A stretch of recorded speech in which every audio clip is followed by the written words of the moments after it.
Moi bo día a todos e a todas. Benvidos os membros da corporación, señor secretario, señor interventor, funcionarios que nos acompañan, así como xornalistas acreditados e todos aqueles que nos siguen a través do streaming. Comezamos o pleno ordinario do mes de febreiro co asunto número 1, señor secretario. Comunicacións da Alcaldía. Nas comunicacións de Alcaldía e como cada pleno dende o pasado 14 de setembro de 2015, onde se aprobou unha moción por unanimidade sobre a violencia de xénero e o interese común en avanzar cara a unha cidade sen violencias machistas, iniciaremos este pleno ordinario gardando tantos minutos de silencio como persoas fosen asasinadas polo machismo desde o anterior pleno. Infórmase que o número de mulleres asesinadas por violencia de xénero en España ascende a 2 no ano 2022 e a 1.128 dende o 1 de xaneiro de 2003. Os menores asesinados ascenden a 46 desde o ano 2013, quedando 336 menores orfos e orfas desde 2013.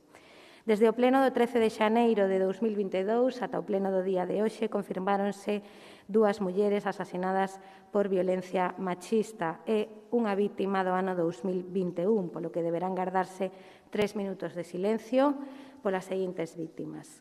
O 8 de xaneiro de 2022, Sara Pina Lleregui, de 38 anos, de Navarra. O 26 de outubro de 2021, unha muller de nome e apelidos descoñecidos de 68 anos en Alicante. E o 25 de xaneiro de 2022, Mónica Marcos Piñeiro, de 50 anos, en Granada. Solicito a todos os presentes que se poñan en pé para agardar 3 minutos de silencio.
Muchas gracias.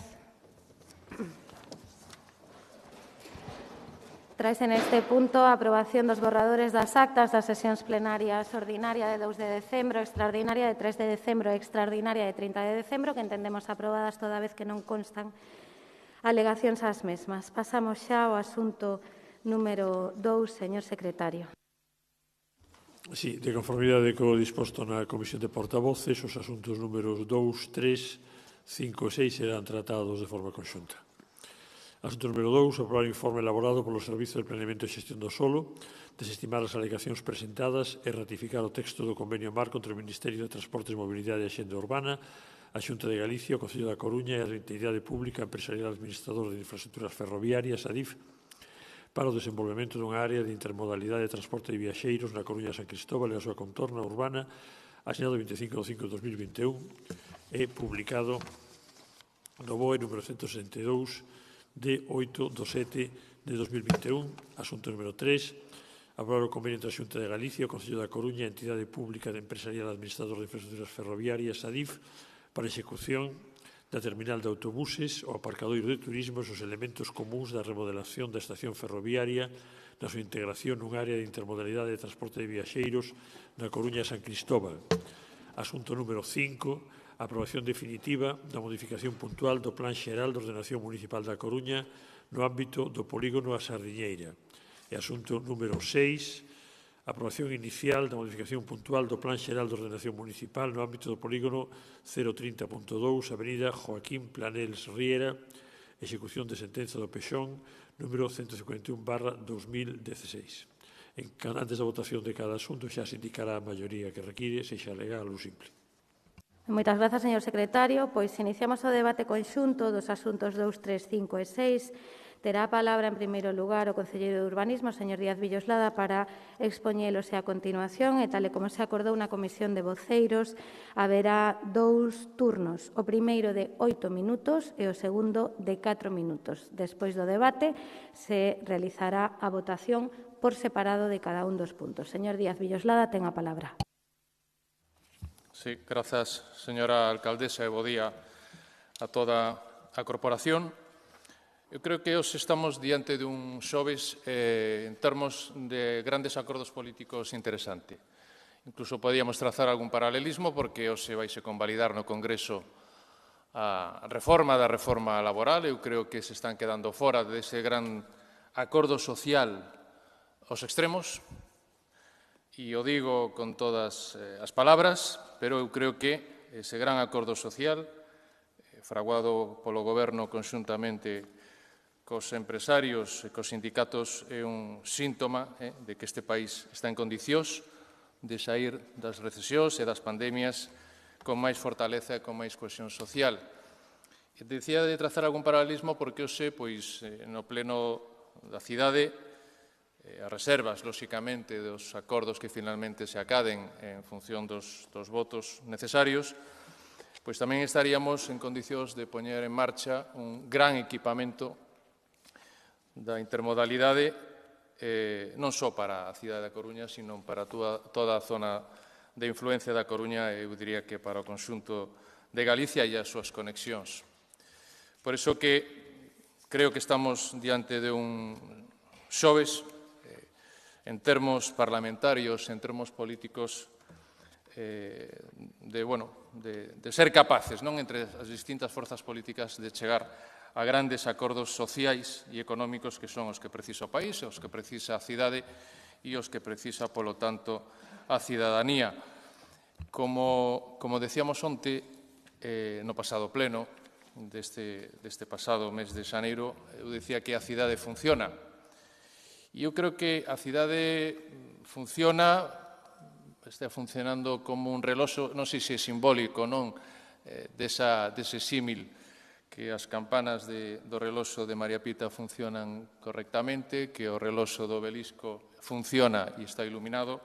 Bueno, son símbolos. Eu creo que, de alguna forma, por ser un pouco simbólico, trasladan a esa imaxe de funcionamento. Porque, como decía máis dunha ocasión, máis alá, digo, desta pequena brincadeira de arranque, a nova estación intermodal, os traballos que conxuntamente estamos a desenvolver coa Xunta de Galicia para levar adiante todos os procesos complexos para a ampliación do hospital, o proceso de lanzamento da cidade das TIC, Santa Lucía, a chegada da conexión ferroviaria a Langosteira, os procesos nos mercados municipais, a renovación da calidade urbana de moitas rúas da cidade e os traballos nos que estamos traballando, insisto, para a remodelación da fachada portuaria interior da cidade son boa mostra desta capacidade da cidade de avanzar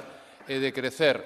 E estes son procesos desde o público, pero hai procesos desde o privado de anuncios, de procesos de implantación, de autorización de novas apostas empresariais e industriais na cidade que creo que están trasladándonos a todos que entre todos, axentes públicos e axentes privados, somos quen de abrir este novo futuro, abrir unha nova oportunidade para toda a Coruña e, sobre todo, para o conxunto da cidadanía e da toda a área ou da nosa rexión urbana, por ser máis ambiciosos, non? Hoxe traemos dous asuntos clave, como decía, para analizar e para debater e sacar adiante entre todos para a cidade, como son precisamente a posta en marcha, en fin, de todos os procesos de establecemento da nova estación intermodal da Coruña e logo, lóxicamente, teremos a ocasión de avanzar nun equipamento longamente demandado como é unha residencia de maiores en Eirís. E en ese sentido, sí que quero, antes de pasar a expoñer cada un dos asuntos, ainda que sexa de forma o máis sintética posible, pero son 5 asuntos que requieren seu tempo, quería agradecer a todos os servicios técnicos municipais, tanto de urbanismo como de infraestructuras, como de mobilidade, o intenso traballo que cos equipos técnicos, tanto de Adif como da Xunta de Galicia, teñen realizado durante todos estes meses para levar adiante as diferentes modificacións urbanísticas e as diferentes coordinacións e sincronizacións de obras e traballos para ser capaces de que, solapando as diferentes obras que se teñen que acometer, teñan un cronograma desde a perspectiva da enxeñería absolutamente viable. O primeiro punto ou asunto que traemos é, como se indicaba por parte do señor secretario na orde do día, a ratificación do que era o convenio marco interinstitucional entre o Ministerio de Transportes, a Xunta de Galicia, o Concello e a Adif para poñer en marcha todo, como digo, entramado institucional que permita por fin, a pesar de que sempre hai voces agoreiras ou negacionistas, levar adiante este fundamental equipamento. Sabemos que a Xunta de Goberno Local autorizaba este convenio marco en novembro de 2020, que se asinara este convenio marco, por facer unha breve cronoloxía, o 25 de maio de 2021, e que con motivo da tramitación da aprobación inicial da modificación puntual do Plan Xeral no ámbito do Plan Especial de San Cristóbal, no ámbito máis estrictamente ferroviario, considerouse absolutamente necesario incorporar este convenio marco como convenio urbanístico e como anexo desa modificación puntual. E, polo tanto, este convenio marco fora aprobado de forma inicial e sometido á exposición pública despois do acordo plenario que tomamos nesta sesión do 8 de abril de 2021. Recibíronse dúas alegacións, unha de un particular e outra do Grupo Municipal de Marea Atlántica, e recibiuse un escrito técnicamente calificado de alegación, pero que ten que ser unha serie de informes e consideracións técnicas que a DIF veía necesario tamén trasladar para mellorar o texto da modificación puntual coa que está anexado este convenio marco. En ese sentido, figuran no expediente o informe técnico e xurídico nos que se analizan polo miúdo cada unha das consideracións ou alegacións que se presentaron nese trámite de información pública chegándose á necesaria conclusión da súa desestimación e, polo tanto, de que o convenio marco debe de ser ratificado nos termos inicialmente aprobados neste pleno o pasado 8 de abril de 2021. Figuran, despois de estar dictaminada este asunto tamén na Comisión de Urbanismo deste pasado luns, no que se dictaminaron todos os asuntos que, lóxicamente, os teremos a pleno, a nota de conformidade da Secretaría Xeral deste pleno. O segundo asunto, tamén, dunha forma resumida, sería consecuencia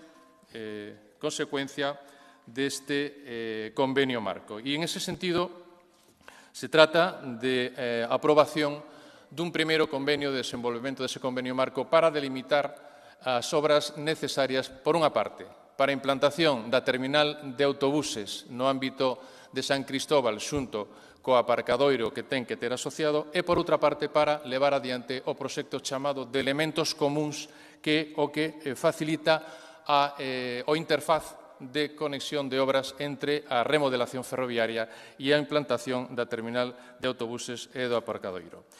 En ese sentido, este convenio, polo tanto, desenvólvese en aplicación da cláusula 10ª do convenio marco que acabo de expoñer e suscríbese ou propónse a suscripción entre a Xunta de Galicia, o Concello e o Administrador de Infraestructuras. En este sentido, como digo, este proxecto, resumidamente, quero facer referencia a que ten un período de vixencia de 6 anos fronte ao réxime de xeral de 4 anos. Son 6 anos que, ademais, están habilitados polo decreto-lei que regula os fondos de reconstrucción, porque este é un convenio no que as obras a priori vanse financiar con cargo aos fondos de reconstrucción, con cargo aos fondos Next Generation, tanto no ámbito autonómico como no estatal, e tamén estamos a traballar para o ámbito local. E, en ese sentido, indicar que este convenio, como digo, pechado no mes de xaneiro a nivel técnico, conta cos necesarios informes económicos, tanto orzamentario como da intervención, que indican, lóxicamente, a necesidade da necesaria consignación orzamentaria. Por outra parte, tamén se toma acordo para aprobar este convenio de modificar as porcentaxes dos compromisos plurianuais, tal como permite a Lei de Facendas locais. Resumidamente, o conxunto de actuacións destes dous proxectos, considerando aparte o proxecto de remodelación ferroviaria que lle corresponde á DIF, este convenio ascende a un total de 43.200.000 euros, dos cuales o Concello vai aportar de forma plurianual 14 millóns de euros. No proxecto de elementos comuns, a DIF aporta un 80%, o Concello o 10% e a Xunta de Galicia o 10%, e este proxecto de elementos comuns ten unha previsión técnica de 3 anualidades de execución, e o segundo dos proxectos, que é o de implantación da terminal de autobuses e do sistema de aparcamento, está financiado o 60% pola Xunta de Galicia, o 40% polo Concello, con 4 anualidades. Despois de facer unha breve referencia a estes dous convenios, que son os elementos institucionais, constructivos e financeiros precisos para levar adiante todas as obras de desenvolvemento da Estación Intermodal da Coruña ou da área de intermodalidade da Coruña, paso a facer breve referencia aos dous expedientes de modificación puntual do Plan Xeral que tamén son precisos para conformar a nivel de planeamento urbanístico as necesidades do solo da nova estación intermodal. O primeiro deles, como tamén sinalaba o secretario xeral do Pleno na orde do día, trátase da aprobación xa de forma definitiva desta modificación puntual do plan no ámbito do polígono O29 da Sardiñeira.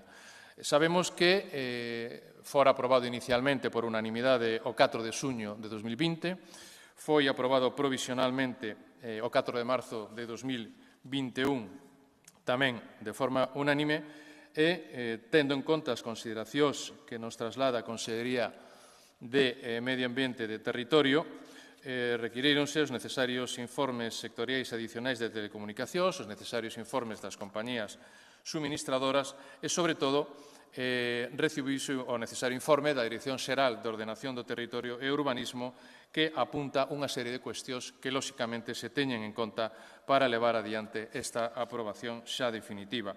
Como sabemos, esta modificación puntual ten basicamente tres obxectivos. Un primeiro obxectivo que apuntei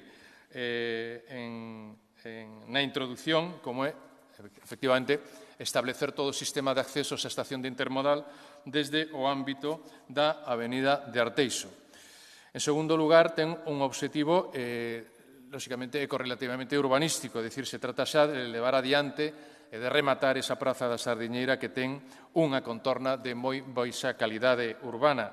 E a proposta, como decíamos, na aprobación provisional de ordenación dos volumes, da delimitación do espacio cunha axeitada disposición de bloques de tipoloxía aberta, trata de solucionar este problema, incluso mantendo edificacións existentes neste ámbito. E, por outra parte, se trata de construir nese encontro da Sardiñeira dos Mallos coa estación intermodal pois esa nova fachada urbana de calidade para ese novo sistema xeral viario que remata, como digo, a zona residencial dos Mallos, tendo en conta tamén os grandes equipamentos que temos na beira da avenida de Arteixo, como poda ser todo o complexo deportivo de Fernando Memón Pérez, todo o CEBI de José Cornide, o Instituto de Bacharelato, o Centro Cívico ou a Escola Infantil. Estaría esta superficie final deste polígono pasando de 32.600 metros cuadrados a 33.000 e estes serían un pouco os datos básicos casi de tramitación porque o resto de parámetros urbanísticos dos que poderíamos falar nas seguintes quendas de intervención están expostos tanto na aprobación inicial e, sobre todo, no trámite de aprobación provisional. E, finalmente, polo que respecta ao cuarto dos asuntos, como digo, correlacionados coa implantación da nova estación intermodal da cidade, é a aprobación, en este caso inicial, dunha modificación tamén puntual do plan xeral no polígono o 30.2 da avenida Joaquín Planés Riera. Esta modificación puntual ten tres obxectivos. Un primeiro obxectivo, lóxicamente, establecer as necesarias aportacións de solo ao polígono, ao plan especial o 29 de San Cristóbal para a estación intermodal. En segundo lugar, porque é necesario levar adiante unha execución de sentencia relativa a ese polígono. E, en terceiro lugar, porque é unha oportunidade, ademais, para conseguir equipamentos viarios e espacios públicos libres de forma tamén gratuita no marco do convenio suscrito que se chega con esta aprobación inicial. Dicía que se trata tamén dunha execución de sentencia porque había unha sentencia dictada a instancias do titular e promotor desta actuación urbanística, que é a Compañía Fomento de Explotacións Agropecuarias Sociedade Limitada, que ven a establecer a categorización deste ámbito como solo urbano consolidado e, polo tanto, había que excluíla do sistema de xestión como solo urbano non consolidado. Estando pendente esta execución de sentencia, autorizouse na Xunta de Goberno Local o 16 de decembro de 2020 un convenio urbanístico que fora asinado por este concelleiro o 19 de xaneiro de 2021 precisamente para buscar un acordo na execución desta sentencia que, por unha parte, respete efectivamente levar adiante esta sentencia no seu pur debido efecto e, por outra parte, que consiga unha serie de cesións gratuitas en favor tamén do Concello. E, en ese sentido, como digo, recoñécese nesta modificación puntual a categoría como solo urbano consolidado en execución desa sentencia, se establece unha ordenación volumétrica de carácter directo, se manteñen as ordenanzas, dotacións e aliñacións establecidas no Plan Xeral de 2013, pero garantindo, como digo, en contraprestación a cesión gratuita ao Concello de dotacións públicas importantes e tamén garantindo, que non era obligatorio, unha dotación de vivendas de promoción pública do 10% non obligatorias, como digo, en solo urbano consolidado. En este sentido, como digo, por unha parte, para rematar a presentación deste expediente, consíguense a obtención gratuita de 4.680 metros cuadrados da entidade promotora que estarían dentro do ámbito da estación intermodal do Plan Especial O29 de San Cristóbal. En segundo lugar, consíguese a cesión gratuita dun equipamento público como é o edificio de autoavión de 2.800 metros cuadrados que está, ademais, en proceso de catalogación, a separata número 2 da modificación para catálogo que estamos a ultimar. Consíguese tamén a cesión gratuita dun espacio libre de 2.600 metros cuadrados e dun viario público de 1.081 metros cuadrados. En este sentido, esta cesión gratuita o que supón tamén un aforro relevante porque, do contrario, teríamos que levar adiante procesos de adquisición de solo de expropiación que terían o correspondente custo. E, en ese sentido, esta sería un pouco a breve, entendo, pretendín de que fora a breve presentación deste cuarto asunto e, polo tanto, dos 4 asuntos que, de alguna forma, teñen correlación completa coa posibilidade esa de poñer en marcha todos os procesos de traballo da estación intermodal da Coruña que será efectivamente realidade, como digo, a pesar de sempre algunhas voces agoreiras. Mais nada, gracias. Moitas grazas, señor Díaz Villoslada. Antes de iniciar o debate, vanme permitir que enmende un erro involuntario na lectura dos nomes das vítimas de violencia de xénero. Lín por error a Mónica Marcos Piñeiro, a veciña da Coruña, que faleceu asasinada hai uns meses. A vítima pola que se gardou ese terceiro minuto de silencio é Mónica, pero de apelidos descoñecidos, de 50 anos, de Granada. Por lo tanto, me gustaría que constara en acta a corrección deste erro. Pasamos xa ao debate. Ten a palabra a señora Faraldo na súa primeira quenda de 8 minutos.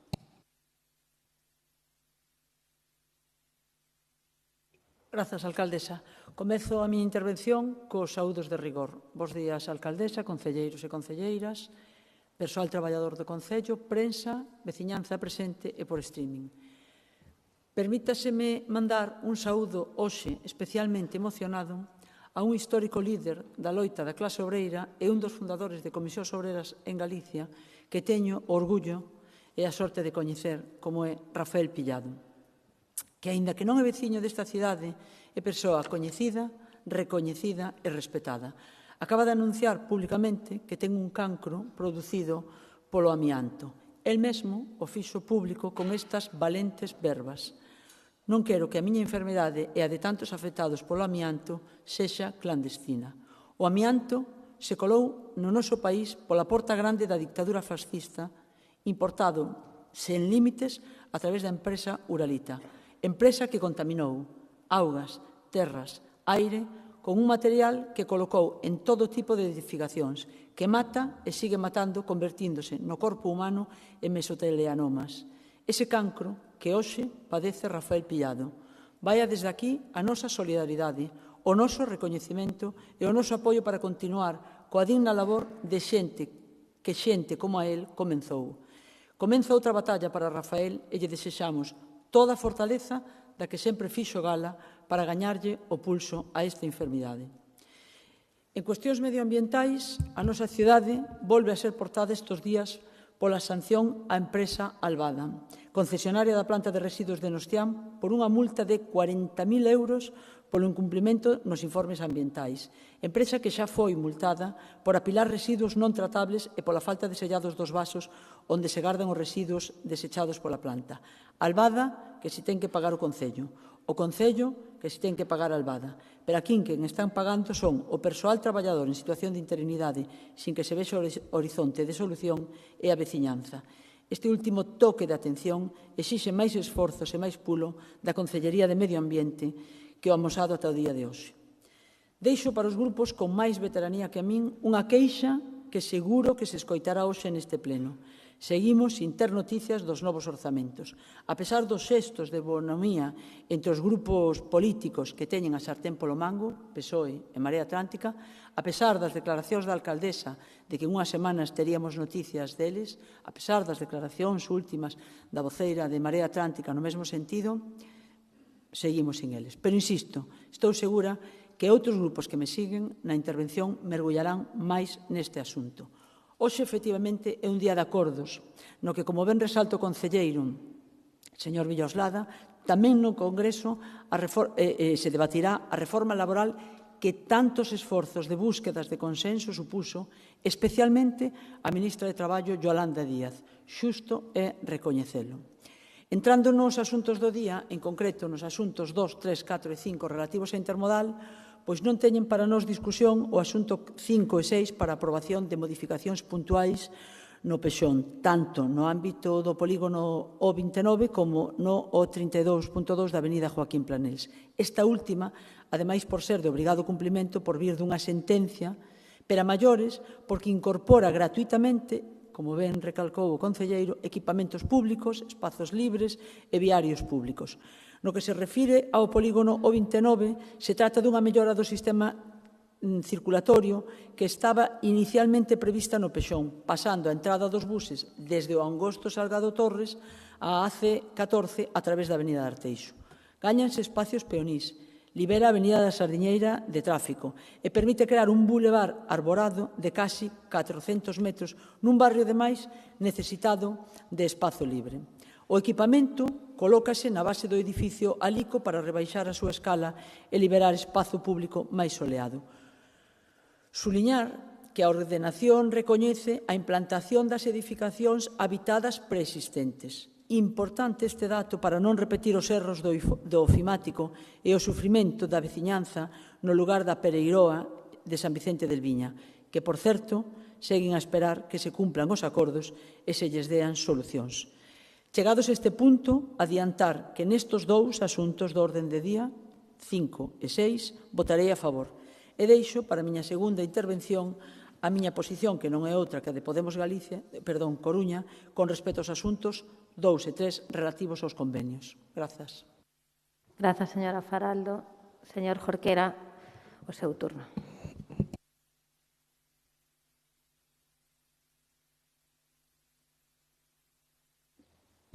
Grazas, señora alcaldesa. En primeiro lugar, quero saudar, como é habitual, a primeira intervención aos membros da corporación, as traballadoras e traballadores da prensa, o persoal do Concello e o público que este seguindo este pleno por streaming. E se mo permiten, porque mo pide o corpo, quero enviar outro saúdo ás tanxugueiras. Os meus parabéns pola súa vitoria, porque elas foron as gañadoras. Os meus parabéns porque demostraron que, efectivamente, o galego non ten fronteiras, agás, lóxicamente, as fronteiras mentais dos censores.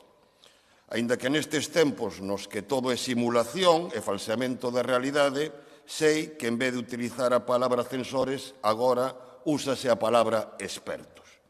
E aproveito tamén para expresar que me parece indignante que unha televisión pública, pagada con diñeiro de todos, manipule un concurso e volva a dar unha lección de chauvinismo. Máxime cando chove sobre mollado. Primeiro enviaron a esta cidade as celebrities de Masterchef a ridiculizar o galego, para logo pedir disculpas dicindo que a súa intención non era meterse con ningún tipo de dialecto, e agora falan de idiomas inventados e usan censores. Ben, mais entrando en materia, e seguindo coa tradición de aproveitar a primeira intervención para facer valoración da situación política municipal e incluso xeral, fixo o señor Villoslada facendo un paralelismo entre este pleno e o debate da reforma laboral no Congreso dos Diputados.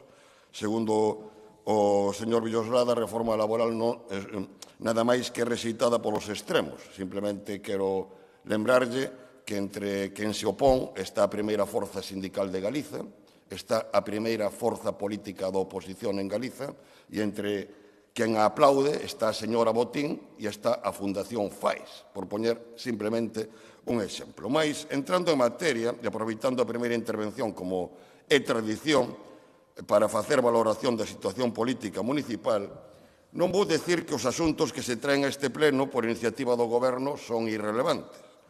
Os asuntos que agora debatemos son moi importantes para dunha vez por todas dar impulso, despois dunha serie interminável de retrasos, a tantas veces anunciada e sempre adiada estación intermodal, mais o certo, como xa se lembrou, é que estamos a 3 de febreiro e, de novo, dos orzamentos seguimos sin saber nada.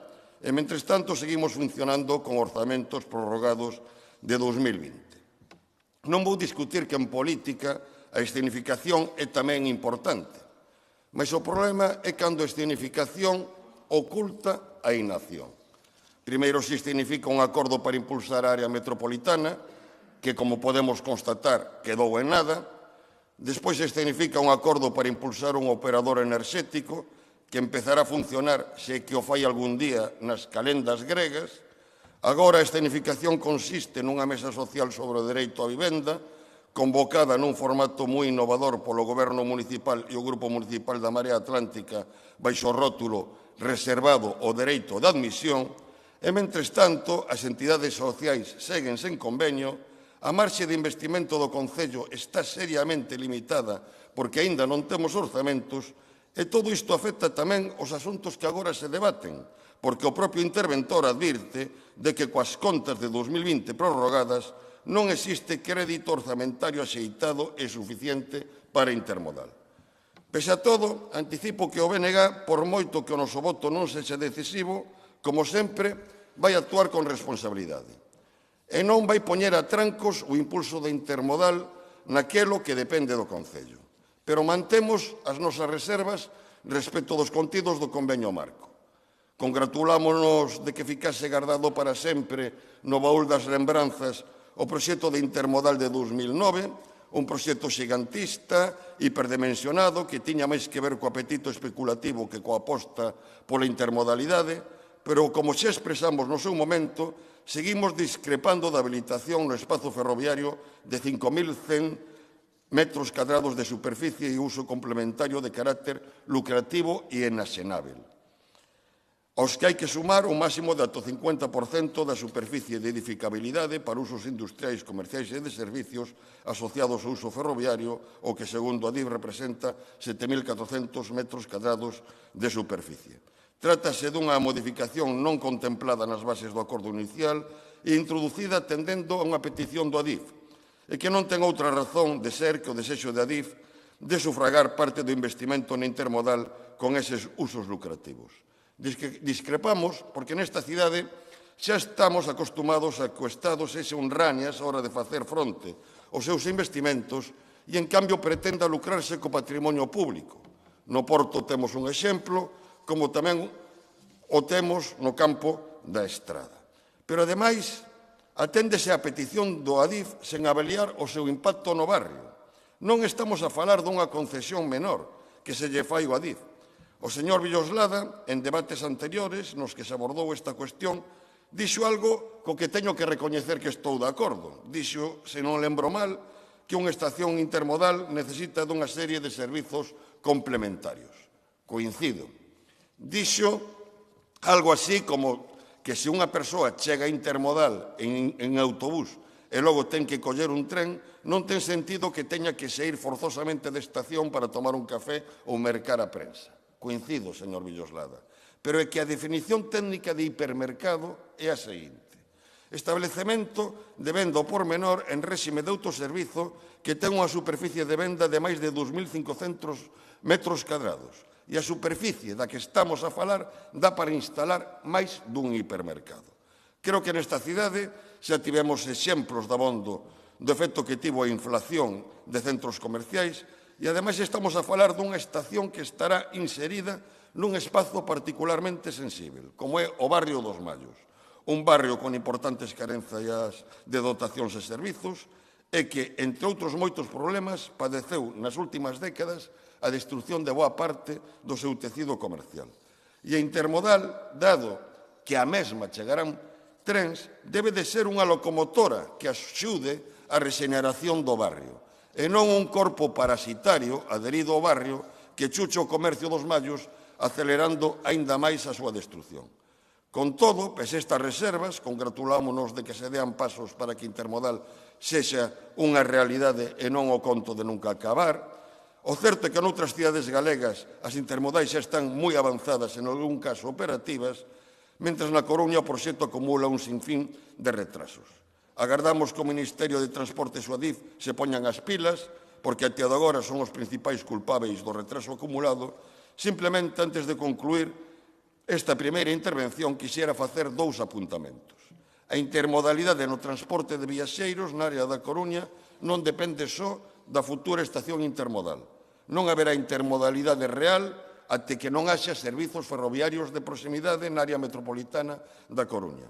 E diso falaremos neste mesmo pleno.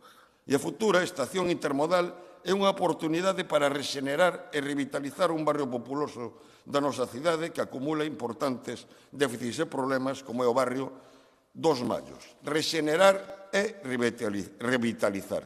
Iso é o que precisa os Mallos. E rexenerar e revitalizar non é xentrificar. Moitas grazas. Moitas grazas, señor Jorquera. Turno para a Marea Atlántica, señor Martínez. Grazas, señora alcaldesa. Moi bo día a todos e a todas, membros da corporación, persoal municipal, medios de comunicación, veciños e veciñas que nos seguen a través do streaming. Antes de comezar, trasladar en nome do Grupo da Marea Atlántica unha fortísima aperta para Rafael Pillado. Non será este goberno o que inaugura a Intermodal da Coruña, isto é así. Será, se todo vai ben, e nós agardamos que todo vaya ben, o que saia das urnas e da negociación entre os partidos políticos en maio de 2023. Cando se abran, por fin, as portas da Intermodal, da nova estación, terán transcorrido 30 anos dende que se empezou a formular como idea e alrededor de 20 anos dende a sinatura do primeiro protocolo de colaboración entre as administracións implicadas. 20 anos, 2 presidentes da Xunta, 3 presidentes da Moncloa, unha crise económica global, unha pandemia, unha declaración de emerxencia climática, profundas transformacións na nosa sociedade e, todo sexa dito, 5 gobernos municipais de distinto signo e composición no que dun xeito ou doutro estiveron implicados todos os partidos aquí presentes. Con estes antecedentes, todos e todas deberíamos abordar este debate con algo de humildade, con algo de mesura e con algo de altura de miras. A experiencia indícame que lamentablemente non vai ser así. Unha estación intermodal é unha estación intermodal. Nin máis, nin tampouco menos. Para ben e para mal. As intermodais non fan milagres, non resolven de vez todos os nosos problemas de mobilidade, nin nos teletransportan a unha especie de Arcadia futura, de mobilidade xusta, verde e eficiente. Se xamos honestos e honestas coa cidadanía, son as cidades ou as áreas urbanas as que teñen que ser intermodais, non únicamente os edificios. E na área urbana da Coruña estamos aínda moi lonxe de acadar estes obxectivos. Iso non o vai resolver a Intermodal. Necesitamos rescatar o bus urbano na Coruña, cautivo dunha mala concesión, necesitamos sincronizalo coa cidade real, coa cidade de hoxe, necesitamos un sistema metropolitano integrado de transporte público e necesitamos, como se debatirá máis tarde nesta mesma sesión, un ferrocarril e outros sistemas, engadiría eu, de cercanías. As intermodais non son equipamentos de proximidade. Non son equipamentos de proximidade. Son infraestructuras moi necesarias, pero pesadas e de enorme impacto. De feito, o gran reto adoita ser o da súa integración na cidade. Como encaixalas, como aproveitalas para resolver algúns problemas na súa contorna e, sobre todo, como evitar ou, cando menos, atenuar os efectos negativos que este tipo de infraestructuras, de equipamentos, adoitan ter, dende o incremento do prezo da vivenda até o deterioro do pequeno comercio cando, como é o caso, os servizos, os usos comerciais están sobredimensionados. As intermodais non son tampouco centros comerciais, aínda que boa parte delas parezan centros comerciais. A da Coruña foi concibida, tanto polo Bipartito como polo Partido Popular, como un complexo inmobiliario, hosteleiro e comercial cunha estación dentro. Non sei se vostedes o recordan, pero nós sí, e o Pexón tamén. 50.000 metros cadrados de superficie comercial, 11.000 metros cadrados de usos hoteleiros e 20.000 metros cadrados de usos residenciais. Iso era o que estaba previsto. Foi o Goberno da Marea Atlántica durante o pasado mandato que se encargou de reconducir o proxecto e alinealo co novo sentido común tras a crise que arrasou os máis vulnerables en 2008. Ese servizo, igual que no Porto, onde evitamos que se consumara o desastre programado en 2004, prestoulle a esta cidade a Marea Atlántica. A estación intermodal vai contar nos orzamentos de 2022 con 800.000 euros para o inicio dos traballos. Iso forma parte do acordo que se está a construir entre o Partido Socialista e a Marea Atlántica. Sinto polo Partido Popular, sinto polo presidente Feijóo, que só se acordan desta cidade cando cheiran algún negocio electoral, pero non nos van a topar aí, así que vayan buscando outra leira na que sementar o seu oportunismo. Os cartos van estar nos orzamentos de 2022 co acordo da Marea Atlántica. Quere iso dicir que na Marea Atlántica estamos completamente conformes co rumbo da intermodal? Pois non.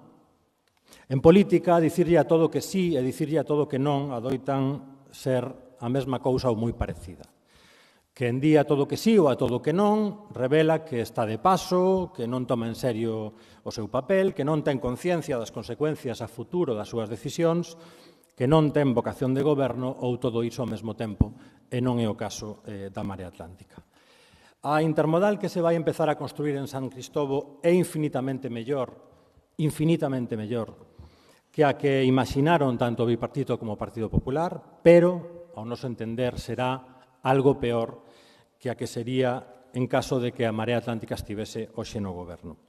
Por iso presentamos alegacións, por iso lamentamos que o goberno municipal desaproveite a oportunidade de mellorar estes convenios estimando as alegacións.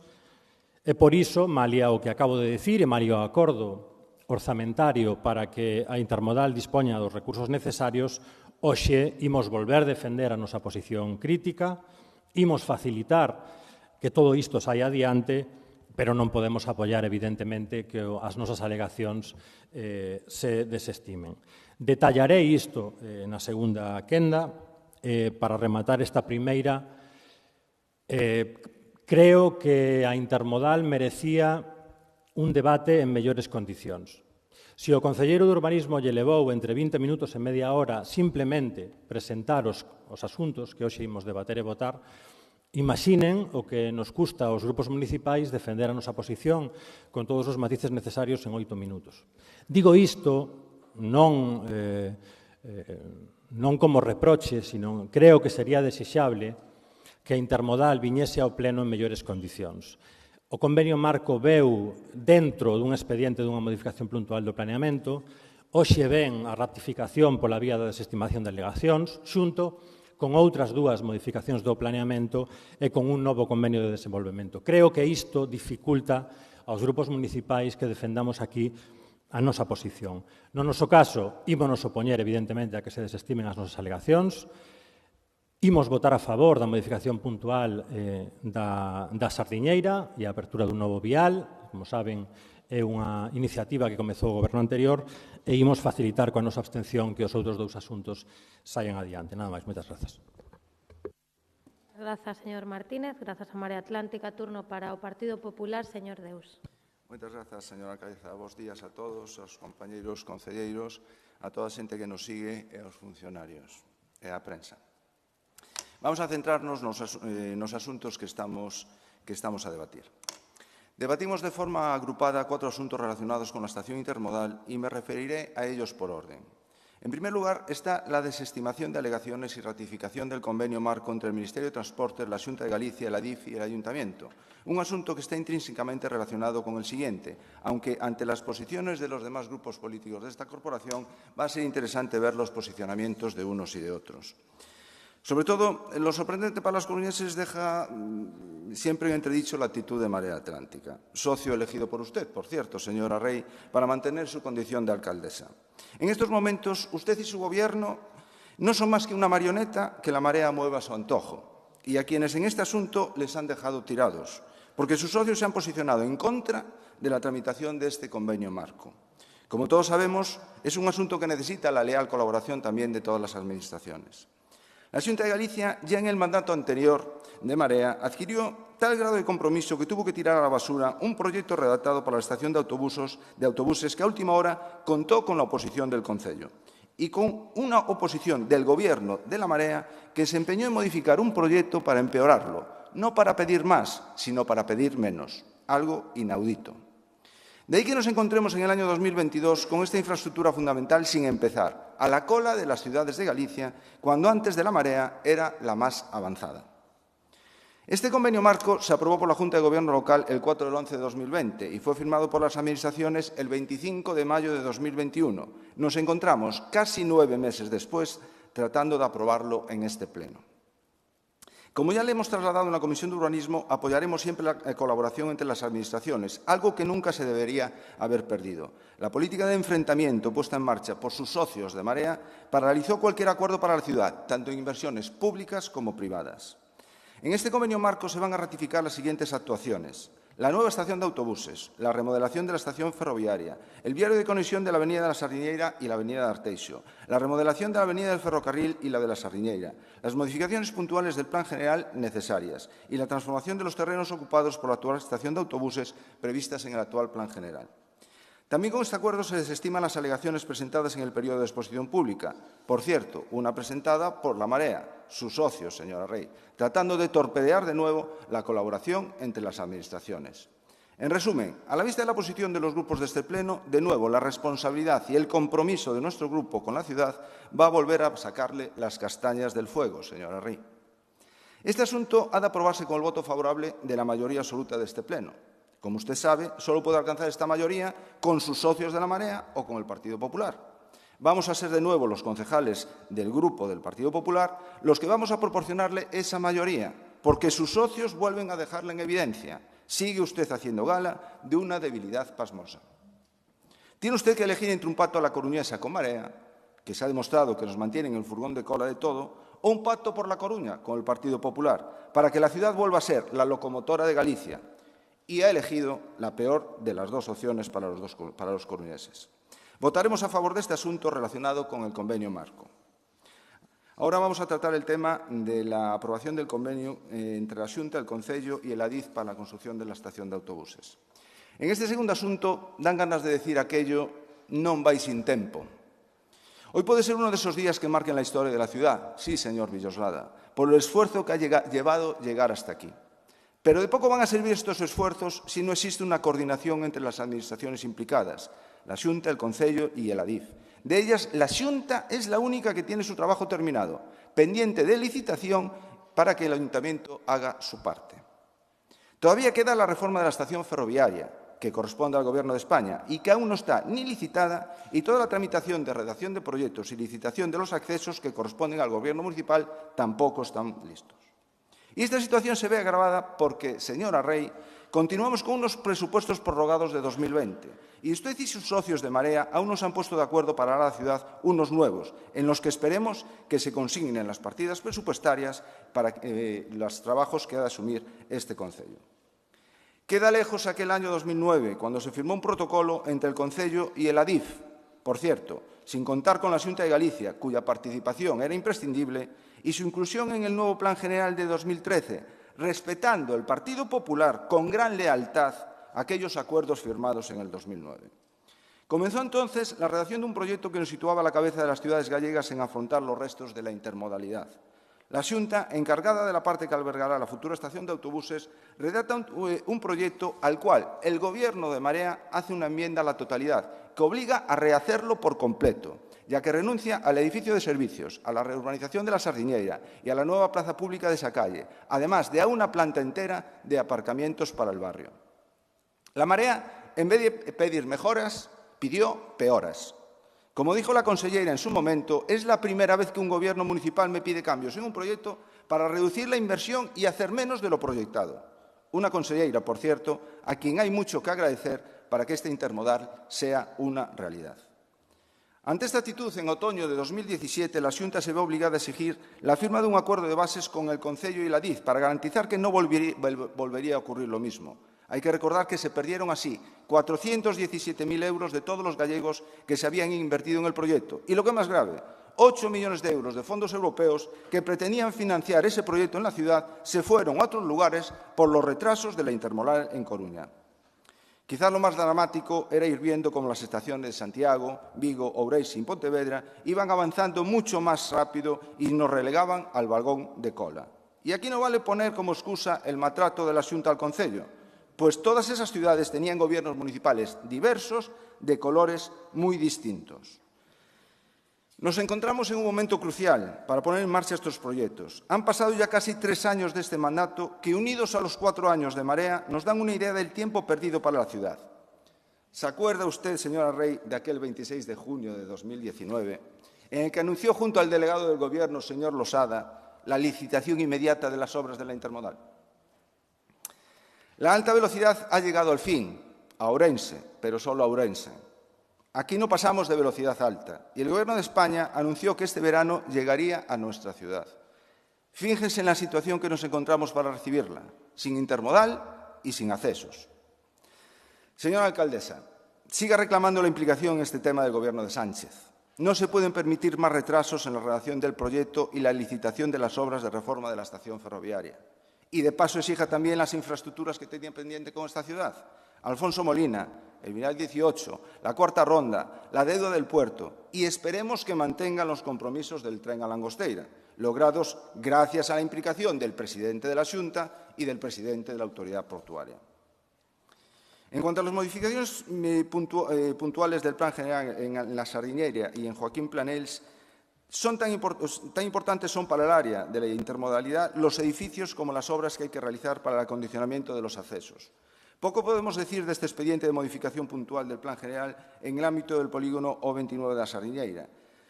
Ya ha contado con nuestros votos favorables en los plenos del 4 de junio de 2020 y del 4 de marzo de 2021, en el que se tramitaron la aprobación inicial y la provisional. El objeto de este expediente es realizar un acceso viario adecuado a la nueva estación de autobuses, comunicando la avenida Arteixo con la avenida de la Sardiñeira, y además se pretende rematar esa plaza de la Sardiñeira y reordenar los edificios en bloques de tipología abierta. Por tanto, está justificado el interés general de esta modificación.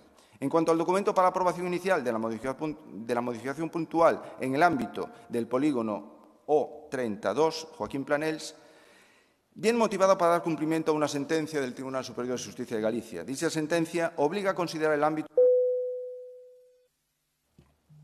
Remato ya. Con las consecuencias que ello provocaría para la obtención de los suelos para dotaciones públicas que habrían de ser por expropiación. Por ello, nos parece oportuno el convenio urbanístico firmado entre el Concello y los propietarios de los terrenos con el fin de garantizar la cesión gratuita de las dotaciones públicas establecidas en el Plan General. Votaremos, por tanto, también a favor. En resumen, les queda mucho trabajo por hacer y saber gestionar con diligencia los asuntos de la ciudad es lo menos que le podemos pedir, pero sus últimas decisiones nos generan mucha preocupación. Han decidido prescindir del diálogo con el Partido Popular, el más votado de la ciudad, y echándose en brazos de la Marea para dotar a esta ciudad de un presupuesto que... Ya remato, señora alcaldesa. Estamos expectantes ante estas propuestas que nacen sin consenso y sin diálogo. Por lo tanto, los acuerdos que vamos a adoptar en este Pleno quedan supeditados y condicionados también al compromiso económico de este ejercicio presupuestario que dote de crédito suficiente que permita reconocer las obligaciones económicas. Resumiendo toda mi intervención en una palabra, espabilen, por favor. Muchas gracias. Moitas grazas, señor Deus. Turno para o señor Villoslada nesta primeira quenda. Sí, señor Deus, espabilados andamos todos. E eu creo que é boa mostra, non? Este pleno, cos asuntos que se traen na parte resolutiva, de que exercemos toda a responsabilidade pública necesaria para levar adiante os mellores equipamentos para a cidade. Por facer unha breve referencia algunha, non a todas, porque ou non é posible ou non ten sentido referencia a algunha das cuestións apuntadas polos diferentes voceiras e voceiros dos grupos municipais. Señora Faraldo, non vou falar de Albada, eso ten o seu espacio de debate e entón, non ten moita relación co ámbito de debate da estación intermodal.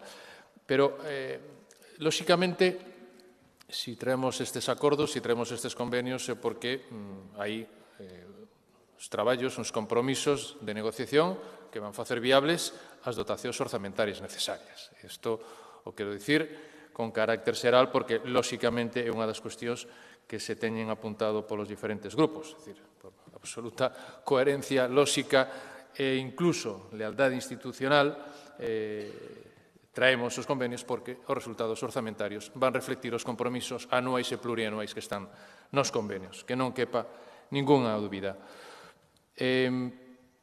Por certo, sí que porque é unha cuestión que tamén surdiu no pleno pasado. A vindeira semana teremos unha reunión coas persoas del Viña afectadas por ofimático, por decir unha forma, para seguir traballando nese mecanismo de posible solución parcial da situación, é dicir, en ese sentido que teñan esta noticia, porque ademais é unha cuestión que temos falado coa súa representación legal e que nos veremos a próxima semana.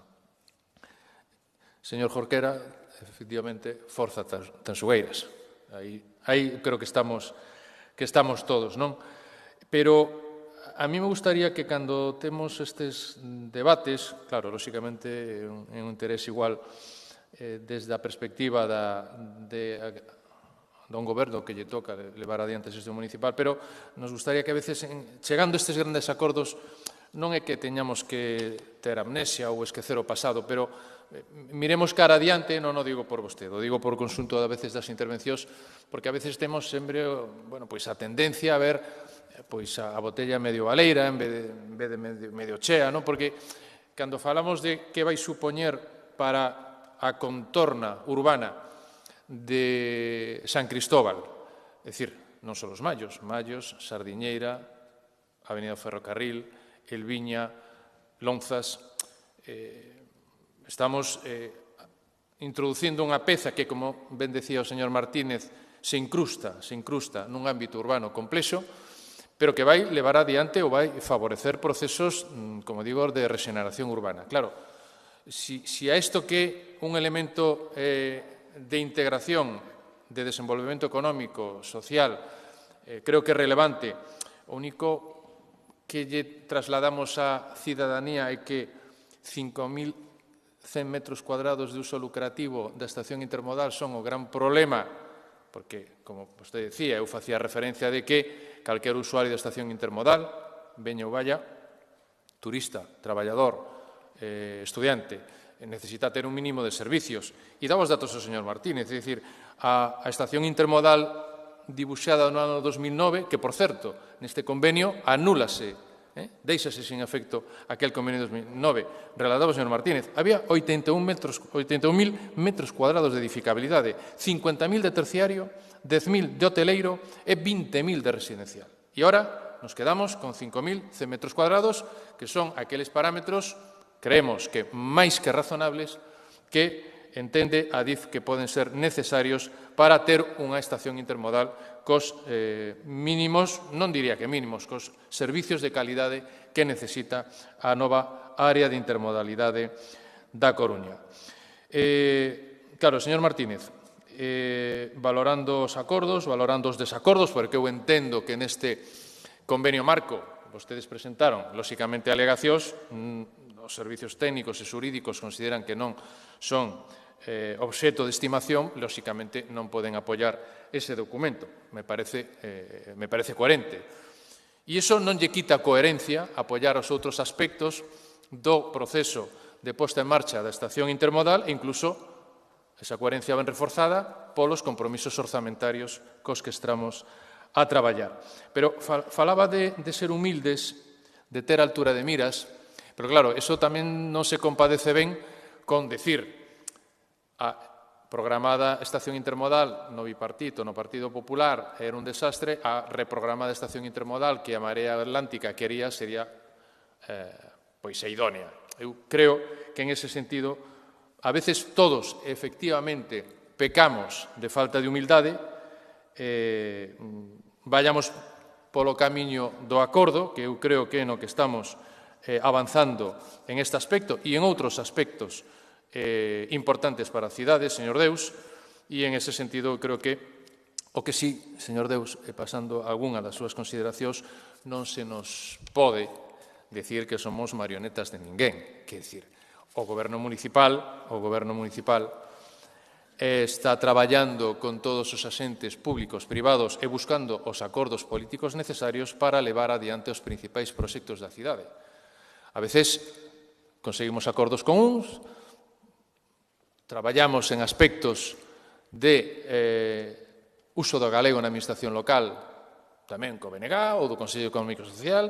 Estamos a traballar en un aspecto importantísimo para a cohesión social da cidade con o Grupo Municipal da Marea Atlántica en materia de vivenda, insisto, un tema de vivenda que, como tive a ocasión de comentar este lunes en Comisión de Urbanismo de Vivenda, traeremos a comisión, señor Jorquera, para traballar ese plan municipal na Comisión de Urbanismo de Vivenda, pero non pode ser o Partido Popular, e non falo do Grupo Municipal Popular da Coruña, pero non pode ser o Partido Popular en este país, en España, que faga referencias de ser marionetas cando a veces é refén ou discípulo de outras forzas máis extremista que, en termos democráticos, poden empezar a ocasionar serios problemas.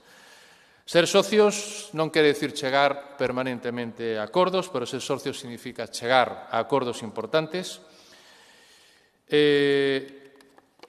E sí que non lle quepa dúbida, porque a Consellería de Infraestructuras e Mobilidade non ten dúbida de que a perfecta coordinación e sincronización de traballo entre os equipos técnicos do Concello, da Xunta e de Adif está funcionando de forma absolutamente correcta. De feito, o resultado de estar aquí neste pleno con estes asuntos é resultado dese traballo.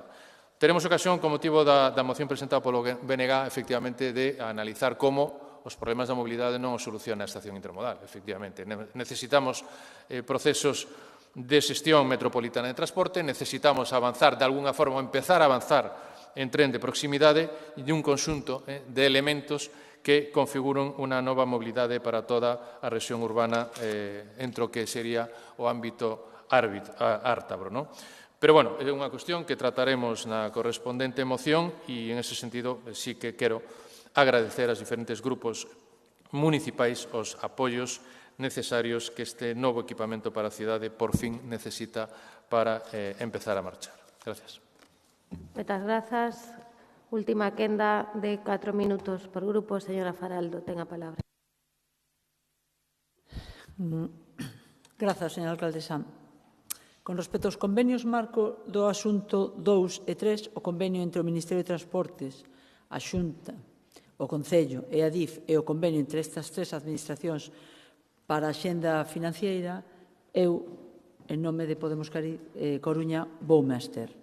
Puntos onde se trata, de alguna maneira, a edificabilidade lucrativa, onde entran os usos comerciais que, ademais, se aumentan de forma considerable os metros destinados a estes fins. Sabendo e poñendo por diante que a intermodal é un equipamento necesario para a cidade, un dos máis salientables que se van a cometer na mesma, e co impacto que vai ter no futuro, non faría eu nada que dificultar a aprobación dunha infraestructura que entendemos de máxima importancia.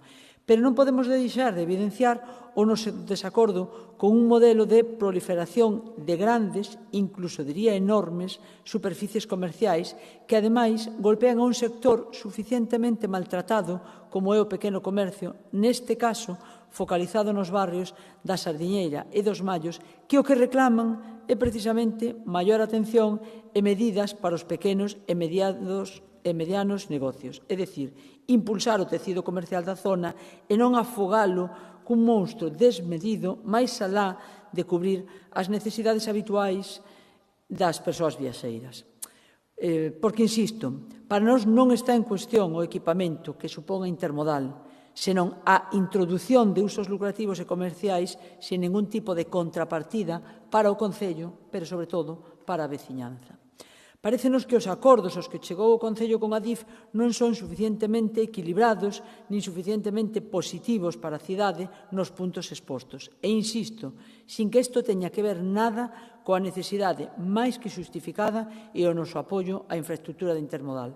Por iso, nestes dos puntos, en nome de Podemos Coruña e desde a humildade que o concelleiro señor Villoslada reclama, voume abster, non entendendo a abstención como un bloqueo, sino como unha chamada de atención pola nosa parte a uns usos susceptibles de ser emendados. Grazas. Moitas grazas, señora Faraldo. Turno para o BNG, señor Jorquera. Grazas, señora alcaldesa. Nesta segunda quenda aproveito tamén para saudar a Rafael Pillado. Non o fixen na primeira quenda para evitar dilatarme moito en entrar en materia, pero nacín en Ferrol, e teño grabado na miña memoria de neno daquela, pois o impacto que me provocaron os sucesos de 1972 e daquela Rafael pillado era un significado dirixente sindical. Polo tanto, os meus saúdos tamén en nome do BNG. O señor Iago Martínez, posiblemente non me crea, pero sinto por ele un profundo respeto, pero na súa intervención aludiu en repetidas ocasións ao bipartito. E eu xa me perdo, porque non sei de que bipartito está falando, dado que foi el quen anunciou a dotación que habería nos orzamentos de 2022 para a intermodal.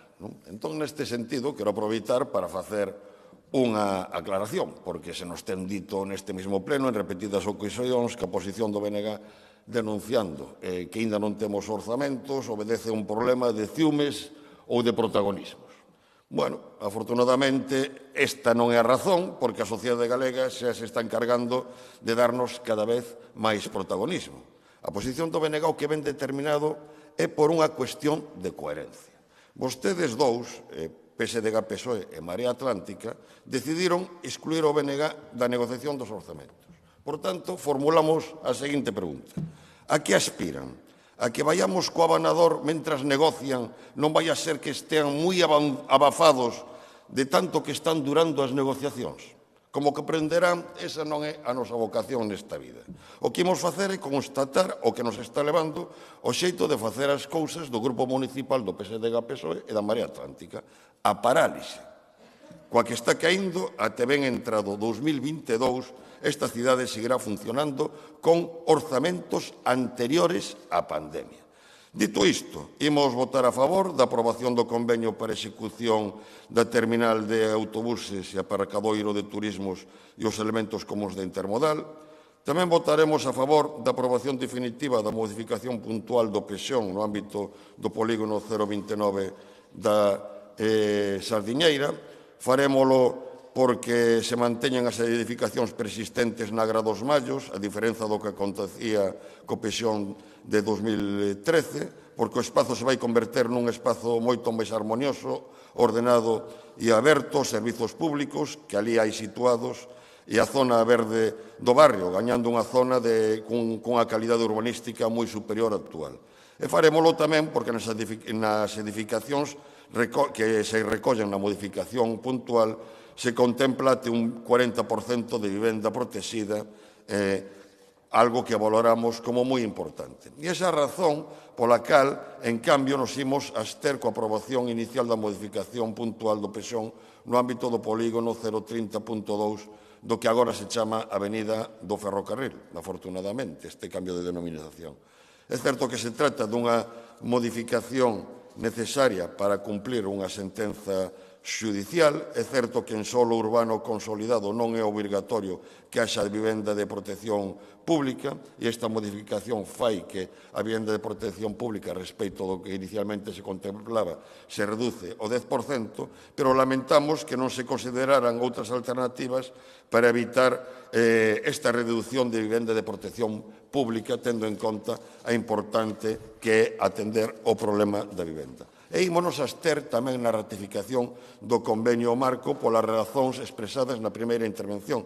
Non se trata só, señor Villoslada, e unha última puntualización, deses 5.100 metros cadrados de uso lucrativo e inasenável. Eso hai que sumar até un máximo de ata o 50% da superficie de edificabilidade para usos industriais, comerciais e de servizos asociados ao uso ferroviario. Mentre non se aclaren eses usos, temos o temor de que teña un impacto excesivo no barrio por un aproveitamento comercial excesivo, como xa expliquei na primeira intervención. Nada máis e moitas gracias.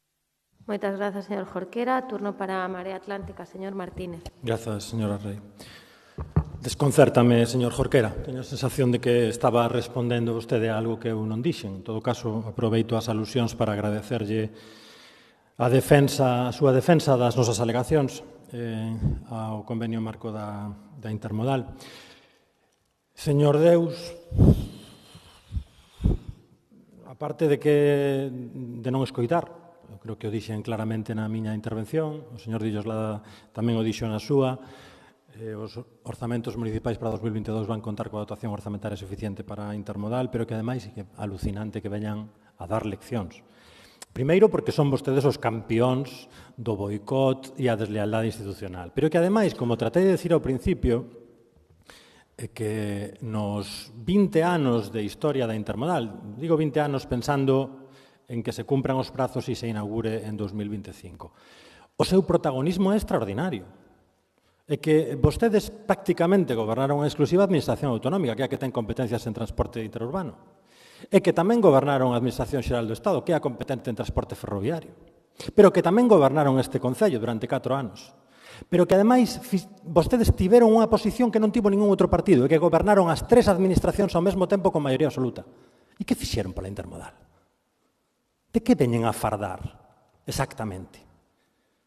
En 20 anos, 5 gobernos municipais, 2 presidentes da Xunta, 3 presidentes do goberno do Estado. Digo eu que as responsabilidades no atraso estarán bastante repartidas e que as contribucións que cada quen fixo ao proxecto que finalmente se executará tamén estarán bastante repartidas. Nós temos claras as nosas. Non sei cales son as súas, porque ademais de reprochar e de acusar a uns e a outros de confabularse contra a Intermodal, a mí non me queda claro que é o que vostedes quererían da Intermodal. Ademais de vir aquí a aproveitar para facer, como decía ao principio, algo de oportunismo. En fin, dixen que utilizaría esta segunda quenda para explicar, aínda que xa se fixo en outras intervencións, curiosamente, a filosofía das nosas alegacións e por que seguimos mantendo a nosa posición crítica. Este proxecto esencialmente ten 3 patas, e a pata ferroviaria que representa a DIF, que non é exactamente unha administración pública, aínda que se pareza. A día de hoxe é a única que ten garantido o financiamento europeo para a súa parte. Nós desexamos, e creo que quede claro, que as outras 2 administracións implicadas, o Concello da Coruña e a Xunta de Galicia, tamén dispoñan de fondos europeos. Só digo que, tal e como explica o propio convenio, hoxe a DIF é a única parte que dá por asegurados eses fondos. Curiosamente, é a parte que nos últimos meses exixe un maior aproveitamento terciario de carácter lucrativo no convenio. Claro, esta discusión de si 5.100 metros cadrados de usos terciarios son moitos ou poucos, ou bons ou malos, pois depende para qué. Claro, o informe de resposta ás alegacións ven a intentar darnos unha lección sobre a complexidade de usos, o problema dos equipamentos monofuncionais. Claro, está moi ben. O problema é que a carta de Adif está no expediente. E a DIF non pide maior aproveitamento lucrativo para mellorar o funcionamento da Intermodal, nin para dar mellor servizo á cidadanía, nin para que os trens cheguen antes, nin para que os autobuses sexan puntuais. Di claramente na súa demanda que quere aproveitamentos terciarios de carácter lucrativo para ter un retorno económico e así, digamos, contribuir a súa parte dos compromisos económicos. E iso, a Marea Atlántica, non lle parece ben. Era posible opoñerse a esa demanda de Adif? Se cadra non. Había que intentalo? Se cadra sí. E creo que o honesto é explicalo así. O honesto sería decir, a nós tampouco nos parece ben que haxa máis aproveitamentos lucrativos porque só redundan en beneficio da Adif, pero consideramos que era mellor ceder para priorizar un acordo. Ou non fomos capaces de facer ceder a Adif. Eso é o intelectual e políticamente honesto. Non tratar de explicarnos aos demais non sei que sobre os problemas dos equipamentos monofuncionais, porque os equipamentos non son monofuncionais, porque a propia normativa se encarga de que non o sexan. Eses 5.100 metros cadrados xa se suman a usos asociados que tratan de que os equipamentos funcionen como deben funcionar. Claro, os 5.100 metros cadrados son moitos ou poucos? Pois depende de para qué e depende tamén de quen estea ou non de acordo. Nesto sí se parece ao debate da reforma laboral. Aquí hai grupos municipais que consideramos que iso non é boa idea. E iso acaba reflectíndose inevitablemente na correlación de forzas nunha votación. Por que pasa isto con Adif? É culpa do Partido Socialista ou deste goberno municipal? Non, non é culpa deste goberno municipal nin do Partido Socialista neste caso na Coruña, quero decir. O sea, o xeito de comportarse Adif neste tipo de negociacións, e poderíamos falar de outras axencias ou sociedades empresariais do Estado nas negociacións, é o produto de 50 anos de neoliberalismo e de colonización da administración pública con lóxicas de mercado. E isto é así. E isto, eu sospeito que o Partido Socialista tampouco lle debe gustar moito. Ter que sentarse diante do Estado e, en lugar de estar diante dunha administración que vela polo interese xeral, está diante dunha inmobiliaria. que é o que nos pasa co cárcere ou con outros terreos do Ministerio de Defensa. É así ou non é así? É xusto que a DIF, en lugar de pensar, xa vou rematando, en lugar de pensar cal debería ser o seu papel para dotar a cidade da Coruña do mellor equipamento de intermodalidade, estea pensando en minimizar o seu investimento e, por tanto, exixir un retorno económico. É que esa é a cuestión. Esa é a cuestión se somos, claro, honestos intelectual e políticamente. Vou rematando. Esa é a razón da nosa discrepancia. Creo que eso fai aínda máis discutible a carga financeira que vai asumir o Concello en 3 anos, son 14 millóns de euros. O propio interventor sinala no seu informe que non hai ningún informe técnico que avale a capacidade, a solvencia a futuro do Concello da Coruña. Nos, evidentemente, desexamos que sí que haxa. É certo que hai que ter en conta outros compromisos plurianuais que se están a asumir ou se van a asumir.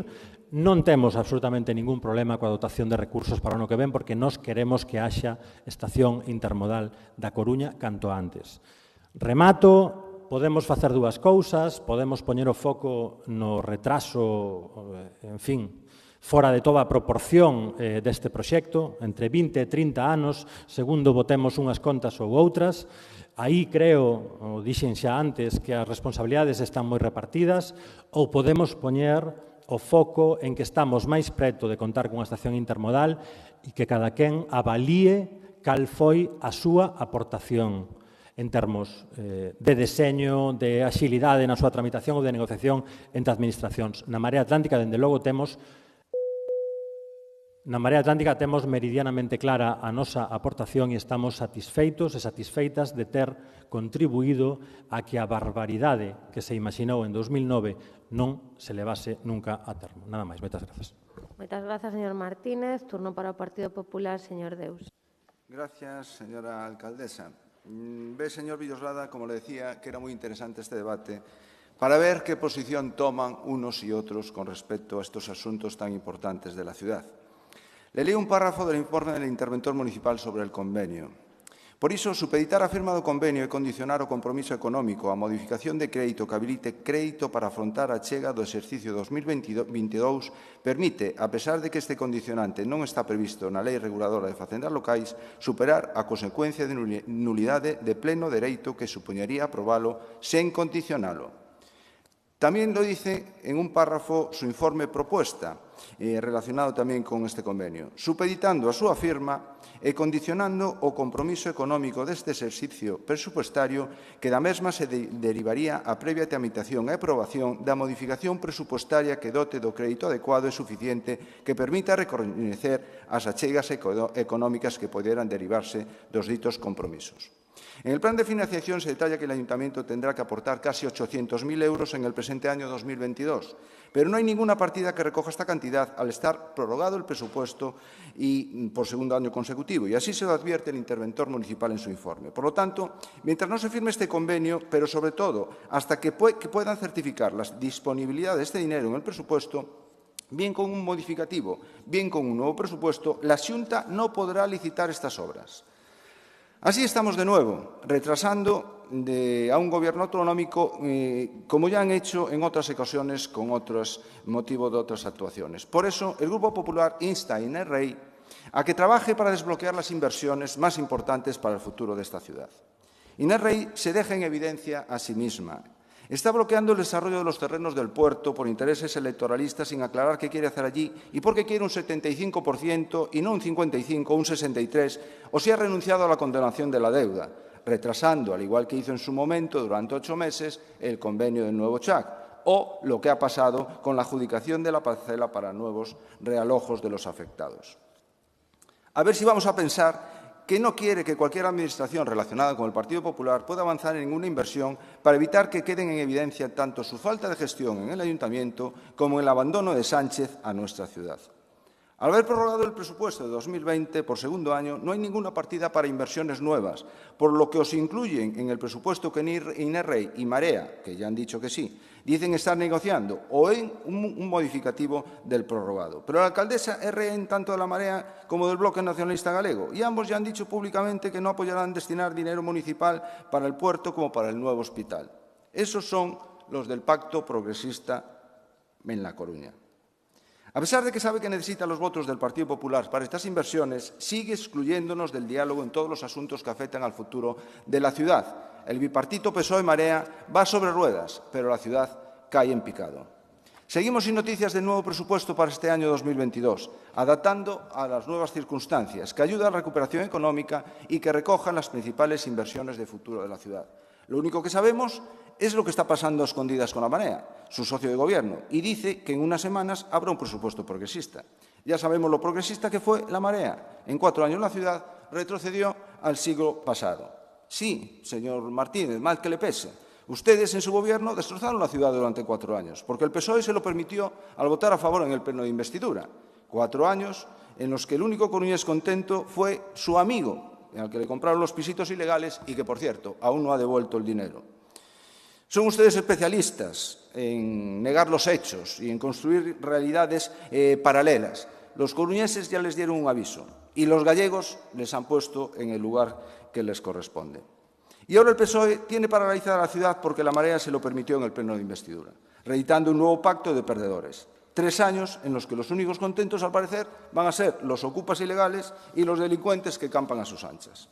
Son ustedes cómplices y responsables de ya 7 años de parálisis, de bloqueo y de gestión nefasta. 7 años en los que no han hecho ni una escuela infantil, ni un centro cívico, ni un parque, ni una biblioteca. Nada de nada, nada. La única administración que ha invertido en nuestra ciudad es la Xunta de Galicia. Al frente, su presidente, Alberto Núñez Feijóo. Invierte más que el Estado y más que el Ayuntamiento y la Diputación juntos. Y no le voy a recordar todas las obras que están en marcha, porque se han puesto en marcha 3 nuevas escuelas infantiles públicas, 4 millones en el nuevo colegio, 7 millones en el espacio Amizar, 5 millones para la ciudad de las TIC, 100 millones en la segunda fase del plan director del CHUAC, 20 millones para rehabilitar la fábrica de tabacos, 14 millones para reurbanizar la Marina y el Parrote, 4,5 millones para viviendas de uso público en Susán, 100 millones para sanear la ría, 2 millones para la pasarela de Agrela, en tramitación la nueva residencia de Iris, en la que vemos, y tiene presupuestados 1,9 millones de euros para el Centro de Salud de Santa Lucía y 500 millones para el nuevo CHOAC, los terrenos del puerto y la intermodal. Por lo tanto, dejen de bloquear a la única administración que invierte de verdad en nuestra ciudad para intentar tapar sus carencias. Se lo dije antes y se lo repito ahora. Espabilen. La ciudad lleva 7 años de parálisis. Ya remato, señora alcaldesa. No podemos esperar más. O pacto a la coruñesa con Marea para retroceder o pacto por Coruña con el Partido Popular para avanzar. Muchas gracias. Moitas grazas, señor Deus. Pecha este debate o señor Díaz Villoslada. Señor Deus, vaya catarse final, Pero o digo con sinceridade, que pena. Que pena que en este debate sobre un gran equipamento novo o colofón sexa este. Por certo, non sei se lle escribiron a nota en San Caetano, porque non sei se fala o Grupo Municipal desde a cidade ou se fala sobre a cidade desde Santiago. Porque, de verdade, bueno, faltoulle dicir que os 170... Señor Deus, non ten a palabra. Excedeuse no tempo nas 2 intervencións. Lle pido, por favor, que garde silencio. Vale, a vostede ninguén lle interrumpiu, por favor. Continúe, señor Díaz Villoslada. Sí, non faltoulle relatar nos investimentos autonómicos eses 172 millóns de euros do tren a Langosteira. Están nos orzamentos autonómicos tamén, porque normalmente os invocan como propios.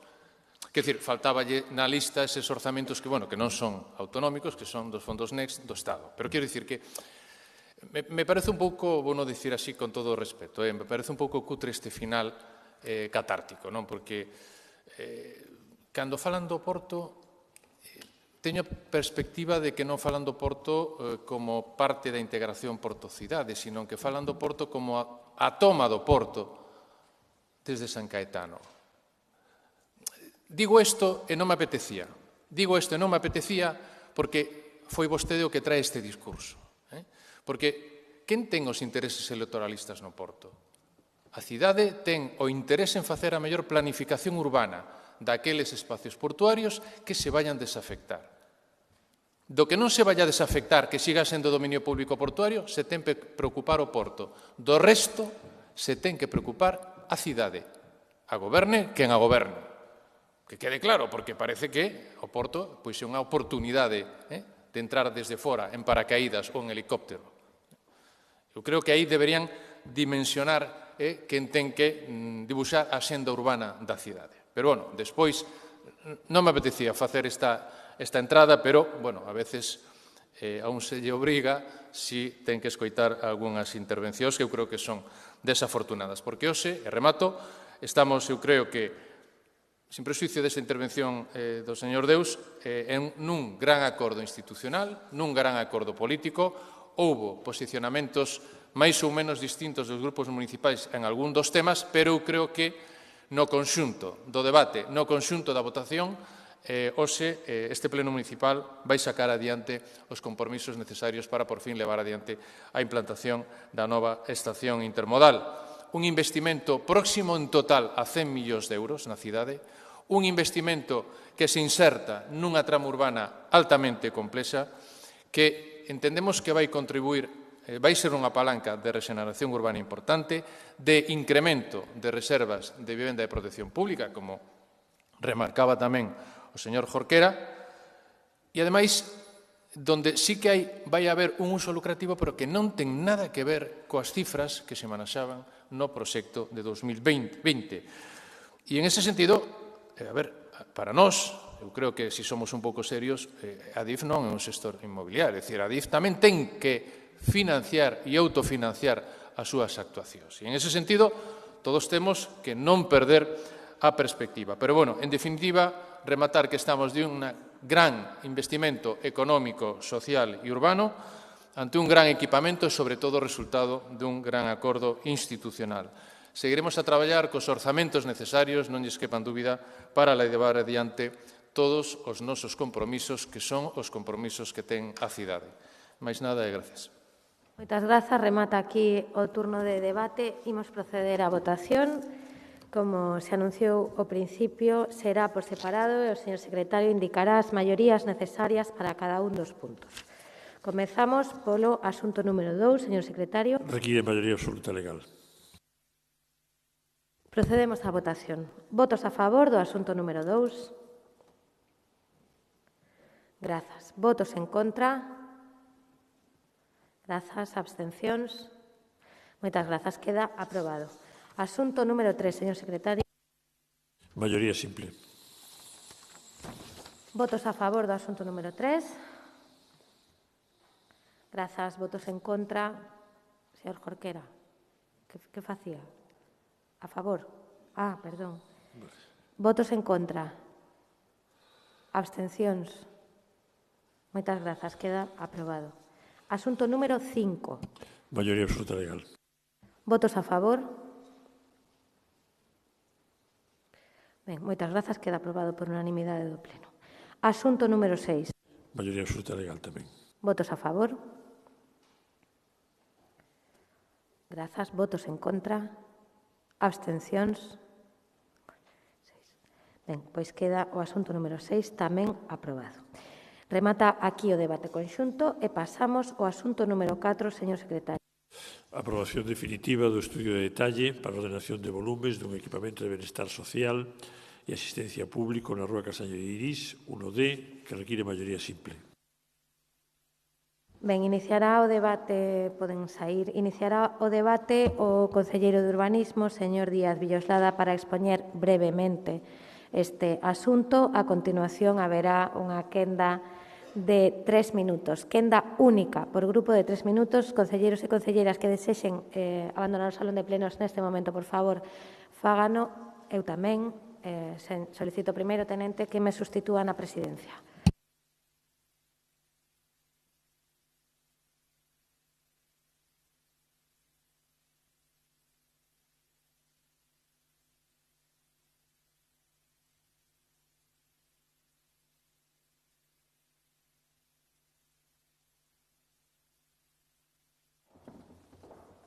Bos días, moitas grazas. Señor Díaz Villoslada, inicia vostede o debate. Sí, grazas, señor presidente. Este outro asunto o que tamén facía referencia na miña primeira intervención a hora de presentar o conxunto de de temas que íbamos tratar nesta parte resolutiva do Pleno é, efectivamente, esta aprobación definitiva do estudio de detalle para a reordenación volumétrica do que ao equipamento de benestar social e asistencial, a residencia de maiores, que a Xunta de Galicia vai promover na Rúa de Castaño de Irís no número 1.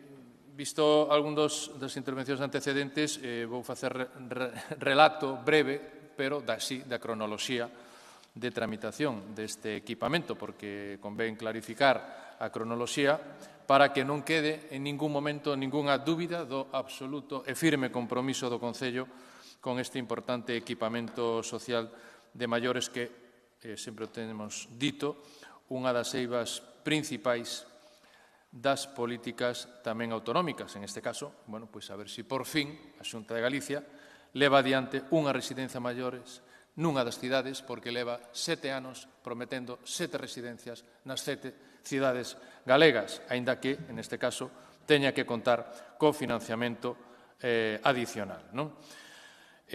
O día 8 de setembro do pasado ano, a Consellería de Política Social presenta un novo documento de estudio de detalle.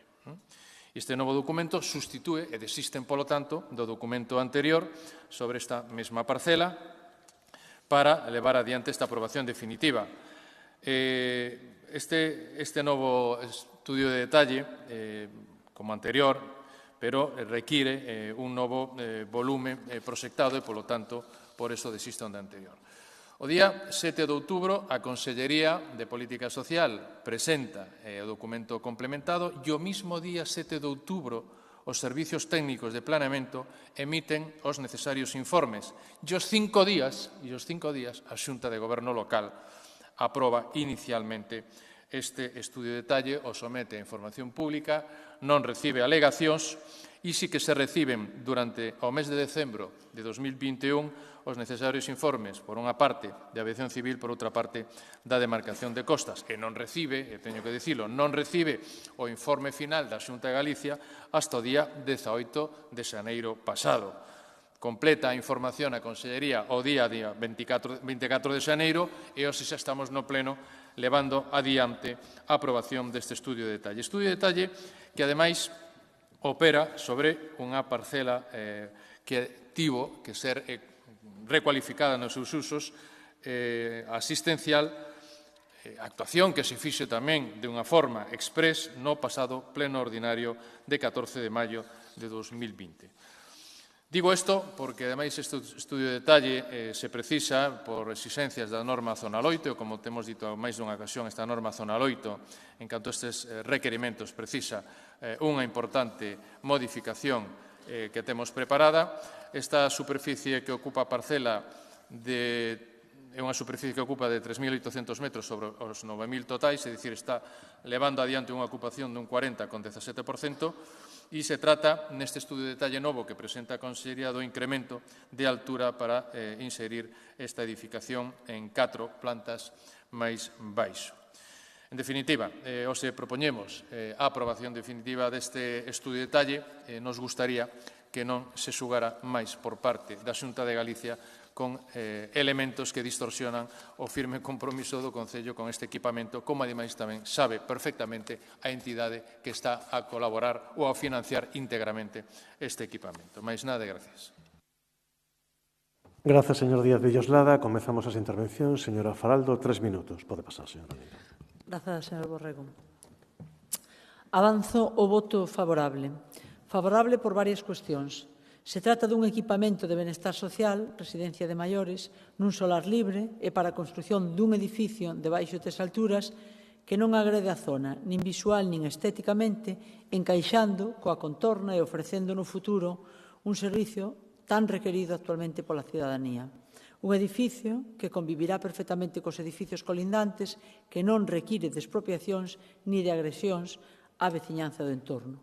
E dito isto, digo isto porque ven a colación outra obra que se está a punto de acometer nese espazo e que vai a ser xusto todo o contrario, a ampliación do Hospital da Coruña. Aproveito este momento para pedirlles ao Grupo do PP e ao Grupo do PSOE, asinante do convenio coa Xunta, que lle digan aos seus maiores que que estamos a tempo de recapacitar e parar unha obra que non vai a traer máis que persuicios durante os próximos anos e que ao seu remate, se chega a ser rematada, suporá ter un hospital mal enclavado, bunkerizado, con pésima accesibilidade, orientado hacia a zona de menor luminosidade, con desaproveitamento da luz e do calor solar e cunha amalgama de edificios antigos con edificios de nova construción. Todo isto, despois de someter ao persoal profesional do hospital e ás persoas usuarias a anos de convivencia con obras de gran calado, cos persuicios colaterais que supón de pó, ruído, grúas, traballadoras de obra, interrupción de tráfico, etc., para finalmente enterrar esos máis de 400 millóns de euros nun hospital que nunca será o novo Hospital da Coruña. Sobre esta situación, ademais, unimos a dor de familias que terán que perder as súas casas nunha expropiación forzosa co sobrecoste que iso engade á obra. E permítaseme aquí concretar un berro de ira en nome desas familias, de moitas desas familias, que onte foron convocadas pola Xunta para tratar a expropiación das súas casas nun acto afectada que calificaron como un insulto polo trato desalmado, pola falta de concreción, polo atropello sen posibilidades de defensa. Porque se se empecinan en que o hospital siga no enclave no que se instalou fará este agosto 50 anos, por que a ampliación ten que ser esa orientación? Xa de ser ali, por que nesa orientación? Que a todas luces é a peor. Orientación que, ademais, obriga a edificar sobre pena e en un terreno máis abrupto e desnivelado. Por que, por exemplo, non se expropia o aparcamento privado entre a Estrada da Lamadosa e de Inés de Ben, que ten maior superficie, maiores posibilidades futuras e menos afectados? Estando, como estaba convencida, do meu voto favorable ao asunto 4 para a aprobación do estudio de detalle do equipamento de benestar e asistencia, non quería deixar pasar a ocasión e a oportunidade de poñer o visor da Cámara nesa desfeita que será a ampliación do hospital. Moitas grazas. Grazas, señora Faraldo. Pasen, por favor. Señor Jorquera, o seu turno. Grazas. Nos asuntos que debatimos anteriormente referime a intermodal como conto de nunca acabar. Non é o único conto de nunca acabar. A residencia da terceira idade de Irís vai camiño de facerlle a competencia. Cando a Xunta presentou os orzamentos da Comunidade Autónoma para o ano 2020, unha das críticas que fixemos dende o BNG foi o escaso investimento previsto na cidade da Coruña, até o punto de que o maior investimento previsto, 15 millóns de euros, era para unha residencia da terceira idade en Eirís, que realmente non era froito do esforzo investidor da Xunta, senón que corría a cargo dunha entidade privada, a Fundación Amancio Ortega. Tratábase dunha crítica que formulábamos a Xunta, non a Fundación Amancio Ortega. Mas o caso é que pasou 2020, pasou 2021, e ese investimento non se executou. Primeiro, a Xunta pensou nunha ubicación, despois noutra. En vez de construir a residencia nun soar cedido gratuitamente polo Concello, decide mercar outro soar a unha fundación no terreo onde estaba situada a Gardería Virxe do Carme. Froito diso, o Pleno do Concello, 14 de maio de 2020, tivo que aprobar un cambio de uso dese soar.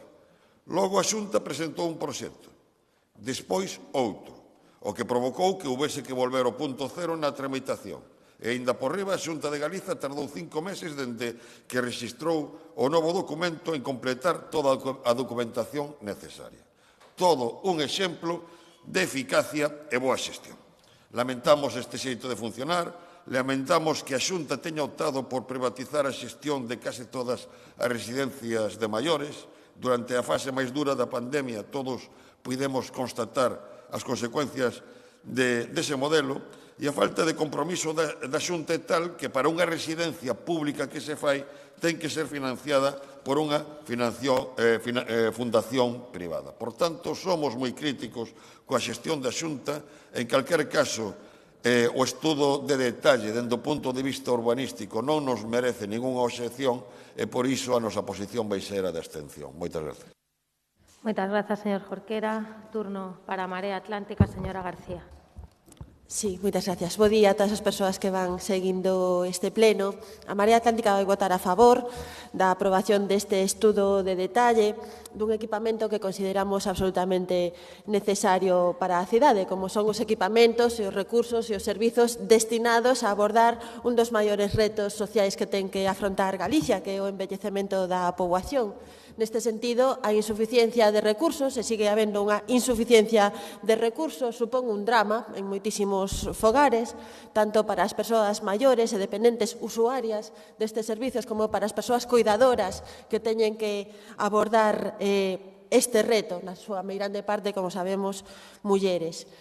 Que sexa tan necesario este equipamento non quere dicir de ninguna maneira que estea sendo áxil a súa tramitación, e a verdade é que este anuncio da residencia de maiores de Eirís se fixo aí xa 5 anos a bombo e platillo coa presentación duns orzamentos da Xunta na que efectivamente chamaba a atención que era o maior investimento da Xunta na cidade nos últimos anos xunto coa xa célebre pasarela de Marineda, pero que en realidade que empuña os cartos era a Fundación Amancio Ortega. Do estudo de detalle, sí que temos que dicir algo. Este novo estudo de detalle que se presenta incrementa notablemente o volume do equipamento en relación á parcela, sube unha altura, aproveita prácticamente toda a superficie útil disponible nesa parcela. Nos preguntamos se realmente ese debe ser o xeito de funcionar e o xeito de concibir o urbanismo dunha administración pública. Neste sentido, nos consideramos que hai mellores exemplos.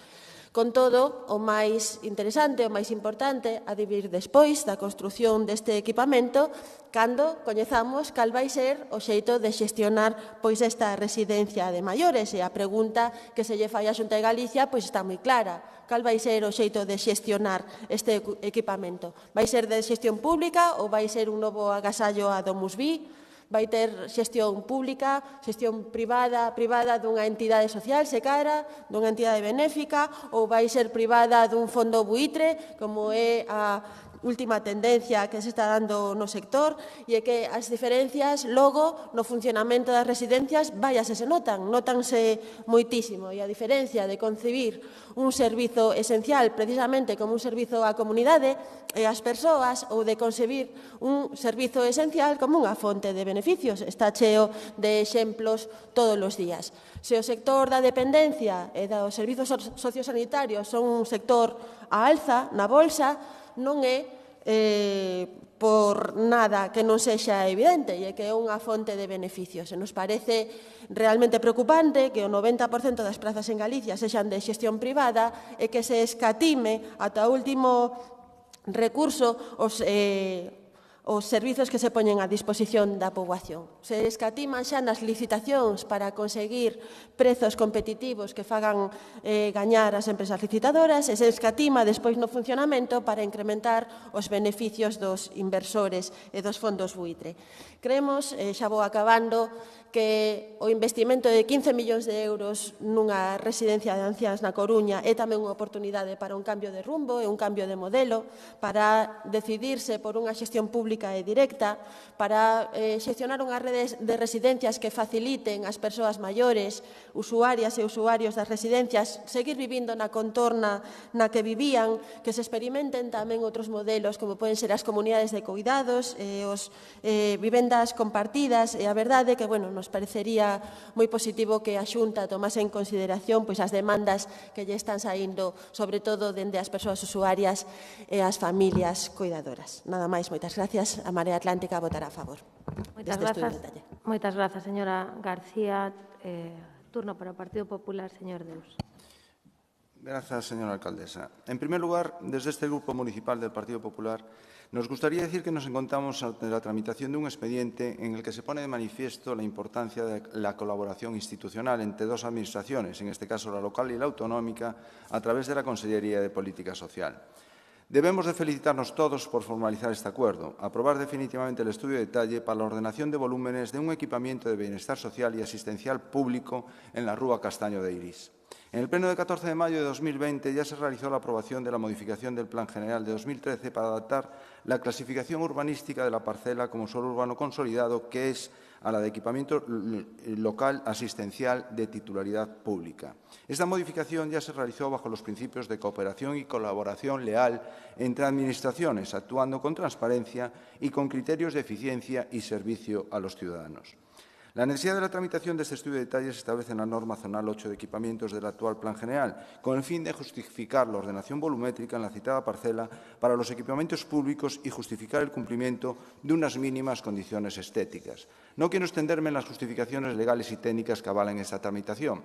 Se encuentra perfectamente justificada en los informes sectoriales correspondientes, así como en los informes municipales de urbanismo y en el preceptivo del secretario del Pleno. Durante el periodo de exposición pública tampoco se presentaron alegaciones. Quisiera señalar también en este momento que el compromiso de la Xunta con la ciudad, reflejada en la colaboración con el Concello, se ve ampliado con este equipamiento para el bienestar social y existencial de Irís. Hace tan solo unos días se ha puesto en funcionamiento el edificio Amizar, que dotará de espacios de atención a numerosas asociaciones que prestan atención también en nuestra ciudad. Ni que decir tiene el merecidísimo reconocimiento a la Fundación Amancio Ortega, que financiará la construcción con 15 millones de euros.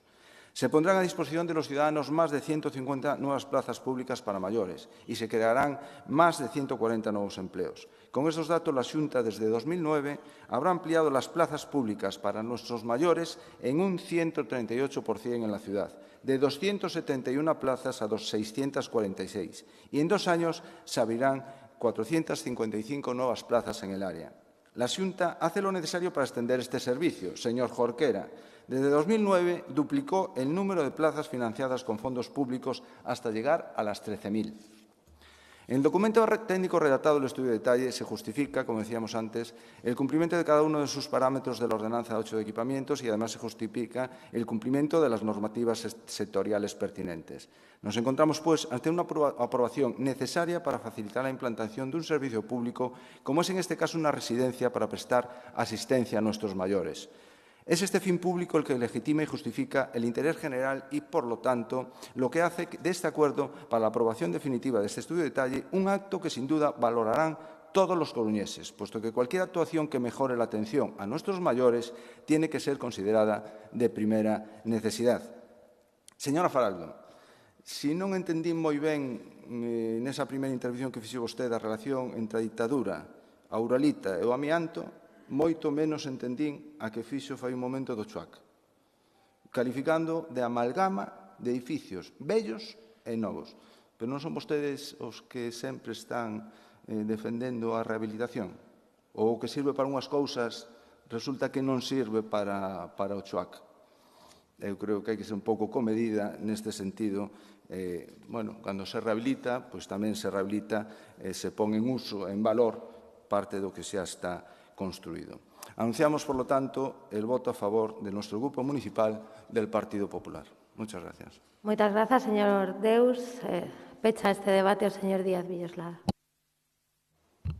Sí, eu creo que é importante, como moitas cousas, ainda que a veces non sempre, pero moitas cousas son os resultados, e o resultado de que saquemos adiante este estudio de detalle moi importante para este novo equipamento de residencia maiores. Concordamos absolutamente coa necesidade de que a Administración Autonómica Xunta de Galicia ten que abordar, como moitas administracións autonómicas, o modelo de xestión e como estamos atendendo os maiores. A pandemia creo que fixo unha radiografía cruel de que pasou nas residencias de maiores, tamén en Galicia, porque aquí en Galicia estamos moi acostumados a botarlle culpas a Madrid ou aos outros, pero hai competencias propias que hai que xestionar. Por iso creo que hai que traballar a fondo nun plan autonómico en materia de atención a maiores, de residencia a maiores. Sí que é importantísimo que a xestión destas residencias garanta o mellor servicio público e, en este sentido, pois a ver se desta vai. A ver se desta vai, señor Deus, esa eternamente prometida residencia de maiores que non vai resolver todos os problemas, pero vai ser un equipamento importante. Unha matización final, señora Faraldo, en relación con Chuac, que estamos traballando coordinadamente, e o saben, e o sabemos todos, coa Xunta, nas mellores alternativas de reubicación das persoas que podan estar afectadas polo ámbito de da ampliación do hospital, pero, enténdame ben, non confundamos a veces intereses particulares co interés xeral que supón a gran remodelación do Hospital da Coruña. Gracias. Moi ben, moitas grazas. Procedemos á votación deste asunto. Votos a favor. Moitas grazas. Votos en contra. Abstencións. Moitas grazas. Queda aprobado.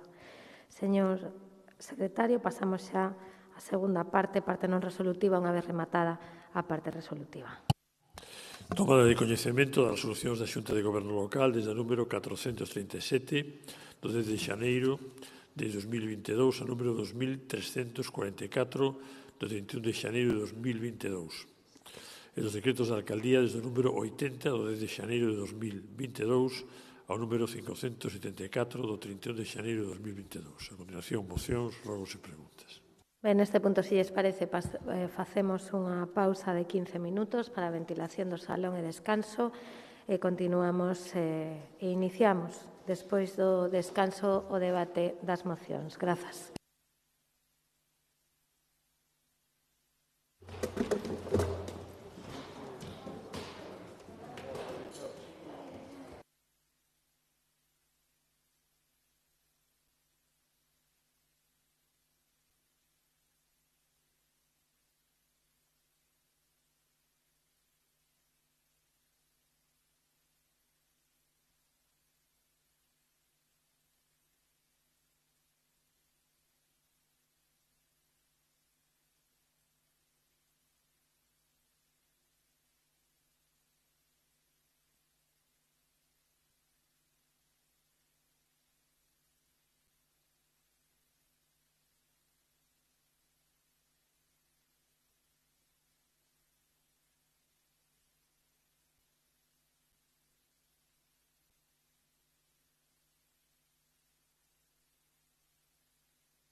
Ben, bo día, retomamos a sesión. Temos unha pequena incidencia informática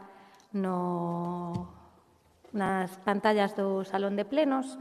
Entón, para non dilatar o inicio da sesión, controlarei o tempo a través do teléfono, pero máis ou menos xa saben como vai. 4 minutos para as mocións conxuntas e 3 minutos para o resto. Se se pasan, pois, lles aviso eu.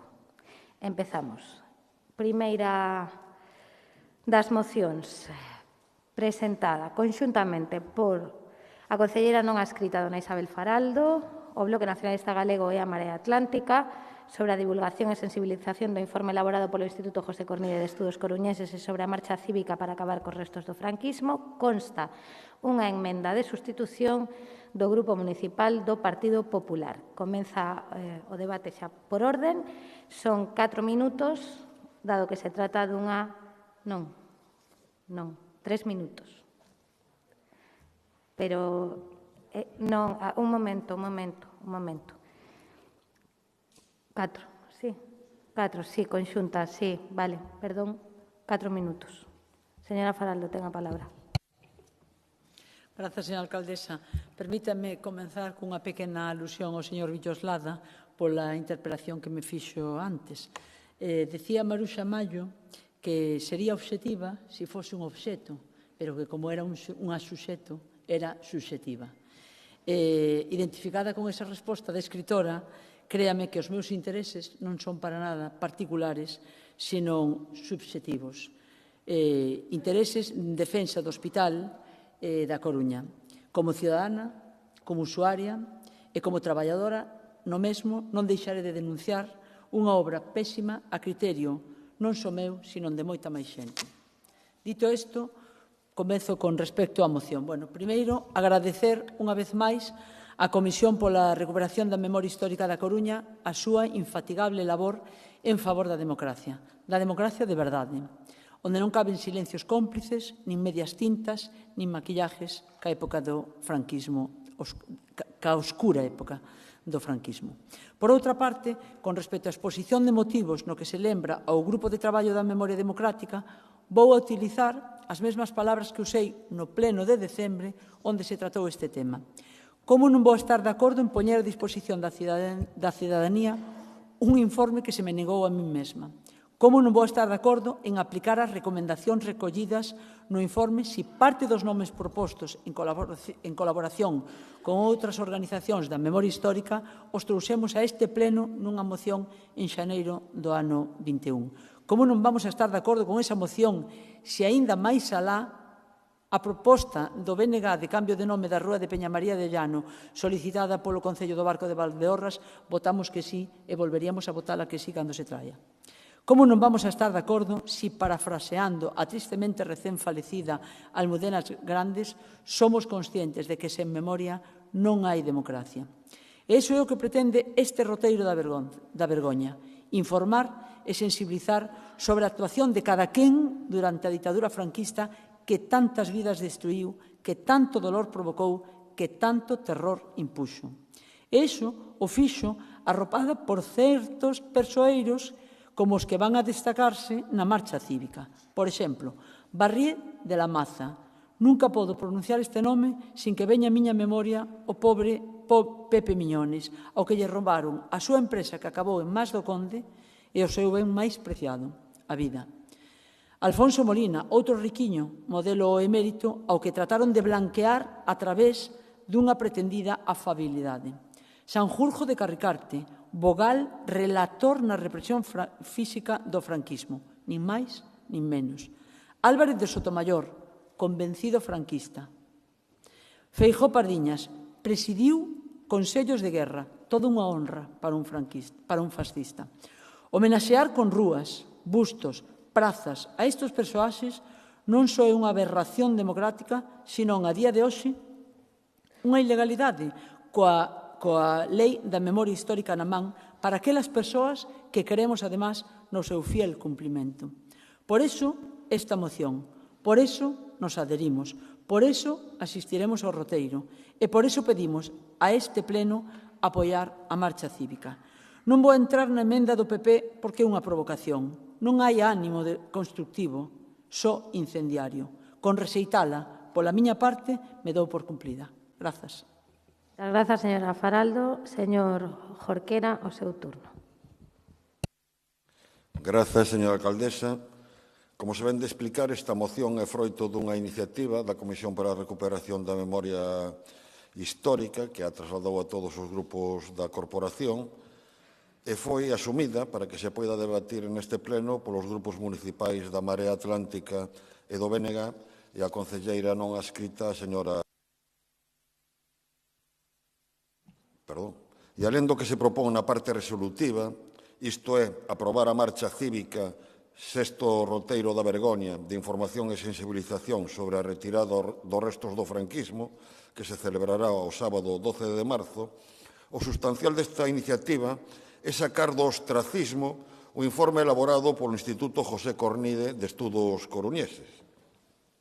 Segundo o dicionario da Real Academia Galega, ostracismo é o desterro político de 10 anos de duración o que se condenaba en Atenas no século V a.C. a todo aquel que se consideraba perigoso para a cidade.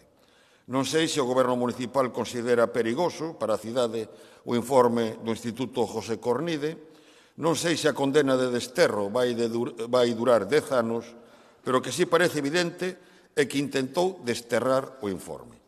Repasemos. En novembro, o Grupo Socialista votou en... Sí, perdón, señor Jorquera. Sí, a ver, delle agora, a ver se vai. Vale. En novembro, o Grupo Socialista votou en contra dunha moción do BNG para que se retirasen as honras e distincións a Sergio Peñamaría de Llano. Xustificou o seu voto negativo apelando a que non se podían facer xuizos de valor a lixeira, senón que fundamentados en dereito. E comprometeuse a que o Goberno municipal analizaría as diferentes propostas que haxa sobre a posible retirada de honras e distincións en base á lei da memoria histórica e a través de estudos rigurosos e fundamentados, con documentos probatorios e non con palabras. E logo soubemos, grazas a unha información xornalística, que eses estudos rigurosos e fundamentados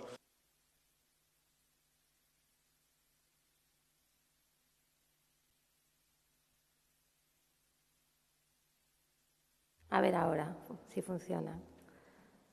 De verdad, sinto, A ver, delle aí. Continúo. Na reunión do Consello da Memoria Democrática, para intentar xustificar o injustificável, chegou a argumentarse que ese informe hai que contrastalo cun estudo legal. Cando ese informe precisamente o que fai é poñer en relación os resultados da investigación histórica co que determina a lei ao respecto. E tamén se aduciu que o informe non tiña aínda o refrendo do padroado do Instituto José Cornide, cando, como xa dixemos en anteriores debates, o que non se pode facer é deixar esmorecer o Instituto e escudarse logo en que un padroado que froito desa situación leva moito tempo sen reunirse, aínda non o refrendou. En calquera caso, como se di no informe, a lei da memoria histórica é moi taxativa e determina que deben ser retirados os honores a persoas que tiveron un papel destacado na exaltación da Guerra Civil, da sublevación militar e da represión da ditadura. E esa obriga ética e legal non se está cumprindo no Concello da Coruña. Na denominación de rúas, avenidas e prazas, se segue honrando a persoas que tiveron un papel destacado na exaltación da insurrección golpista do 36 e da ditadura, como é o caso das persoas nas que se vai centrar o sexto roteiro da vergoña. Pero se aos nomes de rúas engadimos nomes de edificios e grupos de vivendas, distincións honoríficas e monumentos, escudos, placas ou retratos, na Coruña aínda fican 108 símbolos franquistas en retirar, segundo a propia Comisión para a Recuperación da Memoria Histórica. Tense dito moitas veces que suscitar estes debates é reabrir feridas, cando realmente o que se pretende é pechar feridas. Manter estas honras e distincións atenta contra a dignidade de todos os demócratas e de todas e todos os represaliados da ditadura. E atenta contra o dereito á reparación moral a que teñen dereito as vítimas. Unha sociedade democrática non pode ter como fillos predilectos a significados franquistas nin pode manter as rúas de alcaldes da ditadura. Por iso, suscribimos esta moción e expresamos o desexo de que o traballo de información e sensibilización vai acompañado de pasos decididos para retirar a simboloxía franquista que aínda existe hoxe na nosa cidade. O PP presentou unha emenda na que parece tomar a broma a proposta contida nesta moción e propón como alternativa que o roteiro percorra os barrios que sufren problemas de inseguridade cidadá. Por iso, e dado que o PP presentou tamén unha moción para que non se inclúan alusións persoais nas placas conmemorativas, o BNG presentou unha emenda de adición a esa moción do Partido Popular na que propoñamos que se organice un roteiro que percorra as placas conmemorativas nas que figure a alusión persoal a Manuel Fraga Iribarne, co obxecto de proceder progresivamente á súa retirada. Por coherencia, imagino que cando debatamos esa moción, o PP aceptará a emenda. Moitas grazas. Moitas grazas, señor Jorquera. Turno para a Marea Atlántica, señor Martínez. Grazas, señora alcaldesa. En outubro de 2015, coa retirada da placa en honor a Millán Astraida, que hoxe volve ser felizmente prazada a Tochas, o alcalde Xulio Ferreiro empezaba a saldar unha débeda longamente demorada nesta cidade coa verdade, a xustiza e a reparación. Das rúas e prazas da Coruña saíron tamén no pasado mandato Mola, Sanjurjo, Santiago Gómez, Gómez Zamalloa, Juan Canalejo ou a División Azul para darlle entrada, para darlle paso á recuperación de topónimos tradicionais e tamén a placas en memoria de Álvaro Cebreiro, Antón Villar Ponte ou en homenaxe á Orquestra Sinfónica de Galicia. Co goberno da Marea Atlántica retiráronse do primeiro andar deste pazo municipal os retratos dos alcaldes golpistas que até entón compartían corredor con Domingos Merino. Creamos tamén a Oficina de Atención ás Vítimas do Franquismo e puxemos a andar o Consello Municipal da Memoria Democrática. Estamos modestamente orgullosos e orgullosas do feito, pero nunca pensamos que estivese todo resolto nin que fose exactamente suficiente. Para continuar avanzando no camiño da eliminación da simboloxía franquista, o Consello da Memoria Democrática decidiu ao comezo deste mandato encargar un informe ao Instituto José Cornide. Ese informe, coordinado pola historiadora Ana Romero, está rematado e conclúe, logo de examinar a folla de servizos de 14 personaxes que todos eles colaboraron na represión e merecen, por tanto, que se lles aplique a súa memoria a Lei de Memoria Histórica. Por tanto, que se lles retiren as honras que aínda continúan na cidade. Ante a pasividade do goberno local, o pasado mes de decembro, a Marea Atlántica trouxo a este pleno este debate e recabou o apoio maioritario da corporación para instar ao goberno a poñer este informe ao dispor de toda a cidadanía para comezar os trámites para a súa efectiva aplicación e a colaborar tamén coas asociacións da memoria na divulgación do traballo dese equipo de historiadores e historiadoras coordinado por Ana Romero. E iso é, en boa medida, o que a Comisión pola Recuperación da Memoria Histórica vai facer con esta marcha cívica. Sí, xa está. O señor Jorquera leva o amplificador incorporado na gorxa, eu non, entón se me acaba o micro. Iso é o que a Comisión pola Recuperación da Memoria Histórica vai facer con esta marcha cívica o vindeiro 12 de marzo, e iso é para o que nos pide respaldo e, dende logo, da Marea Atlántica vai no ter. Quero pensar que o apoio maioritario que recabamos en decembro xa se está a traducir en xestións concretas, se non é así, aproveito, señor Ceremín, para pedirlle explicacións ou, cando menos, información ao respecto, e quero pensar tamén que aquel apoio maioritario se vai reproducir hoxe e vai dar un apoio tamén maioritario a esta moción que nos presenta a CRMH e que presentamos de común acordo varios grupos municipais. Sería francamente difícil de explicar ou de entender que isto non fose así. Remato coa moción e teño que referirme para rematar a emenda do PP. Non só imos votar en contra, ademais imoslle pedir que a retire.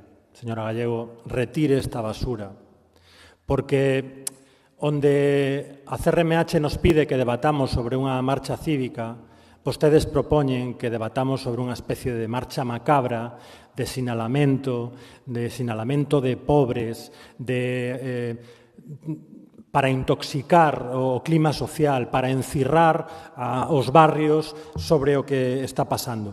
E facer iso, ademais de que non axuda, ben ao contrario, é unha ameaza para a convivencia democrática, e que facelo como emenda a esta moción é unha falta de respecto ás vítimas do franquismo. Así que, por favor, señora Gallego, retire esta emenda.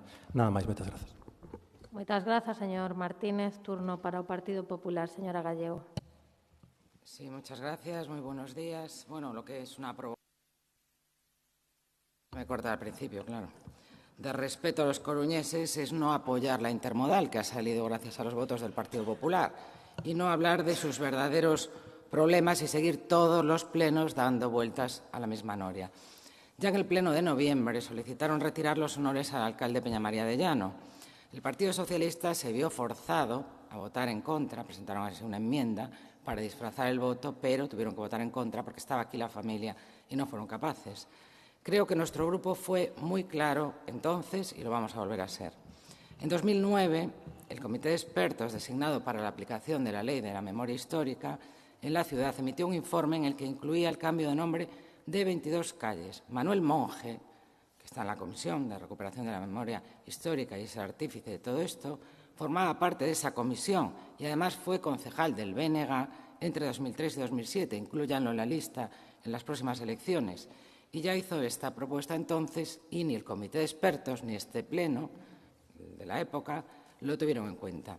No entra en el ámbito de la ley. Y así se dijo, y no me cansaré de repetirlo. Como siempre, BNG, Marea y la concejala que se separó de la Marea se interesan por lo que de verdad preocupa a los coruñeses. No es el recibo de la luz, no es la subida del IPC, no es el empleo, no son los barrios, no es la seguridad ciudadana.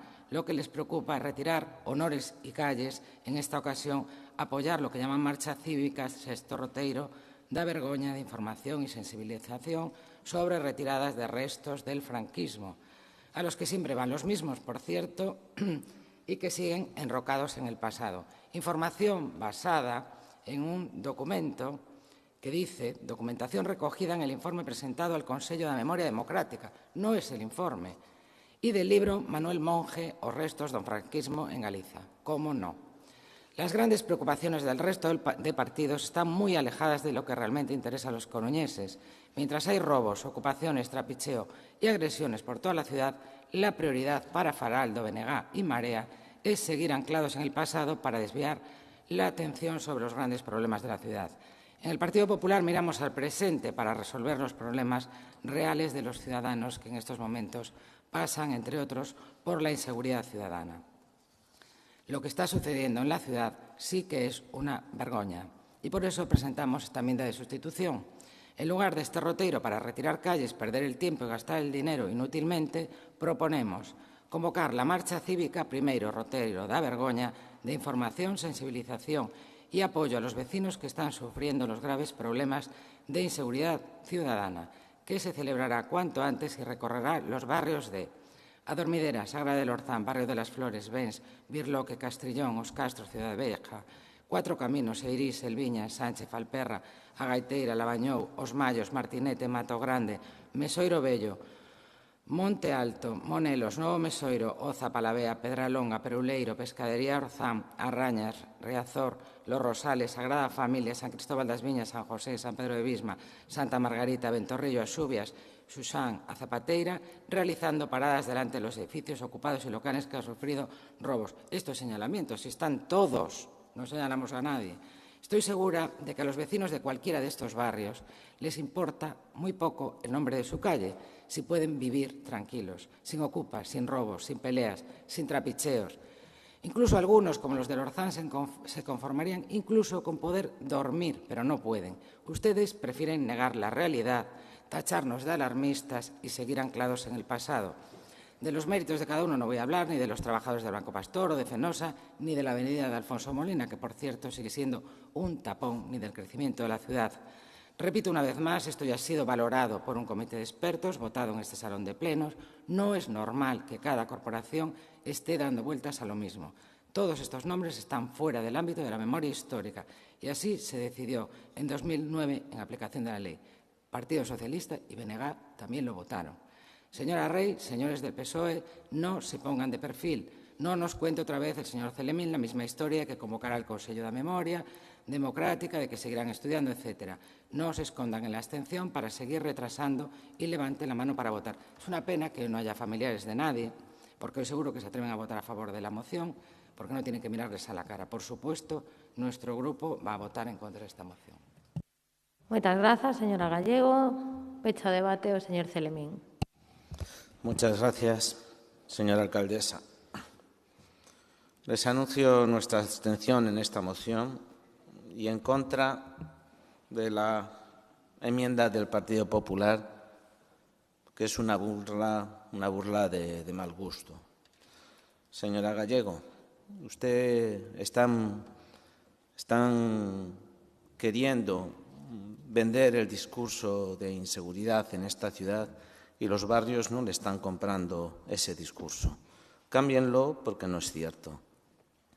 Como tantas veces les he dicho en este pleno, ningún partido de este plenario puede darnos lecciones sobre memoria histórica. Nosotros, los socialistas, fuimos represaliados, encarcelados y asesinados durante la dictadura. Pero, a pesar de haber sido perseguidos como tantas personas que pensaban diferente al régimen franquista, también somos capaces de contribuir a una sociedad en paz, a una sociedad que conviva, alejada de revanchismos y odios que no nos llevan a ninguna parte. Por eso, el Gobierno de Inés Rey está trabajando en recuperar la memoria en positivo de aquellas personalidades y acontecimientos que la historia trató de ocultar. Y lo hacemos desde la Concejalía de Memoria Histórica, que por primera vez se creó en este ayuntamiento, a través de actos de homenaje, de exposiciones, de publicaciones, contribuyendo a dar visibilidad a estos años tan grises de nuestra historia. También me gustaría señalar que conveníamos con todas las asociaciones de memoria de la ciudad para que puedan elaborar y desarrollar sus actividades con independencia. Además, presentaremos la demanda en los juzgados para recuperar la Casa Cornide para todos los coruñeses y coruñesas. Y no olvidamos que la puesta en marcha de la Oficina de Atención a las Víctimas en el centro de Riazor está en pleno funcionamiento. Respecto al informe encargado al Instituto de Estudios Coruñeses, como también saben, pero no quieren decir, antes de la publicación debe ser ratificado por el plenario de la institución y estamos a la espera. Este ayuntamiento siempre pretende tener una postura lo más justa y democrática posible.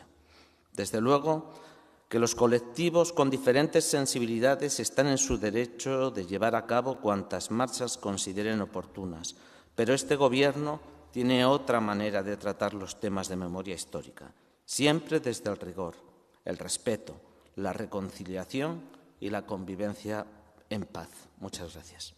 Muchas gracias, señor Celemín. Remata aquí o turno de debate desta moción. Procedemos, en primeiro lugar, a votación da emenda presentada polo Grupo Municipal do Partido Popular. De non prosperar, se votará a moción. Votos a favor da emenda presentada polo Partido Popular. Moitas grazas. Votos en contra. Moitas grazas. Queda rexeitada. Votos a favor da moción. Grazas. Votos en contra. Grazas. Abstencións. Moitas grazas. Queda rexeitada. Pasamos á segunda das mocións presentadas pola concelleira non adscrita sobre a distensión no conflito de Ucrania. Señora Faraldo, 3 minutos. Grazas, señora alcaldesa. Desde Podemos recibimos con fonda preocupación o incremento da tensión bélica en Ucraina e rexeitamos o aumento dos movementos de tropas e do envío de buques e cazas á zona. Tras meses de alta tensión entre as potencias e o despregamento a finais de decembro de máis de 100.000 soldados rusos na fronteira con Ucraina, camiñamos cara a un conflicto de difícil solución se non apuntamos a distensión e a autonomía estratégica para defender os nosos propios intereses e valores. Desde 2013, o conflito en Ucraína deixou miles de vítimas e devastou o país e dividiu o país. Pero os conflitos non sucederon só en Ucrania.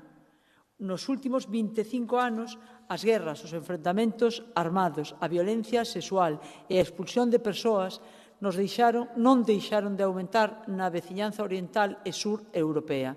Eses conflitos non só arrasaron países enteiros, sino que as súas consecuencias chegaron a Europa en forma de aumento dos fluxos de persoas migrantes e refuxiadas, conflitos políticos e económicos, presión da extrema dereita ou atentados terroristas.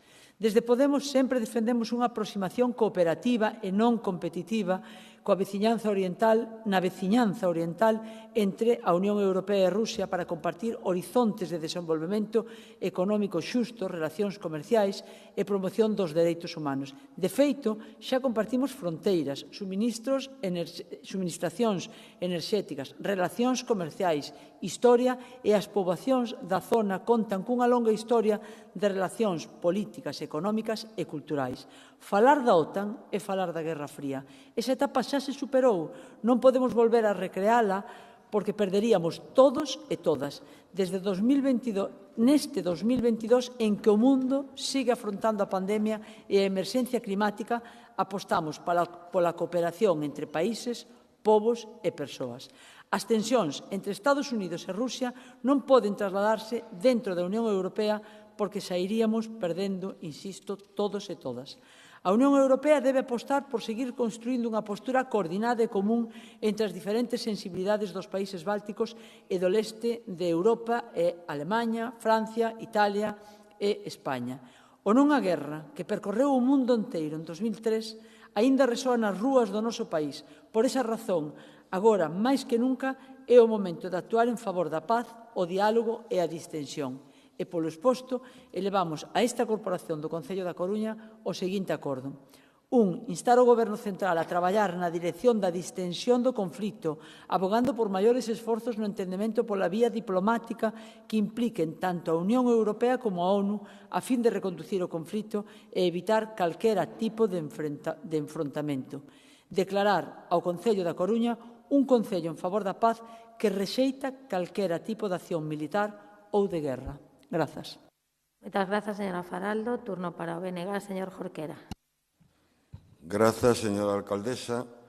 Teño que admitir que estivemos a piques de emendar, se puder, o título desta moción, propoñendo o seguinte título alternativo. Moción a favor de declarar ao Goberno Central a favor da distensión no conflito de Ucraína, abogando pola vía diplomática con un rotundo non á guerra. Porque, dado que Podemos forma parte do Goberno Central, quizá fose máis rápido e útil que o Goberno Central adoptase a posición que se defende nesta moción. Con todo, imos votala a favor. Como é evidente, non simpatizo con Vladimir Putin, sou moi crítico co seu populismo, co seu autoritarismo e cos graves déficits que hai na Federación Rusa en materia de dereitos humanos e liberdades democráticas, como tamén o son cos graves déficits que hai nesta materia en Ucraína e coa influencia que teñen no seu exército e forzas de seguridade grupos filonazis vencellados as antigas milicias e grupos de voluntarios. Mais do conflito entre Rusia e Ucraína estásenos contando só unha media verdade. E como di o refrán, a maior mentira é unha verdade a medias. Invito a todos vostedes a que lean o artigo Rusia amenaza ou amenazada, escrito por José Enrique de Ayala e publicado por La Voz de Galicia. Estamos a falar dun señor que é un xeneral de brigada retirado, nada sospeitoso, por tanto, de estar pagado polo ouro de Moscou. E lembra como a OTAN, unha alianza que se nos dixo que era defensiva para facer fronte á suposta ameaza da Unión Soviética e o Pacto de Varsovia, pese a que dende 1991 nin existe a URSS, nin existe o Pacto de Varsovia, non deixou de expandirse incorporando as repúblicas bálticas e boa parte da Europa do Leste. Tendencia expansiva que mantén abrindo as portas á incorporación de Xeorxia e Ucraína. Oíron falar vostedes da crise dos misiles que estivo a piques de provocar en 1962 unha guerra mundial? Todo porque Estados Unidos consideraba unha ameaza á súa seguridade nacional que en Cuba se instalase unha base de misiles rusos co visto e prace do goberno cubano. Como poderíamos lembrar tamén a invasión en 1983 por parte dos Estados Unidos da illa caribeña de Granada. Sei que a pretensión do goberno granadino de ampliar o aeroporto ameazaba a seguridade nacional dos Estados Unidos. E, en cambio, non é lóxico que Rusia perciba como unha ameaza a chegada da OTAN até as súas portas. Unha OTAN, por certo, que sei que é unha alianza para defender a democracia, pese a que un dos seus membros fundadores foi o Portugal de Antonio de Oliveira Salazar, e pese a ter entre os seus membros réximes tan autoritarios como o de Turquía. Por iso, coincidimos na necesidade de apostar pola distensión e a vía diplomática que pasa por impulsar o cumprimento dos acordos de Minsk, suscritos por Rusia, Ucraína, Francia e Alemania, co aval do Consello de Seguridade das Nacións Unidas.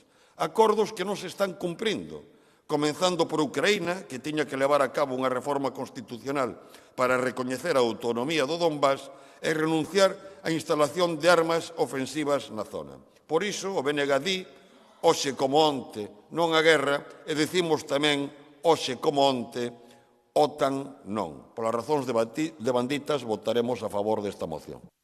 Moitas grazas, señor Jorquera. Turno para a Marea Atlántica. Señor Lema. Ben, bo día, moitas grazas. Descartada unha nova guerra no leste europeo, cando aínda sangran as feridas dos conflitos dos Balcáns que desmembraron a antiga Yugoslavia, permanece a necesidade de establecer unha nova orde mundial que xa non pode estar baseado nin na estrategia bipolar da Guerra Fría nin na autoridade incuestionable dos Estados Unidos. En medio de tanta confusión, xa nin tan sequera sorprende o mutismo do presidente español. É inaudito que o noso país movilice tropas a zonas en conflitos en que o goberno dé explicacións nin ao Parlamento, nin á oposición, nin aos seus propios socios. Ben, este entrecomillado, co que acabo de iniciar a miña intervención, é obra de Juan Luis Cebrián. Foi publicado no sección de opinión do país o pasado 24 de xaneiro. Non estamos aquí citando a radicais, a persoas dos extremos, estamos citando a unha persoa de orde. E incluso diría que probablemente unha persoa que forneceu penso que de contido ideolóxico ao Partido Socialista durante boa parte da súa historia, incluso diría que da súa mellor historia.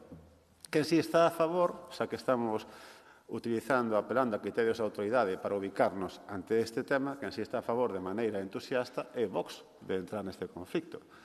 Que casualidade que Vox teña este interés en entrar e a ninguén se lle escapa que comparte moitísimas afinidades ideolóxicas con unha parte do nacionalismo ucraíno que podemos definir como filofascista que reclama como seu fundador a Stepan Bandera, heroe desa facción do nacionalismo ucraíno que se distinguía por un anticomunismo militante, cosa que ben se lle perdoa, non? Hoxe en día, pero non tanto, que era tamén un antisemita militante que realizou, colaborou, organizou pogromos que deron lugar á morte de milleiros de xudeus. E aí xa o personaxe perde certo cariz de heroe indiscutible, non? Ben, eu non pretendo facer agora a historia da relación entre Ucraína e Rusia, só sinalarei que os vínculos históricos entre os dous povos son estreitos e sempre foron pacíficos. Abonde sinalar para ilustralo que o heroe nacional ruso, Alexander Pushkin, naceu en Kiev e que o principado desta cidade é considerado o sermolo do que logo sería Rusia durante a Idade Media e que na súa parte oriental, nas provincias de Donetsk e Donbass, mantén unha porcentaxe de poboación ruso-parlante que supera o 80%. Compre vir un pouco máis caro presente agora, situarnos en 1990, data na que 20 países europeos, entre eles a xa extinta Unión Soviética, suscriben a Carta de París na que os países occidentais se comprometen a evitar a expansión da OTAN cara ao leste, un compromiso que non cumpriron en ningún momento e que está no cerne do conflito que hoxe nos ocupa e preocupa. Non sabemos, en realidade, que estatus pode ter en Europa logo do final da Guerra Fría, nun mundo multipolar onde os conflitos deben resolverse no seo da ONU pola vía da concertación, a mediación internacional e o diálogo. Mais aínda se temos en conta os efectos desastrosos da súa intervención na antiga Yugoslavia, que supuso o desplazamento de centos de milleiros de refugiados por toda Europa e a apertura de feridas que aínda hoxe están non sen cicatrizar. Entre elas, a creación dun Estado fantasmal, Kosovo, liderado por un grupo considerado terrorista poucos meses antes da intervención da OTAN. Na OTAN, a parte serbia de Kosovo, como era daquela considerada a UCK, non? Mas o que resulta realmente ou absolutamente inexplicable é a decisión de Pedro Sánchez de enviar tropas ao conflito ucraíno. Enviáronse tropas sin pasar polo Parlamento, sin dar explicacións públicas, sin dicirnos por qué razón, cales son os motivos, además desa adhesión automática al matón de la clase, a que manda aquí, aos Estados Unidos, por qué razón hai que acudir de maneira automática a ese conflito. Tendo en conta, ademais, que os que deberan ser, penso eu, o que guiase a acción exterior do goberno español debería ser tamén a actitude que están mantendo neses momentos os seus socios preferentes na Unión Europea, que son Francia e Alemania, que están intentando distender este conflito porque saben que os principais afectados en caso de que se desencadene ese conflito van ser eles. E vai ser tamén, por tanto, o Estado español. É unha actuación que, desde logo, nos retrotrae a tempo, ese remato da alcaldesa, que desearíamos non ver, a tempos, por certo, que deu lugar ao que foi un movimento transversal e moi potente e masivo no Estado español como era o non a guerra, e que este partido político humildemente comparte. Non a guerra, por favor. Moitas grazas, señor Lema. Turno para o Partido Popular, señora Gallego. Sí, muchas gracias. Permítame un pequeño inciso, porque antes hablaba aquí de la reforma laboral, cuando estábamos hablando de la intermodal, entonces supongo que podré hacer una referencia. Señora Faraldo hablaba antes con tanto orgullo de la reforma laboral. Pues acabo de ver que Podemos Asturias acaba de despedir en este mes a 4 personas, 4 trabajadores, 3 mujeres y un hombre. Viva el feminismo. Todo un ejemplo. En el anterior pleno usted se indignó y se marchó porque pedimos la dimisión del ministro Garzón. No era un asunto local. Pues, señora Faraldo, no se marche ni se moleste, pero el conflicto de Ucrania tampoco es un asunto local. Esto hay que debatirlo en sede parlamentaria. No entiendo por qué lo trae el asunto al ámbito municipal. Usted, que siempre critica esto, hable con Garzón, hable con Montero, hable con Yolanda Díaz. Su partido está gobernando en Madrid. Debatan en los despachos, en el Consejo de Ministros, o pidan la comparecencia del presidente del Gobierno, como sí ha hecho el Partido Popular, que le pidió su comparecencia en el Congreso. Y si no están de acuerdo con su postura, rompan el Gobierno, no chantajean con otros temas. Pues este tiene trascendencia. Lo que deberían hacer es instar al Gobierno del Estado a que sea uno solo. ¿Cómo vamos a ser creíbles fuera de España si una parte del Gobierno se manifiesta en contra de la otra parte? Belarra, Montero, Echenique, el condecorado Pablo Iglesias, que ya no está en el Gobierno. Eso sí, Yolanda Díaz, calladita, porque no se vaya a estropear su imagen de moderada que tiene ahora, quién la ha visto y quién la ve. Todo pantalla, porque aquí la conocemos bien. El problema es que tenemos un Gobierno de España dividido en un momento crítico. Por eso, en el Partido Popular creemos que son los gobiernos estables los que dan seguridad a un país. Lo que está claro es que la posición de España sobre Ucrania, así como la política internacional, requiere de acuerdos con el principal partido de la oposición, mientras los miembros comunistas del Gobierno de Sánchez ponen palos en las ruedas y el presidente socialista sigue sin dirigirse al presidente Casado. El Partido Popular ofrece lealtad. Ha sido Casado quien ha tenido que llamar a Sánchez en un tema que nos afecta directamente. El problema que tiene Sánchez en este momento no es el Partido Popular, sino su socio de Gobierno, mejor dicho, sus socios. Lo mismo le pasa aquí a la señora Rey, lo hemos visto hace nada con la intermodal. Por supuesto que el Partido Popular apuesta por la vía diplomática, como no puede ser de otra forma. Por supuesto que todos vivimos con preocupación esta crisis. Estamos en un momento extremadamente delicado. Nosotros somos un partido serio y responsable que cumple con los compromisos adquiridos en las instancias multilaterales como la OTAN o la Unión Europea.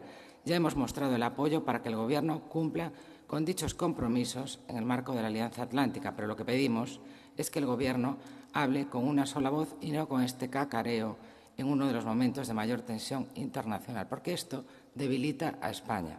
El Partido Popular trabaja por la paz, por la democracia, la libertad y los derechos humanos. Señora Faraldo, lo de su partido Podemos es un pacifismo táctico, porque todos sabemos lo que en realidad esconden, porque ya no engañan. Por supuesto que apostamos por una solución diplomática del conflicto y por eso nos vamos a abstener, porque este asunto no tiene que tratarse aquí. Traer esta moción a este salón de plenos no es más que un postureo, Ustedes gobiernan en Madrid y porque lo primero que tiene que hacer el presidente del Gobierno, Pedro Sánchez, es informar con transparencia y contar con el líder de la oposición. Ha sido Pablo Casado, como ya he dicho, quien le ha tenido que llamar cuando lo lógico es que sea al revés. Y lo que tiene que hacer, por supuesto, es comparecer con total transparencia en el Congreso de los Diputados y dar las explicaciones correspondientes. Pero yo creo que no lo hace porque sabe que el problema lo tiene realmente dentro del Consejo de Ministros, sino el Partido Popular, que ya le ha ofrecido su apoyo y lealtad, como no puede ser de otra forma. Señora Rey, a Sánchez le pasa como a usted, con estos socios no le arriendo la ganancia. El problema es que, en su caso, las consecuencias las sufre la ciudad y en el de Sánchez España. Muchas gracias. Moitas grazas, señora Gallego. Pecha o debate polo Goberno, señor Lajetuñas. Gracias, señora alcaldesa. En fin, a verdade, señora Faraldo, que con estas mocións creo que deixan bastante claro cales son as prioridades que ten vostede e a súa organización con respecto aos veciños e veciñas da cidade da Coruña. Si temos en conta, e non me parece un tema menor, que vostede ten 3 mocións que podes presentar neste pleno e dedícanse a vir a falar de marchas, roteiros, declaraciones a favor de la paz e non de la guerra. Eu creo que o goberno municipal goza de boa saúde e, ademais, o que bota en falta é un pouco máis de intensidade por parte súa como oposición constructiva. Quero decir que, aparte de que estén preocupados das expropiacións para que haxa un novo hospital e de que se lle quite aos que teñen chalés o seu espacio para que poida haber un hospital para todos, son as súas preocupacións. A ver, vir ao pleno desta corporación e volver a escoitar falar do Pacto de Varsovia. Sí, bueno, o Pacto de Varsovia, de Ucraína, de Ucrania, da OTAN. Non sei, se queren, non sei, a min recordábame El muro de Berlín, a canción de Sabina, ¿no? Hasta en Sebastopol, señor Jorquera, los camaradas bailan el rock and roll. Ha vuelto Rasputín. Ahora é Putin, non é Rasputín. Se acabou la Guerra Fría. Viva la peluquería, vostede máis eu. Complicado. E uno non sabe se reír ou llorar. Bueno, a min, a verdade que me produce, non sei se un certo encabronamento, permítame, ou tomarme a cachondeo que veñan a falar ao pleno da cidade da Coruña de Ucrania e de Putin e de las distensiones e de los límites geográficos. A vostedes lle parecen serios? A mí non me parece, salvo que teñamos que seguir falando da KGB e da CIA e de Lenin e Sasha Gabor. En fin, un pouco de respeto cara aos cidadáns desta cidade. Se aspiran a estar nunha Cámara Legislativa, que é lexítimo, adiante. Hai convocatorias electorais. E, polo tanto, é dicir, pois, teñan os debates que teñan que ter no Congreso dos Deputados, no Senado, no Parlamento Europeo. Pero a vostede lle parece serio declarar o Concello da Coruña un concello en favor da paz, que rexeita calquera tipo de acción militar ou de guerra. Bueno, pois, non sei, supoño que é para cachontearse. Somos buenos, queremos ser felices. La carta a los Reyes Magos. É que só se pode coller algo así cando temos un pleno do Concello da Coruña para falar da preocupación dos cidadáns da Coruña. Están completamente desnortados. O sea, bueno, en fin, está a señora Gallego como para darlle leccións. Vamos, que trae temas aquí que son a principal preocupación dos veciños dos Maios e dos Castros. Xuntáronse onte dúas asociacións precisamente moi preocupados polos asuntos que traen vostedes aquí. En fin, no habrá revolución, decía Sabina, y se acabó la Guerra Fría. uno no sabe si reír o llorar, por lo menos que le pongan gas a la pipa de la paz. Mire, nós somos pacifistas, estamos a favor de que o Concello da Coruña sexa un concello a favor da paz, pero tamén nos gustaría que houvese un pouco de seriedade e que non tuéramos que perder o tempo con auténticas chorradas, chorradas. Porque isto é faltarnos ao respeto a nós mesmos. Se alguén nos está mirando e pensa que o que se discute no Concello da Coruña son os límites geográficos, o que pasa no Kremlin, outros a facer disquisicións históricas, si Putin é mellor que non sei quen, pero que cachondeo é ese? É dicir, os problemas de Bioño, de Ventorrillo, da Agra, de Mato Grande, puxeron algún encima da mesa? Ningún. Señora Faraldo, nin Crimea nin o Donbass van a mover unha cella se nos falamos da Coruña. Nos temos algunha responsabilidade, algunha competencia para falar desto? Dice vostede, é o momento de actuar a favor da paz. Apostamos pola cooperación entre países, povos e persoas. Non sei, os abaixo asignantes estamos a favor. Eu só quero rematar recordándolle unha anécdota con respecto a este tipo de cuestións. Vostede quere resolver o de Ucraína no pleno da Coruña. O señor Otelo Saraiva de Carballo, no ano 75, tamén foi a Suecia e tamén foi a falar con Olof Palme porque tiña un plan tamén para acabar cos ricos en Portugal. E como sempre, Olof Palme tan sensato díxolle que el o que tiña en Suecia era un plan para acabar cos pobres. Señora Faraldo, a ver si nos traen algunha proposta que sea de interés para a cidade da Coruña e non temos que estar cachondeándonos o que temos que debatir nun pleno. Isto non é o Congreso dos Diputados, non é o Parlamento de Galicia, isto é unha corporación local. Así que, perdone, pero é que é difícil tomar en serio que traian este tipo de iniciativas. Eso sí, debe de ser que a señora alcaldesa debe estar facendo ben a súa labor e está gobernando ben a cidade cando as preocupacións que traen é explicar o que ten que facer o goberno. No goberno o que teñen é colaborar e non poñer trabas e apoiar o presidente do goberno. Non sei se o saben, pero España está na OTAN e que non hai que discutir se estamos a favor ou en contra, e que xa estamos na OTAN. Moitas grazas. Remata este debate. Non hai enmendas a esta moción e, polo tanto, imos proceder á votación. Votos a favor da emenda. Perdón, da moción. Votos a favor da moción. Perdón. Grazas. Votos en contra. Abstencións. Queda aprobada. Terceira e última moción da conselleira non adscrita sobre instar o Ministerio de Industria e o Ministerio de Transición Ecolóxica a propiciar a intervención da SEPI na planta da Luz Ibérica, que se vai debater conxuntamente sobre coa primeira das mocións presentadas polo bloque sobre a situación da planta da Luz Ibérica. Aquí hai, atentos porque o tema é complicado. Logo non se lío. Ben, a ver, hai unha enmenda de sustitución do Grupo Popular. Sí. Quer marchar agora? Sí, bueno, logo lle explican. Marche. Sí, pase.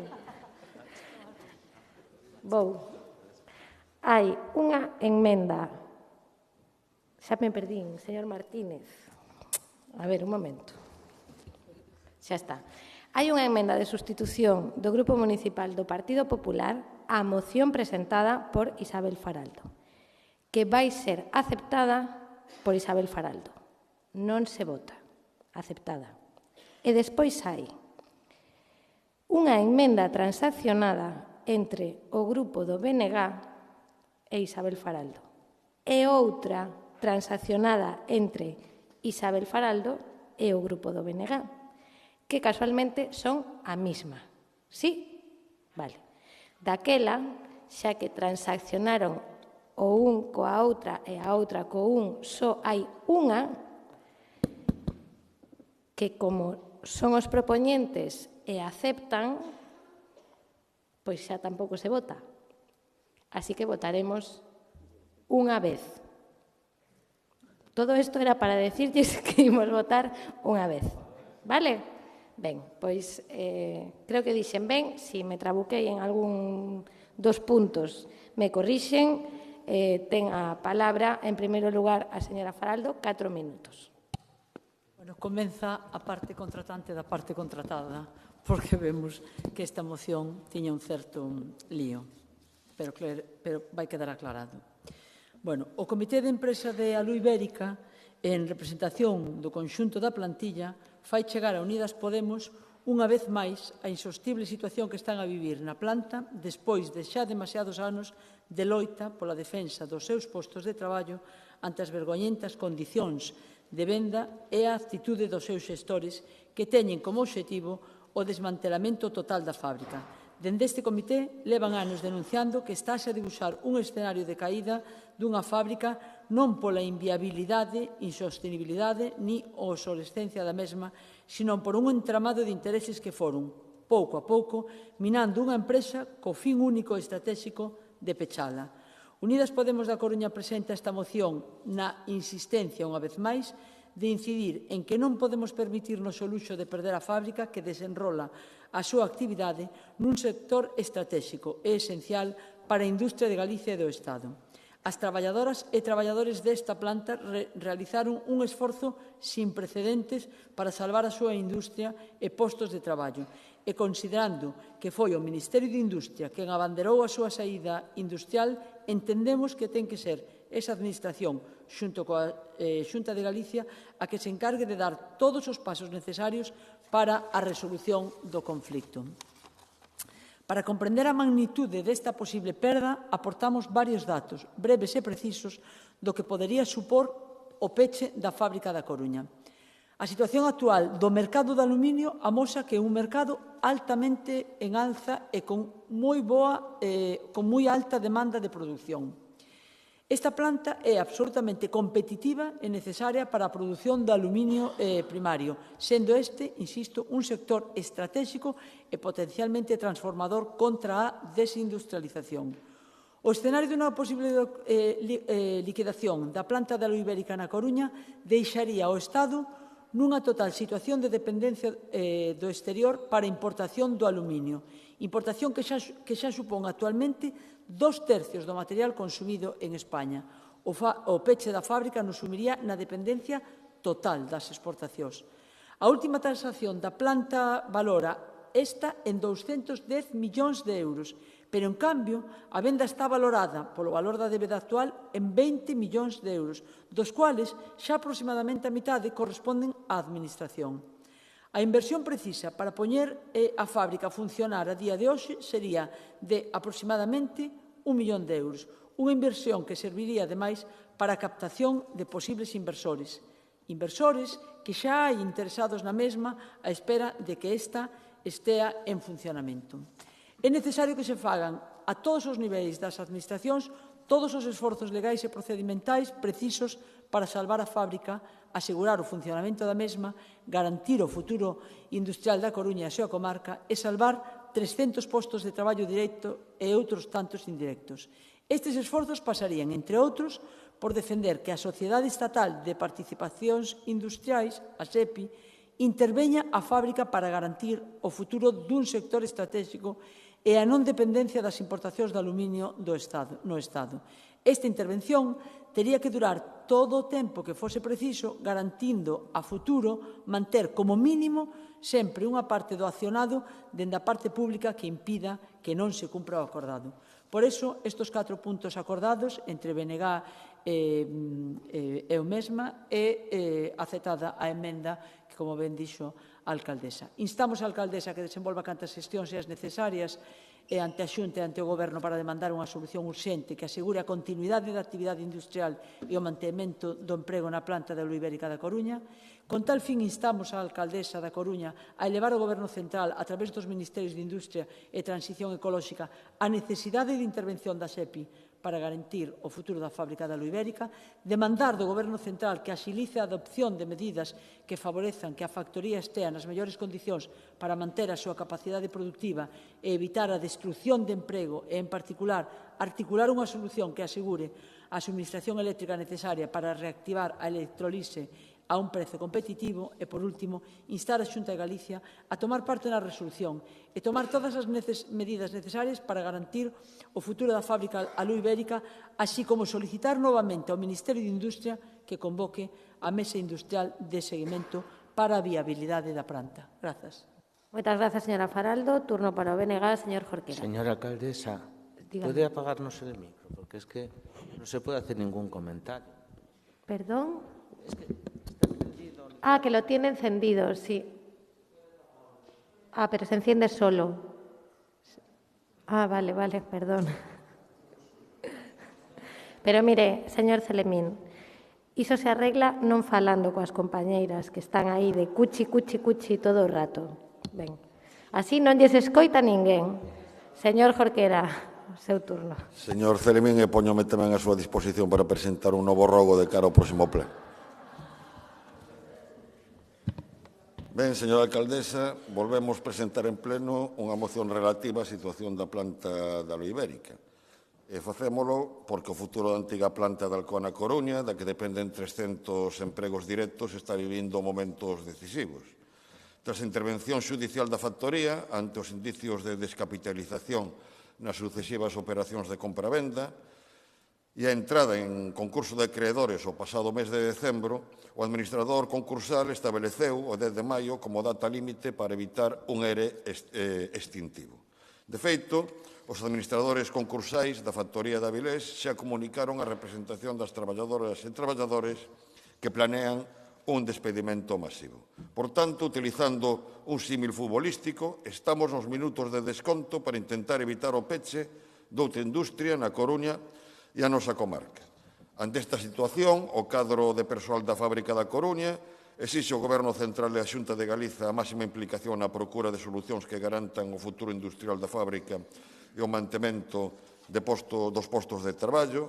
Así demandan do Goberno Central e da Xunta que estuden cantas alternativas sexan precisas para asegurar a pervivencia da planta da Olivérica na Coruña, incluída a súa incorporación ao sector público por pertencer a un sector industrial estratégico ou unha intervención temporal para evitar o seu peche utilizando para iso as ferramentas que a Administración ten na súa man, como é o caso do SEPI. Tamén reclaman a adopción de medidas que favorezan que a factoría estea nas mellores condicións para manter a súa capacidade productiva e evitar a destrucción de emprego. En particular, un acordo enerxético bilateral que asegure a suministración eléctrica necesaria para reactivar a electrolise a un prezo competitivo e, en definitiva, compre lembrar que a venda das factorías de Alcoa na Coruña e Avilés a Parter Capital, que en a súa vez revendeunas o Grupo Industrial Riesgo, foi no seu momento tutelada polo Ministerio de Industria, que en covisto e prace da Xunta de Galiza saudou a operación destacando que cumpría co compromiso suscrito polo Goberno, a Administración Autonómica, comités de empresas e a multinacional Alcoa para atopar unha solución integral e viável aos case 700 postos de traballo que estaban en risco, 700 postos se incluímos a de Avilés. Por tanto, é preciso que a Xunta de Galicia e o Goberno Central asuman as súas responsabilidades. E o Concello da Coruña tamén ten que asumir a súa. Dende 2012, a comarca da Coruña perdeu máis do 20% das empresas do sector industrial e houve unha caída do 11,6% só nos últimos 3 anos. O peso da industria no PIB da comarca é só do 12%, cando todos os expertos coinciden en que unha economía xa debe de ter unha porcentaxe non inferior ao do 20%. A industria xera empregos máis estáveis e de máis calidade e, ademais, xoga un papel tractor. Nos países máis desenvolvidos, o sector servizos sopórtase precisamente en boa medida na existencia dun sector secundario potente e de alto valor engadido. Por iso, nin a Coruña nin a súa corporación municipal poden ser indiferentes e ficar de brazos cruzados ante a perda da nosa industria. Remato, por tanto, solicitando o voto a favor desta moción, porque despois da transacción a que chegamos para que haxa unha parte resolutiva común, as dúas mocións presentadas a efectos prácticos quedaron reducidas nunha e, como xa se aclarou, ese texto se incorpora, neste caso, como sustitución do punto 4, emenda presentada polo Grupo Popular. Nada máis e moitas gracias. Moitas grazas, señor Jorquera. Turno para a Marea Atlántica, señor Lema. Moitas grazas. En primeiro lugar, manifestarlle aos traballadores a solidariedade e a adhesión do noso grupo municipal ás súas mobilizacións.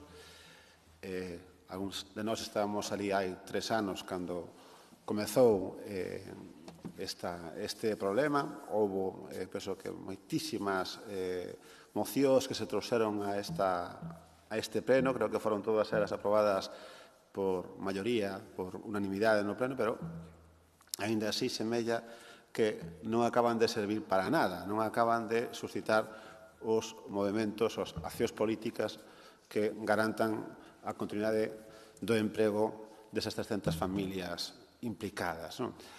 Ben, hai varias coincidencias que marcan este momento hoxe. Unha delas é que se fan 20 anos do peche da venda de Inespal, a antiga matriz pública de fabricación de aluminio no Estado español, venda que protagonizou, todo hai que dicilo. Sabemos que a historia molesta, pero a historia é imprescindible porque explica de onde veñen as cousas. Aquela privatización levada a cabo polo goberno do señor José María Aznar. E tamén sabemos que, curiosamente, incluso diría irónicamente, hoxe é un dos momentos nos que o aluminio cotiza máis alto no mercado internacional. Non deixa de ser tamén bastante paradóxico que o Estado español permita a liquidación do seu sector de produción de aluminio cando este resulta máis rendible.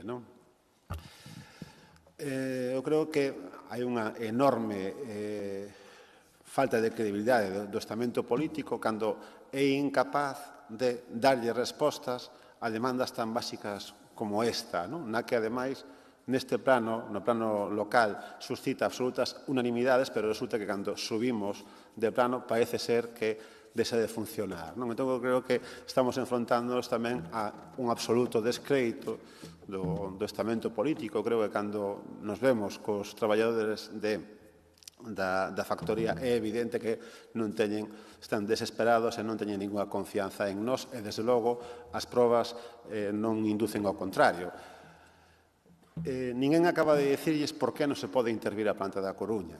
Isto nun Estado, o español, onde se investiron 20.000 millóns de euros no rescate do sector bancario, que non foron revertidos en ninguna porcentaxe de novo ás arcas públicas, e onde se rescataron tamén autoestradas radiais na antiga concesións privadas en Madrid por valor de 6.000 millóns de euros, pero non hai cartos para que a SEPI, que debería servir para isto, interveña unha factoría que produce un elemento esencial para a economía como é o aluminio, que ademais precisa unha intervención mínima para a súa posta en marcha, que eles o que queren non é pasar a ser funcionarios públicos, eles o que queren é que se lles permita poñer en marcha esta planta para que posteriormente volvan a ser, se é preciso, unha empresa privada. Pero nós pensamos que non se justifica de ningún xeito o que está acontecendo con esta empresa. Non se justifica nun Estado que interviu no sector privado cando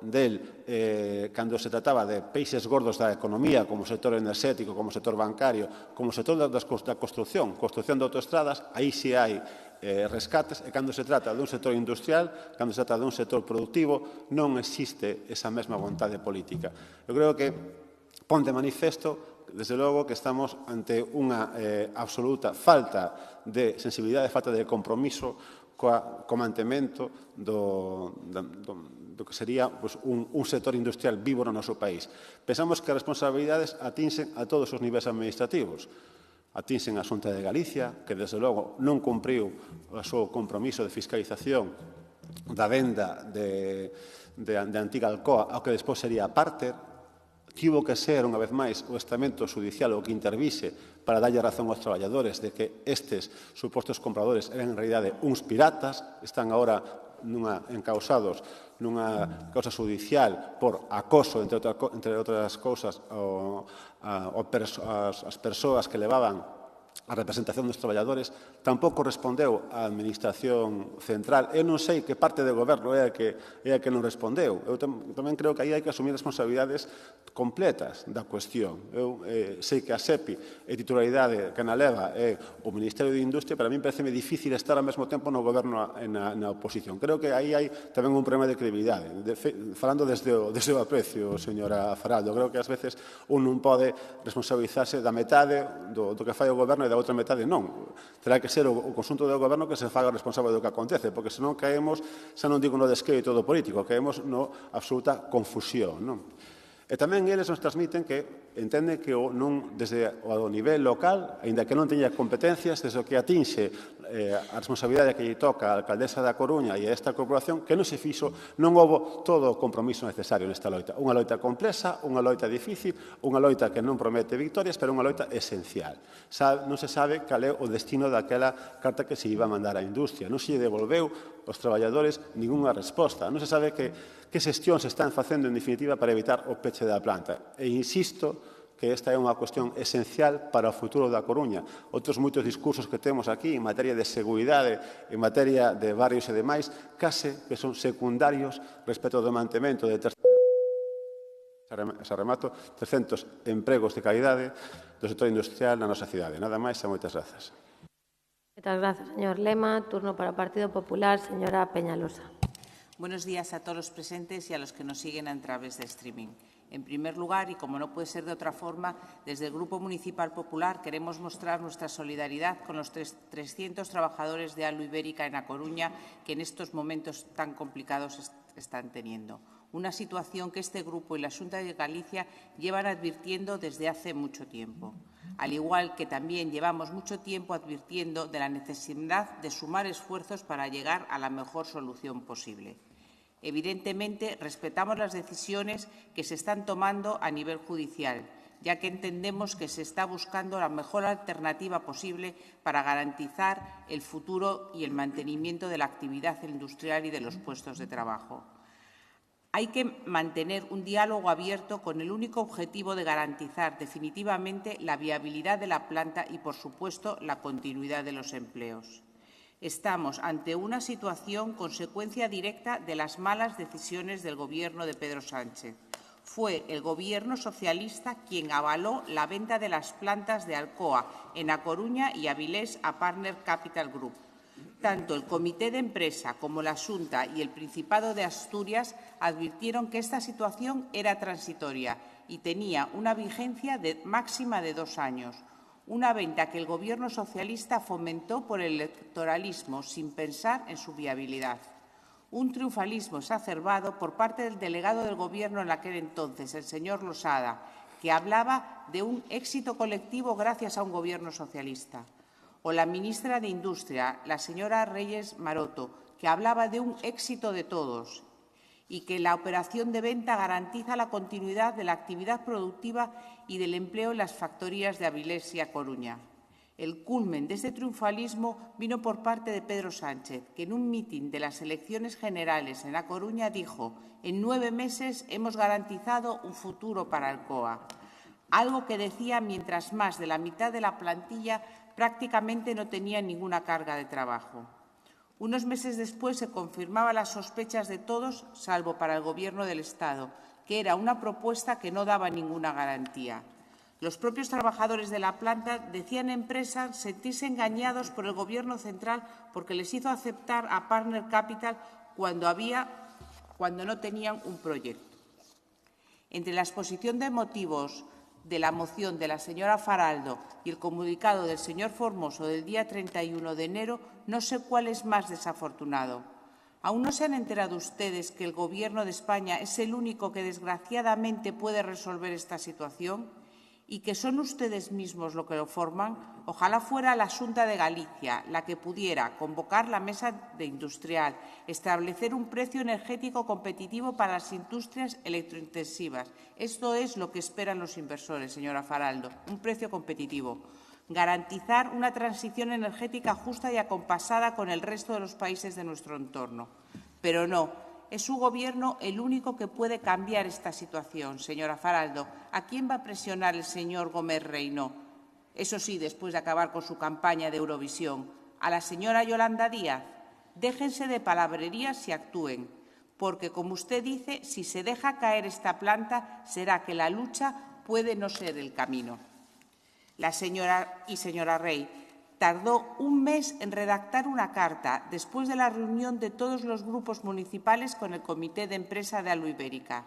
En esa reunión se comprometió a elevar el tono y envió tanto al Gobierno de España como a la Xunta de Galicia una carta firmada por todos pidiéndole una solución urgente. ¿Alguien sabe si han contestado? El señor Sánchez, la señora Díaz, la señora Maroto y la Xunta. ¿Saben ustedes si ha contestado? Pues eso se lo decimos nosotros. Sí, ha contestado, porque la Xunta se preocupa por Aluibérica, pero la señora Rey no ha facilitado a los grupos las contestaciones, o al menos a nosotros no. Eso que es tremendamente dialogante y este tema es un asunto de ciudad. Con o sin carta, con o sin contestaciones, señores y señores del PSOE y Podemos, hagan algo y dejen de hablar ya. Plántense en Madrid y exijan a su Gobierno que no se olvide de los trabajadores. Como no puede ser de otra forma, apoyamos ambas mociones, ahora una, y por eso quiero volver a destacar nuestro compromiso con los trabajadores, con los cuales compartimos la preocupación por el futuro de la planta. Moitas grazas, señora Peñalosa. Pecha o debate o señor Lajetuñas. Gracias, señora alcaldesa. Señor Jorquera, coincidimos na relevancia do asunto e, desde logo, entendemos que poñer no centro do debate unha preocupación sobre o futuro de Aluibérica pois é algo que, tendo en conta os prazos, ademais, que se manexan, forma parte do traballo diario, non? Evidentemente, concordamos con esta manifestación de interese, sendo conscientes, ademais, que dentro do goberno local, coa alcaldesa á cabeza, se veñen facendo xestións de forma intensa diante de todas as instancias para promover solucións para a antigua Alcoa. Saben tamén que temos amosado o noso apoio inquebrantable aos traballadores desta empresa e saben que mesmo temos feito un fronte común con Avilés para demandar respostas de ámbito estatal a dito problema. Mais sabemos todos, e hai que recordalo, que os problemas da política industrial deste país non os imos a solventar os concellos. Nós debemos de estar implicados. Estamos traballando de forma intensa, pero os mecanismos e os recursos que poden existir veñen da man de outras administracións. Chámame a atención moito cando se deixa o Goberno galego e a Xunta de Galicia prácticamente ao marxe das súas responsabilidades e das súas competencias, sobre todo tendo en conta que sempre se fala dos brillantes xestores. O mellor é que non o son tanto. A solución que se lle dé á planta, o que agardamos é que a Xunta de Galicia sexa capaz tamén de implicarse. Estamos a falar de 298, 300 traballadores, e desos traballadores o que agardamos é que se lle dé unha alternativa, que a alternativa que haxa para a planta se está contando cos traballadores. Digo, por si alguén está pensando en outro tipo de solucións, non? Non se trata de pedir nada absolutamente excepcional. A Xunta ten recursos suficientes en materia industrial e o que ten é que executalos, porque o que parece ás veces é que se desentende deses traballadores. Na posta en común, ao redor da reivindicación, na posta en común, ao redor da búsqueda de alternativas e na posta en común, defendendo diante do Goberno de España todo tipo de solucións, vannos a atopar. Nós non temos ningunha posición que sexa nin sucursalista, nin seguidista de ninguén.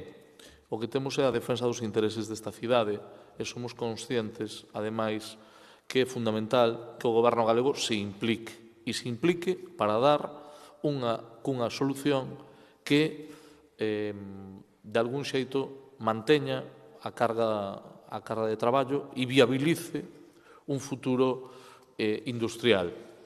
O Ministerio é certo que está facendo un traballo arduo e unha xestión importante. E por que non decilo? Tamén o IGAPE fixo un traballo importante previo.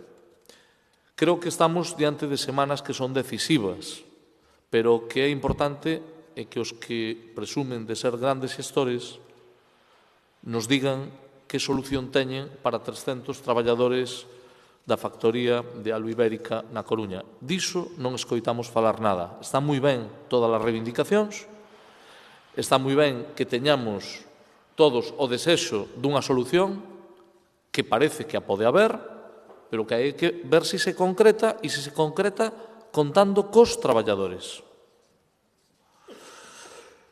Todo o demais nos desexos que se expresan é fácil compartilo. Agora, cando se entre no terreno do concreto, o que hai é que coñecer ata onde a Xunta de Galicia fai uso das súas competencias e mobiliza recursos propios para que haxa unha saída e unha saída que non sexa sin contar cos traballadores da planta. Por lo tanto, a nosa posición vai a ser favorable. Seguimos apoiando estas reivindicacións, seguimos demandando solucións e seguimos traballando para que non se desmantelen factorías e para que neste país, e concretamente na nosa cidade, poida haber unha viabilidade a unha planta que, desde logo, ten futuro, se se lle quere dar. Tamén é certo que ten futuro dependendo, en gran parte, da capacidade urbanística deste concello. Non estaría de máis recordalo. Quero dicir, porque aquí hai moitos anuncios, pero os anuncios é posible facelos porque o Concello da Coruña coopera e colabora, é áxil e prioriza axudarlle ás empresas desta cidade, que é o que hai que facer. Nós non queremos acabar cos ricos, decía yo antes a señora Faraldo. A nós o que nos gustaría é acabar cos pobres, sirva a metáfora. Por lo tanto, do que se trata é de que haxa moita máis industria, de que haxa moitos máis recursos, de que haxa moitas máis rendas, e, por lo tanto, que teñamos unha visión onde a igualdade de oportunidades esa xerando riqueza. Xerar riqueza tamén é o que fai o Concello, vale? Axilizando determinados trámites e axudándolle ás empresas. Dito todo isto, o señor Feijóo correspóndelle decir que é o que vai a pasar cos traballadores da antiga Alcoa. Cal é a solución que ten o señor Feijóo para os traballadores da antiga Alcoa? A ver se non lo contan. Moitas grazas. Ben, como xa expliquei ao principio, imos votar unha sola vez, dado que se chegou a unha transacción entre os dous propoñentes. Así que, votos a favor da moción. Moitas grazas, queda aprobada por unanimidade. Pasamos xa á última moción presentada polo BNG sobre a implantación do servizo de cercanías ferroviarias na comarca da Coruña. Consta unha emenda de adición do Grupo Socialista. Señor Jorquera, agarde un momento para que me sustitúan na presidencia e se inicie o cronómetro. Grazas.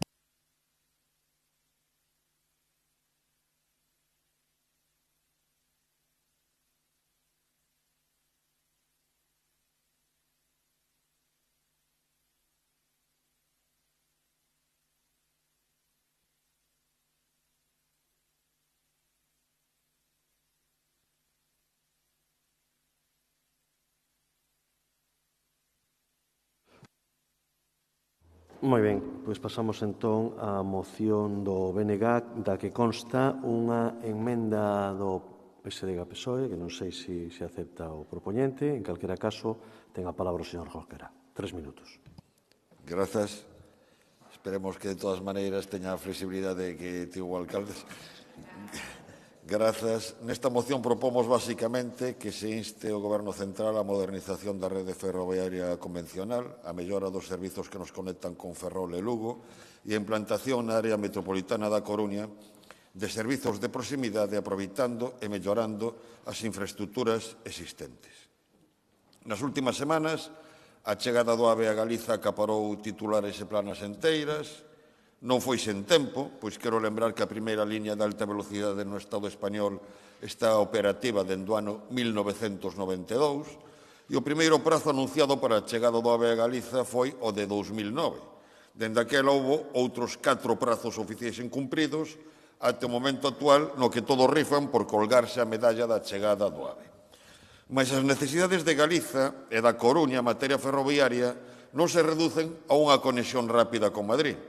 Para a vertebración interna do país é fundamental a modernización das liñas convencionais e a mellora dos servizos que conectan as distintas cidades galegas, algo que afecta singularmente, no caso concreto da Coruña, as conexións con Ferrol e con Lugo.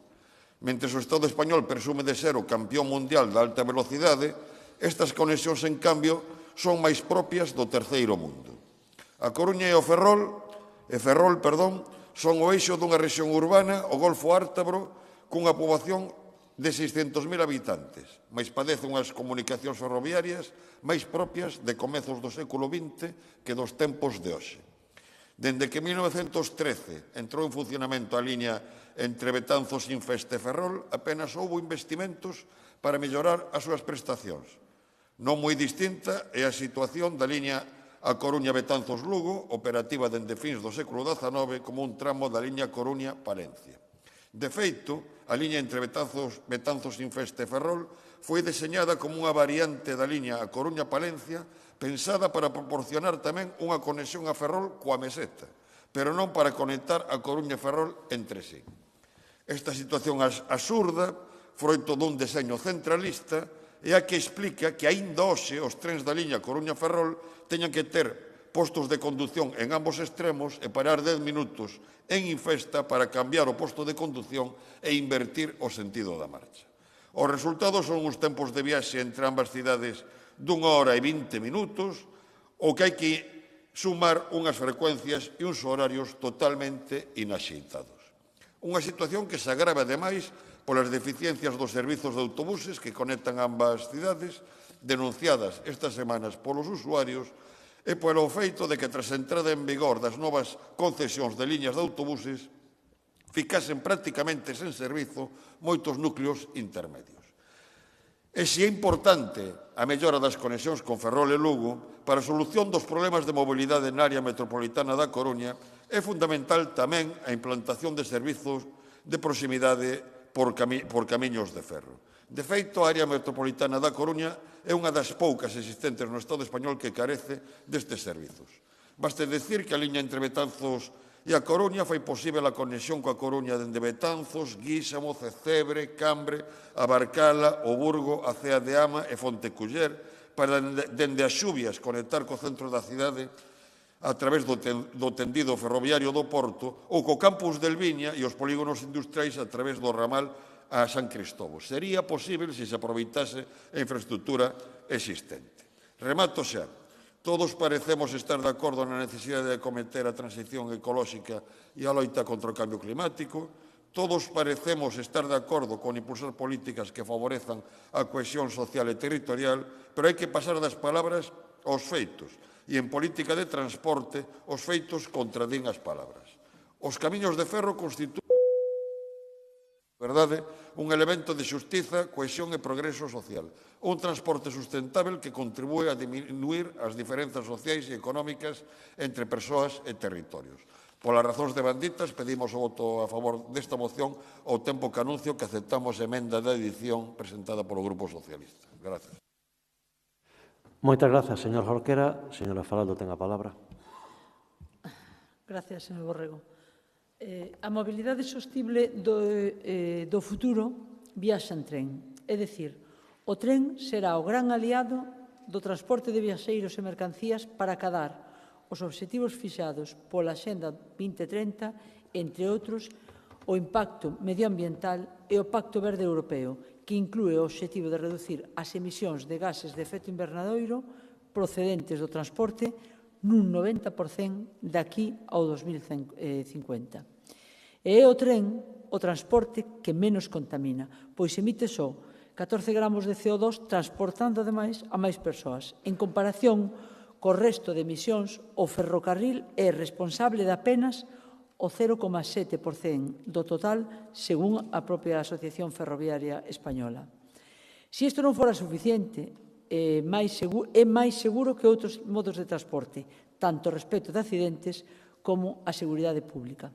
Polo tanto, apostar polos investimentos que potencien o uso do tren é non só apostar por un futuro máis sostible, senón cumprir os compromisos asinados tamén a nivel municipal. Porque nos atopamos en Galicia cunha situación casi kafkiana, onde a alta velocidade nos pon a 2 horas de Madrid, contrastando isto coas pésimas conexións ferroviarias internas. Sumémoslle, ademais, que coa pandemia Renfe suprimiu conexións que todavía non se recuperaron. É unha necesidade imperiosa e a imprescindible vertebración de Galicia mediante unha rede de cercanías, revitalizando o tren en áreas rurais e comarcais, aproveitando a infraestructura xa existente co mantemento do patrimonio ferroviario construído. E iso é precisamente o que se pon en riba da mesa con esta moción do BNG para a Coruña. Aproveitar as vías existentes, revitalizalas e potenciar o uso do tren. O presidente de Renfe, Isaías Tauas, cifraba en 6 millóns as persoas viaxeiras en todos os medios de transporte en Galicia.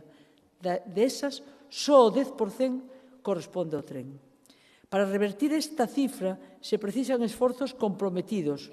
Por iso, nos parece a caída esta moción, así tamén a emenda do PSOE, que espero non sexa un xesto de botar balóns fora, sino de implicar a todas as administracións con competencias. Por iso, pola nosa parte, votaremos a favor. Grazas.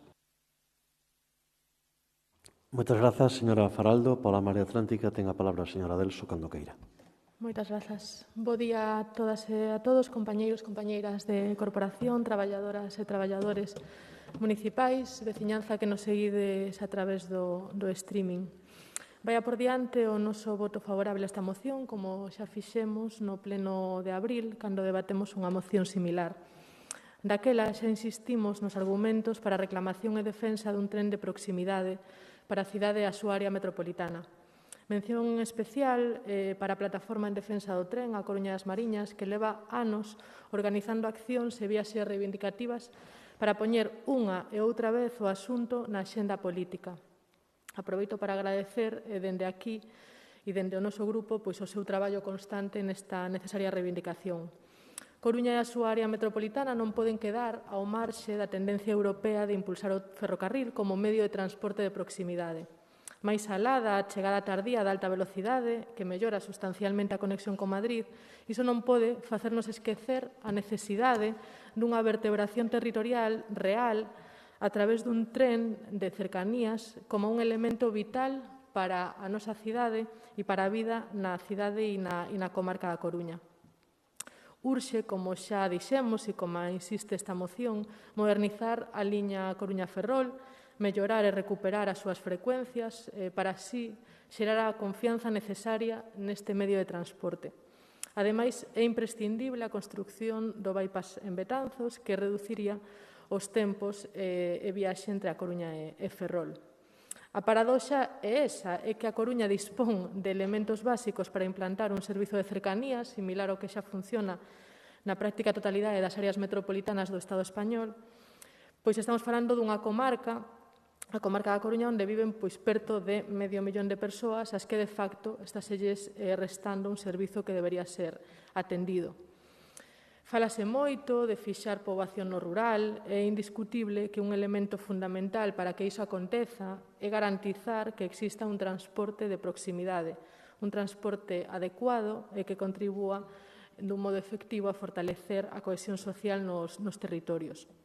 E mentres, atopámonos que nos debates parlamentarios, nas administracións directamente responsables, neste caso o Estado e Xunta de Galicia, sucédense promesas de distinta índole que a hora da verdade non se traducen en consignacións orzamentarias suficientes nin en decisións técnicas e políticas concretas que podan atender materialmente a situación.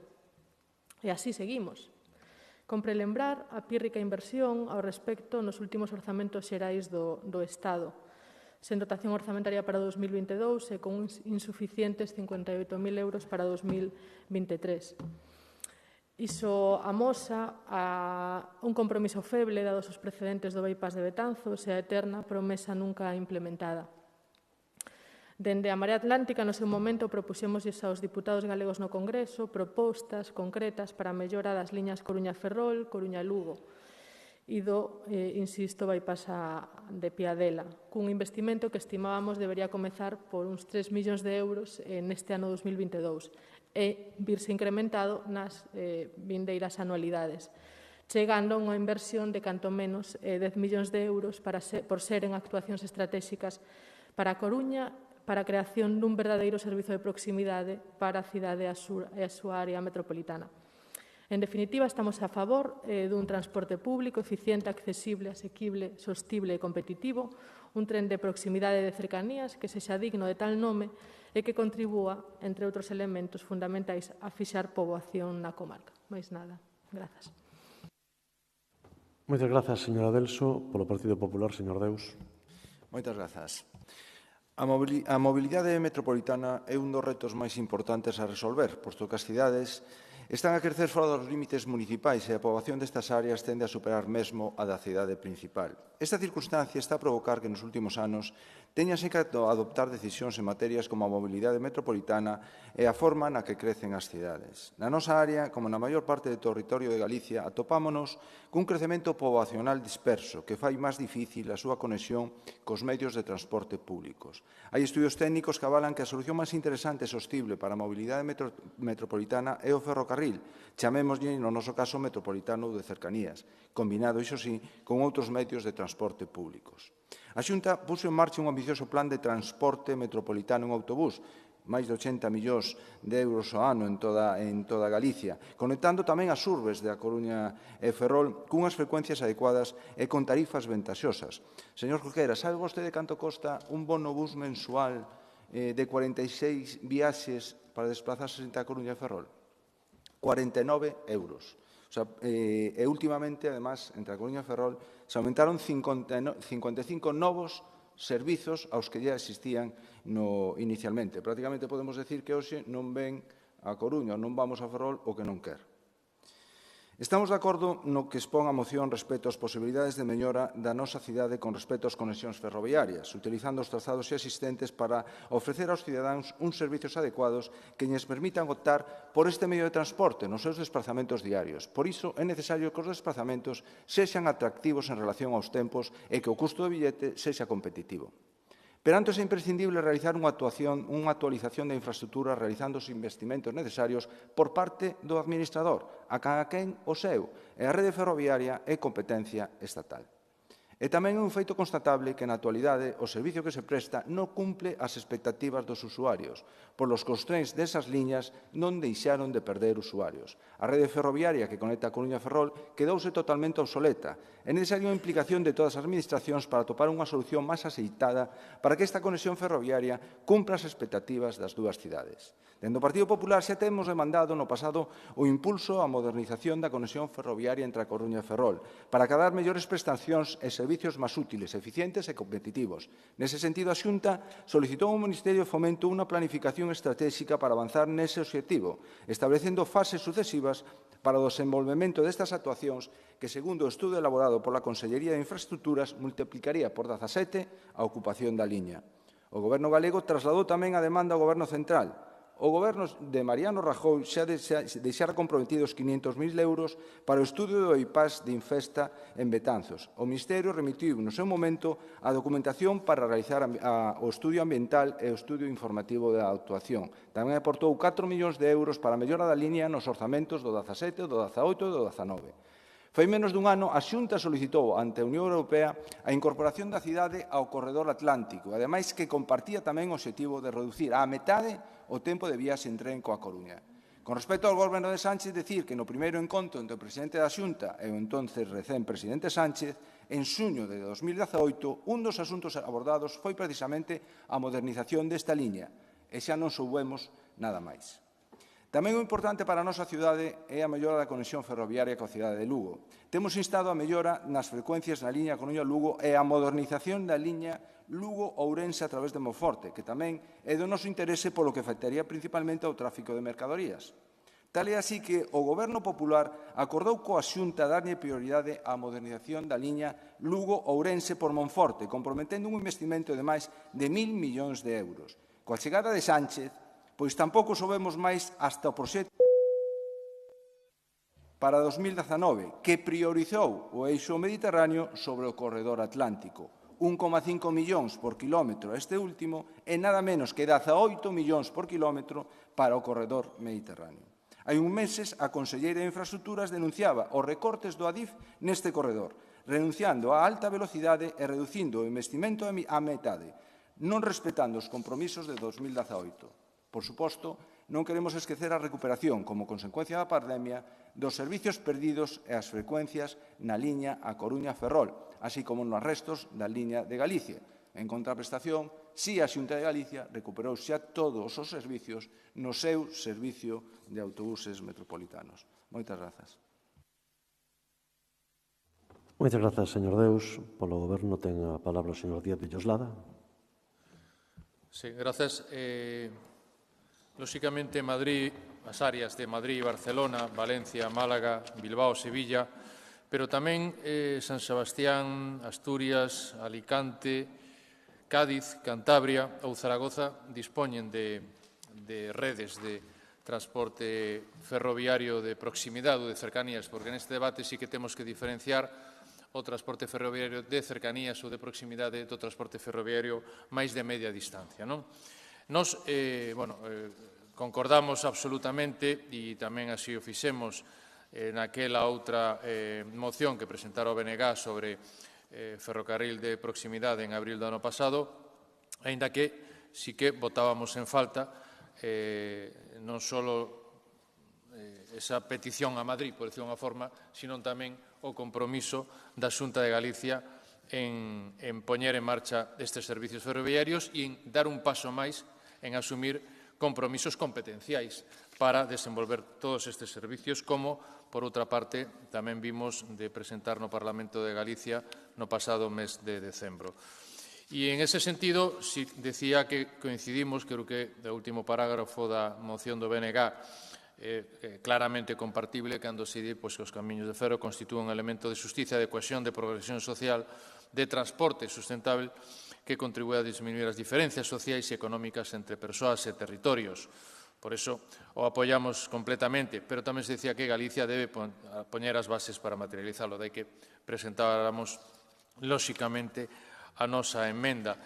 Por certo, que tamén foi unha iniciativa que presentamos durante a pasada primavera no Senado, porque, en este sentido, máis al lado que o tren de proximidade, o que podemos chamar eixo atlántico, pois a conexión Ferrol-Vigo constitúe realmente unha aglomeración urbana virtual de preto de 2 millóns de persoas, co cual, pois temos 2 millóns de persoas que, ademais, teríamos que conectarnos de cara a Porto, de cara a Lisboa. O que non é difícil de entender é que a conexión ferroviaria actualmente, por exemplo, e o temos tratado anteriormente con Ferrol, dure, os datos están aí, un 17 ou con unha hora 18 minutos, e que teñamos, ou se teñan, 3 servicios diarios nada máis. Os estudios indican que a conexión con Ferrol debería dispoñer de entre 8 e 10 servicios e ter unha duración para convertirse en un auténtico conexión ferroviaria do Golfo Ártabro de en torno a 40 minutos.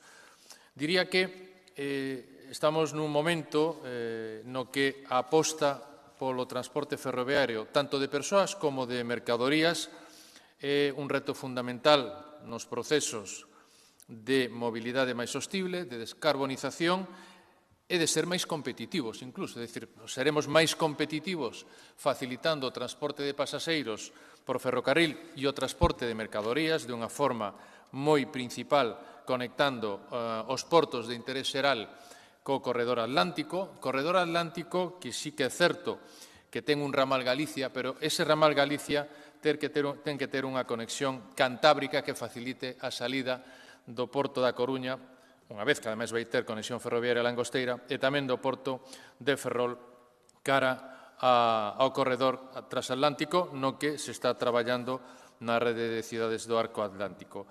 Existen estudios técnicos, neste caso, ademais, dirixidos polo profesor Bugarín da nosa universidade, que viabilizan ou formulan alternativas técnicas para mellorar a conexión con Ferrol ou para mellorar a conexión con Lugo. Nos traballos que se están desenvolvendo tamén para esa reordenación da fachada marítima interior da Coruña, hai unha aposta importante por tratar de vertebrar ou de aproveitar o trazado ferroviario que vai pola conca da ría precisamente desde San Diego. Quero dicir que estamos nun momento, eu creo que importante para buscar un novo futuro da mobilidade en materia ferroviaria, é dicir, se conseguimos, se imos implantar a estación intermodal, que ten un componente máis interurbano de alta velocidade de conexión entre modos de transporte, se conseguimos unha verdadeira planificación e xestión do transporte metropolitano en autobús e se conseguimos trazar algún día esa rede de proximidade ou de cercanías, pois creo que temos remato para ter un novo modelo e un novo modo de transporte, insisto, de persoas e de mercadorías moito máis sostible e, insisto, tamén moito máis competitivo. Máis nada, gracias. Moitas grazas, señor Díaz Villoslada. Aceptada a emenda por parte do propoñente, imos votar xa a moción. Votos a favor? Moitas grazas. Queda aprobada por unanimidade. Remata o turno de mocións do BNG. Pasamos a Marea Atlántica coa primeira das súas mocións sobre a que non constan emendas sobre saúde mental. Señora Cameán, ten a palabra. Sí, moitísimas grazas, alcaldesa. Moi bo día a todas. Precisamente nesta moción que versa sobre a saúde mental, o que se propón a este pleno da corporación é a adopción de 2 acordos fundamentais. O primeiro é unha solicitude a este Goberno municipal que pasa por desenvolver un plan municipal de saúde mental.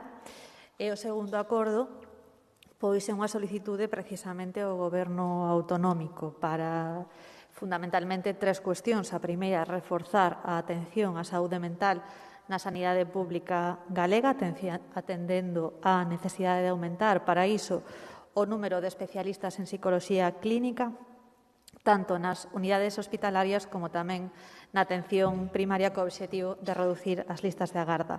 Tamén reforzar o Servizo de Saúde Mental Infanto-Xuvenil na cidade da Coruña e, por último, solicitamos ao Goberno autonómico tamén que se cree unha unidade hospitalaria de rehabilitación psicosocial na área sanitaria de Coruña para evitar que as veciñas desta cidade se teñan que desplazar a Santiago. Pois ben, unha vez que acabo de expoñer os acordos que se propoñen e que agardamos contar co apoio de todos os grupos políticos deste pleno, queremos facer unha reflexión en torno a por que propoñemos isto. Como todas e todos xa sabemos, o impacto vital e emocional que provocou a COVID provocou tamén que o debate sobre a saúde mental entrase por fin con normalidade no debate público.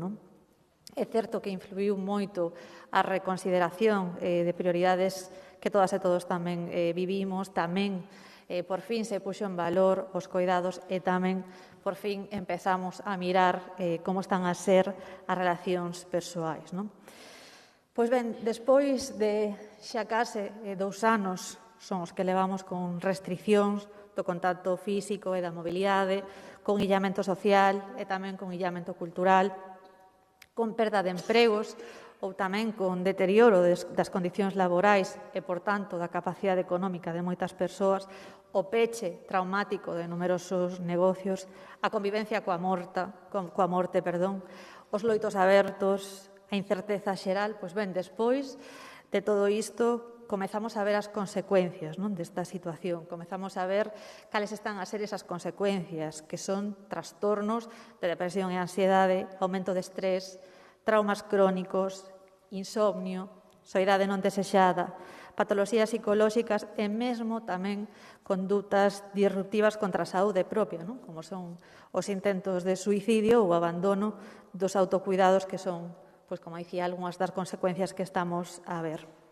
Se ben é certo que en Galicia os datos pois son os que son. Se nos imos ás cifras, hai máis de 80.000 persoas que teñen un certificado de discapacidade. Estos son datos da propia Consellería de Política Social da Xunta de Galicia de 2020. Xa nos dá unha idea de que problema é e que amplísima repercusión ten.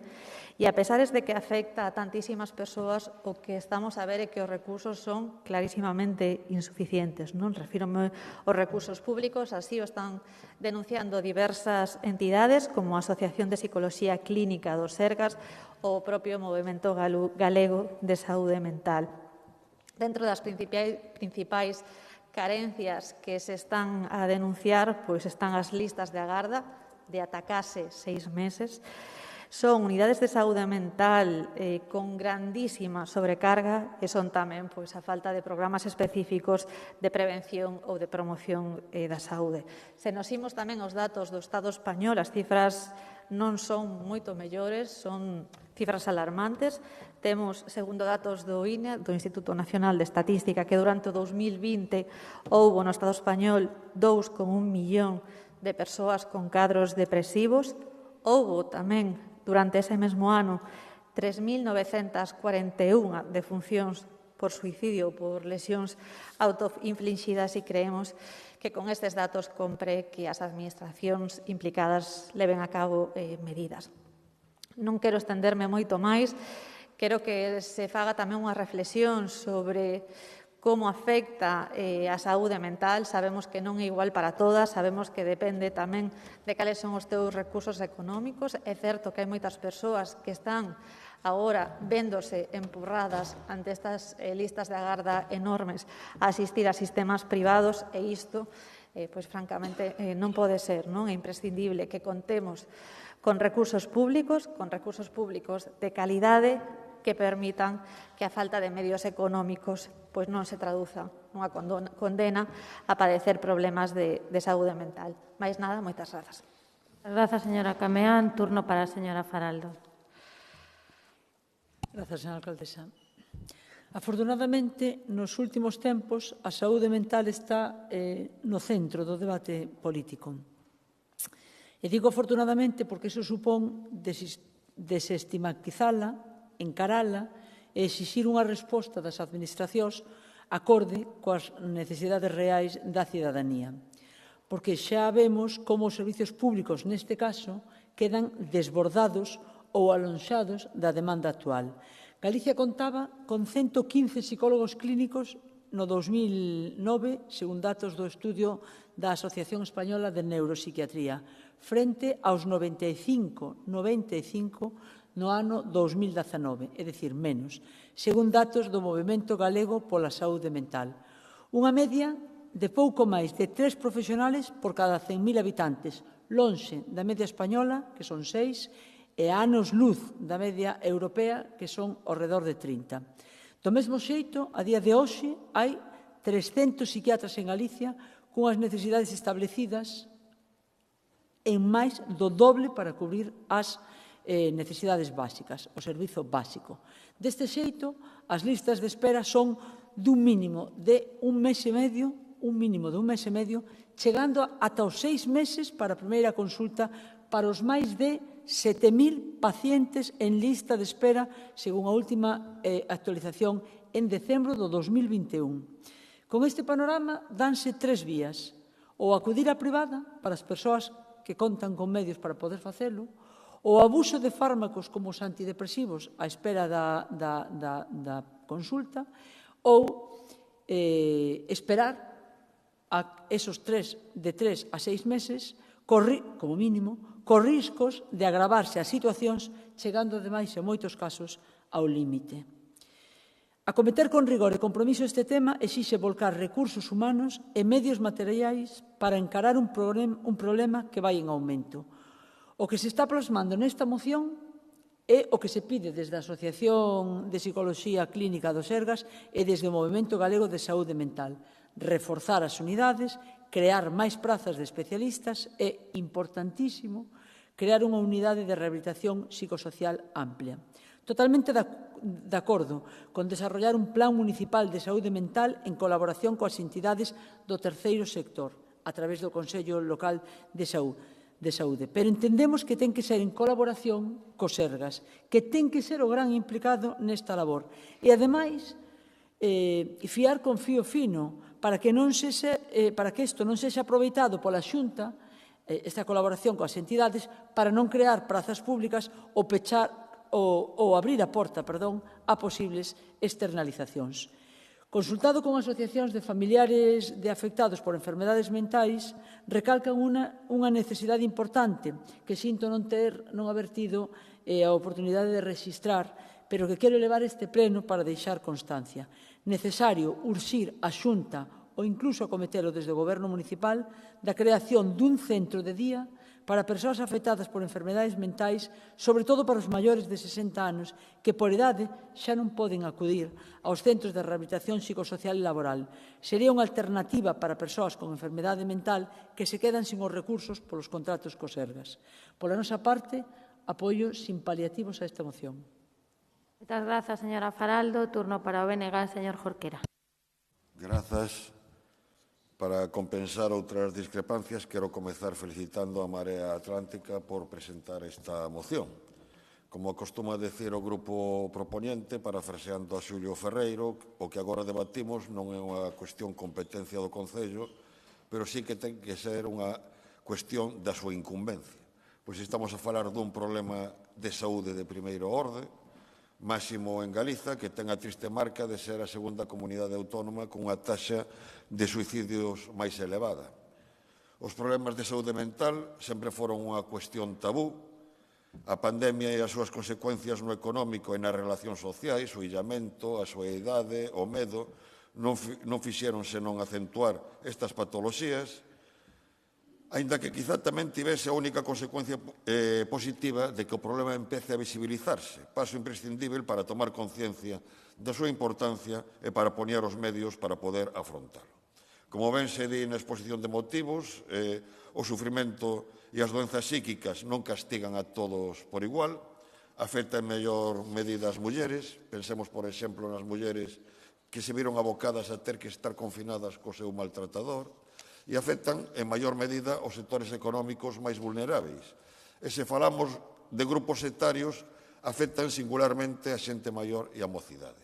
Moitas veces se proxecta unha imaxe idealizada do que significa ser moza ou mozo, ignorando as inseguridades e medos propios destas idades, e se a isto lle engadimos uns tempos nos que as mozas e mozos teñen que vivir coa incerteza permanente respecto do seu futuro, coa precariedade, coa impotencia a hora de poder realizar o seu proxecto vital, e engadimos tamén a ruptura das relacións sociais por mor da pandemia nunha fase da vida na que a socialización é básica no proceso de maduración, quizá comprendamos entón algunhas das razóns que explican datos tan arrepiantes como que o suicidio sexa, con diferenza, a primeira causa de morte non natural entre mozas e mozos. Unha situación que, ademais, puxo aínda máis en evidencia as feblezas do noso sistema de saúde. En moitas ocasións temos debatido neste mesmo pleno desta cuestión. Por mor de anos de recortes, o sistema público de saúde xa padecía importantes problemas estruturais que se agudizaron por mor da COVID-19, pero se isto afectou ao conxunto do sistema, que dicir da atención á saúde mental que xa era aparente pobre no noso sistema de saúde. Por estas razóns, coincidimos totalmente co que se propón a moción, reitero a felicitación por presentar esta moción, e como non podía ser doutro xeito, o BNG vai votar a favor. Moitas grazas. Moitas grazas, señor Jorquera. Turno para o Partido Popular, señora Gutiérrez. Buenos días a todas las personas que nos acompañan en el Pleno. El confinamiento, la regresión económica, el aislamiento, los problemas de acceso a la sanidad presencial han agravado la situación de salud mental en la población española. Los últimos datos reflejan el incremento en las cifras de depresión, estrés por angustia, ataques de ansiedad y otras dolencias que ya estaban presentes en la sociedad, pero que se han incrementado horizontal y, sobre todo, verticalmente.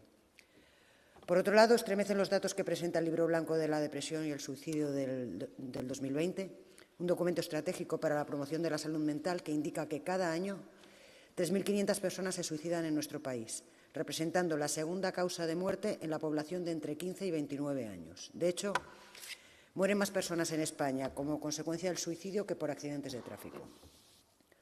Obviamente, las administraciones públicas no pueden pasar de perfil ante una situación que ya está mostrando su peor cara, con un aumento en el número de casos y en el empeoramiento de patologías que ya estaban diagnosticadas y, por tanto, que está debilitando la calidad de vida de nuestra sociedad. Es necesario acompañar esta situación con recursos ajustados a su dimensión actual y futura. Este reto va asociado al compromiso de las administraciones con un plan de salud mental ajustado a la verdadera dimensión del problema. Desde la Xunta de Galicia esta realidad ya no le era ajena y desde hace algún tiempo, puesto que se ha desarrollado un Plan Gallego de Salud Mental desde el año 2020 y previsto hasta el 24, que comenzó a implantarse en la época del post-COVID y que se dimensionó para dar respuesta a las nuevas demandas que exigía la pandemia. El plan está dotado con un presupuesto global de 83 millones de euros y el compromiso de creación de 241 nuevas plazas de personal en el ámbito de la salud mental. A fecha de hoy, el Sergas ya tiene incorporadas 99 de las 120 profesionales previstos en los 2 primeros años del plan, lo que representa una ejecución del 80%. En particular, en el área sanitaria de La Coruña se contrataron 20 nuevos profesionales. Además, se han incorporado 7 psicólogos clínicos, uno por área sanitaria, que ejercen de enlace entre atención primaria y hospitalaria. En lo relativo al suicidio, Galicia es la segunda comunidad autónoma en disponer de un plan de prevención. En el año 2021 se han creado 5 unidades de prevención de suicidio, una de las cuales se encuentra en La Coruña. Por otro lado, y no menos importante, se aumentó la coordinación entre las instituciones y agentes implicados en la prevención de conductas suicidas, Policía Local, Nacional, bomberos y demás personas que están en primera línea de intervención, con el objeto de poder dar respuesta inmediata a las emergencias por riesgo de suicidio. Desde la Consellería de Sanidad se va a continuar dotando al sistema de más personal y más recursos, más de los que estaban previstos hasta el momento y en mayor número de los que está dispuesto a ofrecer, desde luego, el Gobierno central, cuya aportación a este problema se cifra en 100 millones de euros para distribuir entre todas las comunidades autónomas. Parece que es la Xunta quien hace un esfuerzo de abordaje del problema con la aportación de un montante superior al 80% de la contribución total del Gobierno para toda España, al igual que ocurre en un tema bastante semejante, que es el de la dependencia, por lo que el Gobierno central mantiene una deuda con Galicia de 2.100 millones de euros desde el año 2009. Con lo cual, esperamos que los equipos de Gobierno puedan hacer algo con respecto al Gobierno central. Para concluir, en los datos, en el presupuesto 2022 de la Xunta, además de las nuevas incorporaciones de profesionales, están previstos unos incrementos por valor de 4,5 millones, que afectarán sobre todo a los servicios prestados por entidades sociales, incremento en las plazas concertadas, programas de intervención comunitaria desarrollados por estas entidades, mejora de los centros de salud mental y centros que se dedican a las adicciones e inversión directa en la mejora de las unidades existentes. Nada más. Muchas gracias. Muchas gracias, señora Gutiérrez. Pecha este debate a señora Neira por parte del Gobierno. Gracias, señora alcaldesa. Bueno, en primer lugar, decir que vamos a apoyar, como no puede ser de otra manera, esta moción, por lo que solicitan ustedes en los acuerdos y, lógicamente, también porque coincidimos al 100% con el análisis que hacen ustedes en la exposición de motivos.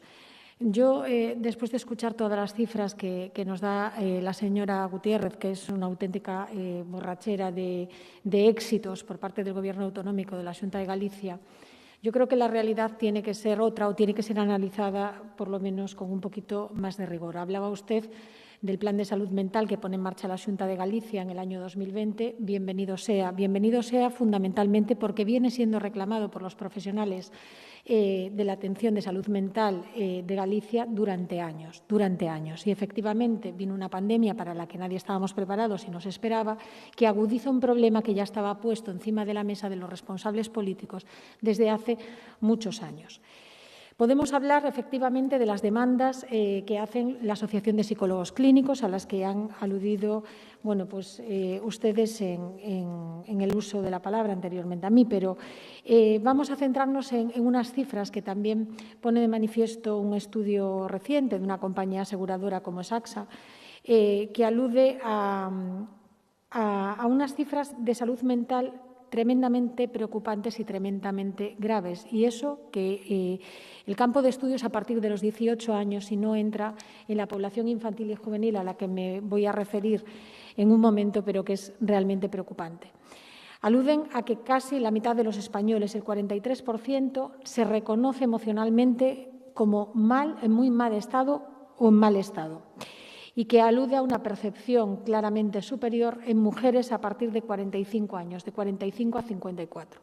Por no aludir a que del 18 a 75 años el 58% asegura sufrir un grado de estrés por encima de lo normal, el 40% se declara estar inmerso en depresión y el 16% nada más se ve víctima de la ansiedad. Si el 16% nada más se ve víctima de la ansiedad, a lo mejor es que estamos conviviendo preocupantemente con ella. Lo cierto es, y ahora sí que aludo al tema de la población infantil y juvenil, que las cifras son alarmantes. Yo no sé si es necesario publicitarlo, sí desestigmatizarlo. No sé si es necesario, porque los profesionales de la salud mental aluden a que el tema del suicidio, fundamentalmente en población infantil y juvenil, tiene que ser tratado de una manera muy delicada, por lo que puede ser un efecto llamada, un efecto de imitación, que es además proclive en esas edades, pero desde luego sí tiene que ser abordado por las administraciones públicas, fundamentalmente por quienes tienen competencia en materia sanitaria. Desde el Gobierno municipal estamos trabajando en poder sacar adelante, en cuanto estemos trabajado, un programa de colaboración de distintas entidades que trate el tema de la población infantil y juvenil, porque será a partir de 16 años en tema de suicidio. ¿Saben ustedes por qué? Porque los psiquiatras y los psicólogos, los expertos en salud mental, dividen el grado en leve, moderado o muy alto cuando se encuentran con una persona con ideas suicidas. Y se dice que por parte de la atención psiquiátrica psicológica del Sergas se atenderá a partir del riesgo moderado. Nadie, lógicamente, de la nada aparece en un riesgo alto con tendencias suicidas. ¿Cuál es el problema? El problema vuelve a ser el mismo, la falta de personal, las listas de espera, que lo que hacen es que se esté tratando en OZA, por ejemplo, el riesgo alto, remitiendo en muchas ocasiones a una atención primaria desbordada lo que viene siendo el riesgo moderado. Y en ese riesgo moderado caen en muchas ocasiones muchos de nuestros niños, de nuestras niñas o de nuestros jóvenes en problemas que son absolutamente gravísimos. Por lo tanto, como no me cabe duda que es una preocupación de todos y de todas, ahora lo que se tiene que reflejar es en un compromiso real de sacar más plazas, en un compromiso real de efectivamente hacer ese espacio de rehabilitación psicosocial que es absolutamente necesaria, en no poner a una familia con un menor o un mayor de edad, me es indiferente, después de un brote y una vez compensado en su casa, sin pasar, lógicamente, pues por el cuidado y por la atención que tiene que suponer, tanto para él como para su entorno familiar, que tiene que adaptarse a una realidad de vértigo, a una nueva realidad, y, por supuesto, ir acompañados por todos en la Administración pública. Desde el Gobierno local se hará, lógicamente, lo que se pueda y más, pero siendo siempre muy conscientes de que la competencia es autonómica y, en este caso, se gobierna con mayoría absoluta y, por lo tanto, se puede ir abordando. Todos sabemos que no va a ser de hoy para dentro de 2 meses, pero, lógicamente, se tiene que abordar un tema tan grave y tan profundo desde todos los puntos de vista, pues prestando especial atención, sobre todo en esa población infantil y juvenil, que empieza a dar unas muestras verdaderamente preocupantes de lo que es el tema de salud mental, por no entrar en cuestiones de bulimia, anorexia, trastornos de la alimentación y demás que están íntimamente relacionados con el tema del suicidio. Nada más y muchas gracias. Moitas grazas, señora Neira, grazas a todas. Procedemos á votación desta moción sobre a que non constan enmendas. Votos a favor. Moitas grazas. Queda aprobada por unanimidade. Sendo as 3:20, se lles parece, paramos neste punto. Retomamos o debate dentro dunha hora sobre as 15:45. Iniciamos a sesión da tarde entre 15:45 e 16, máis preto das 15:45 que das 16. Grazas.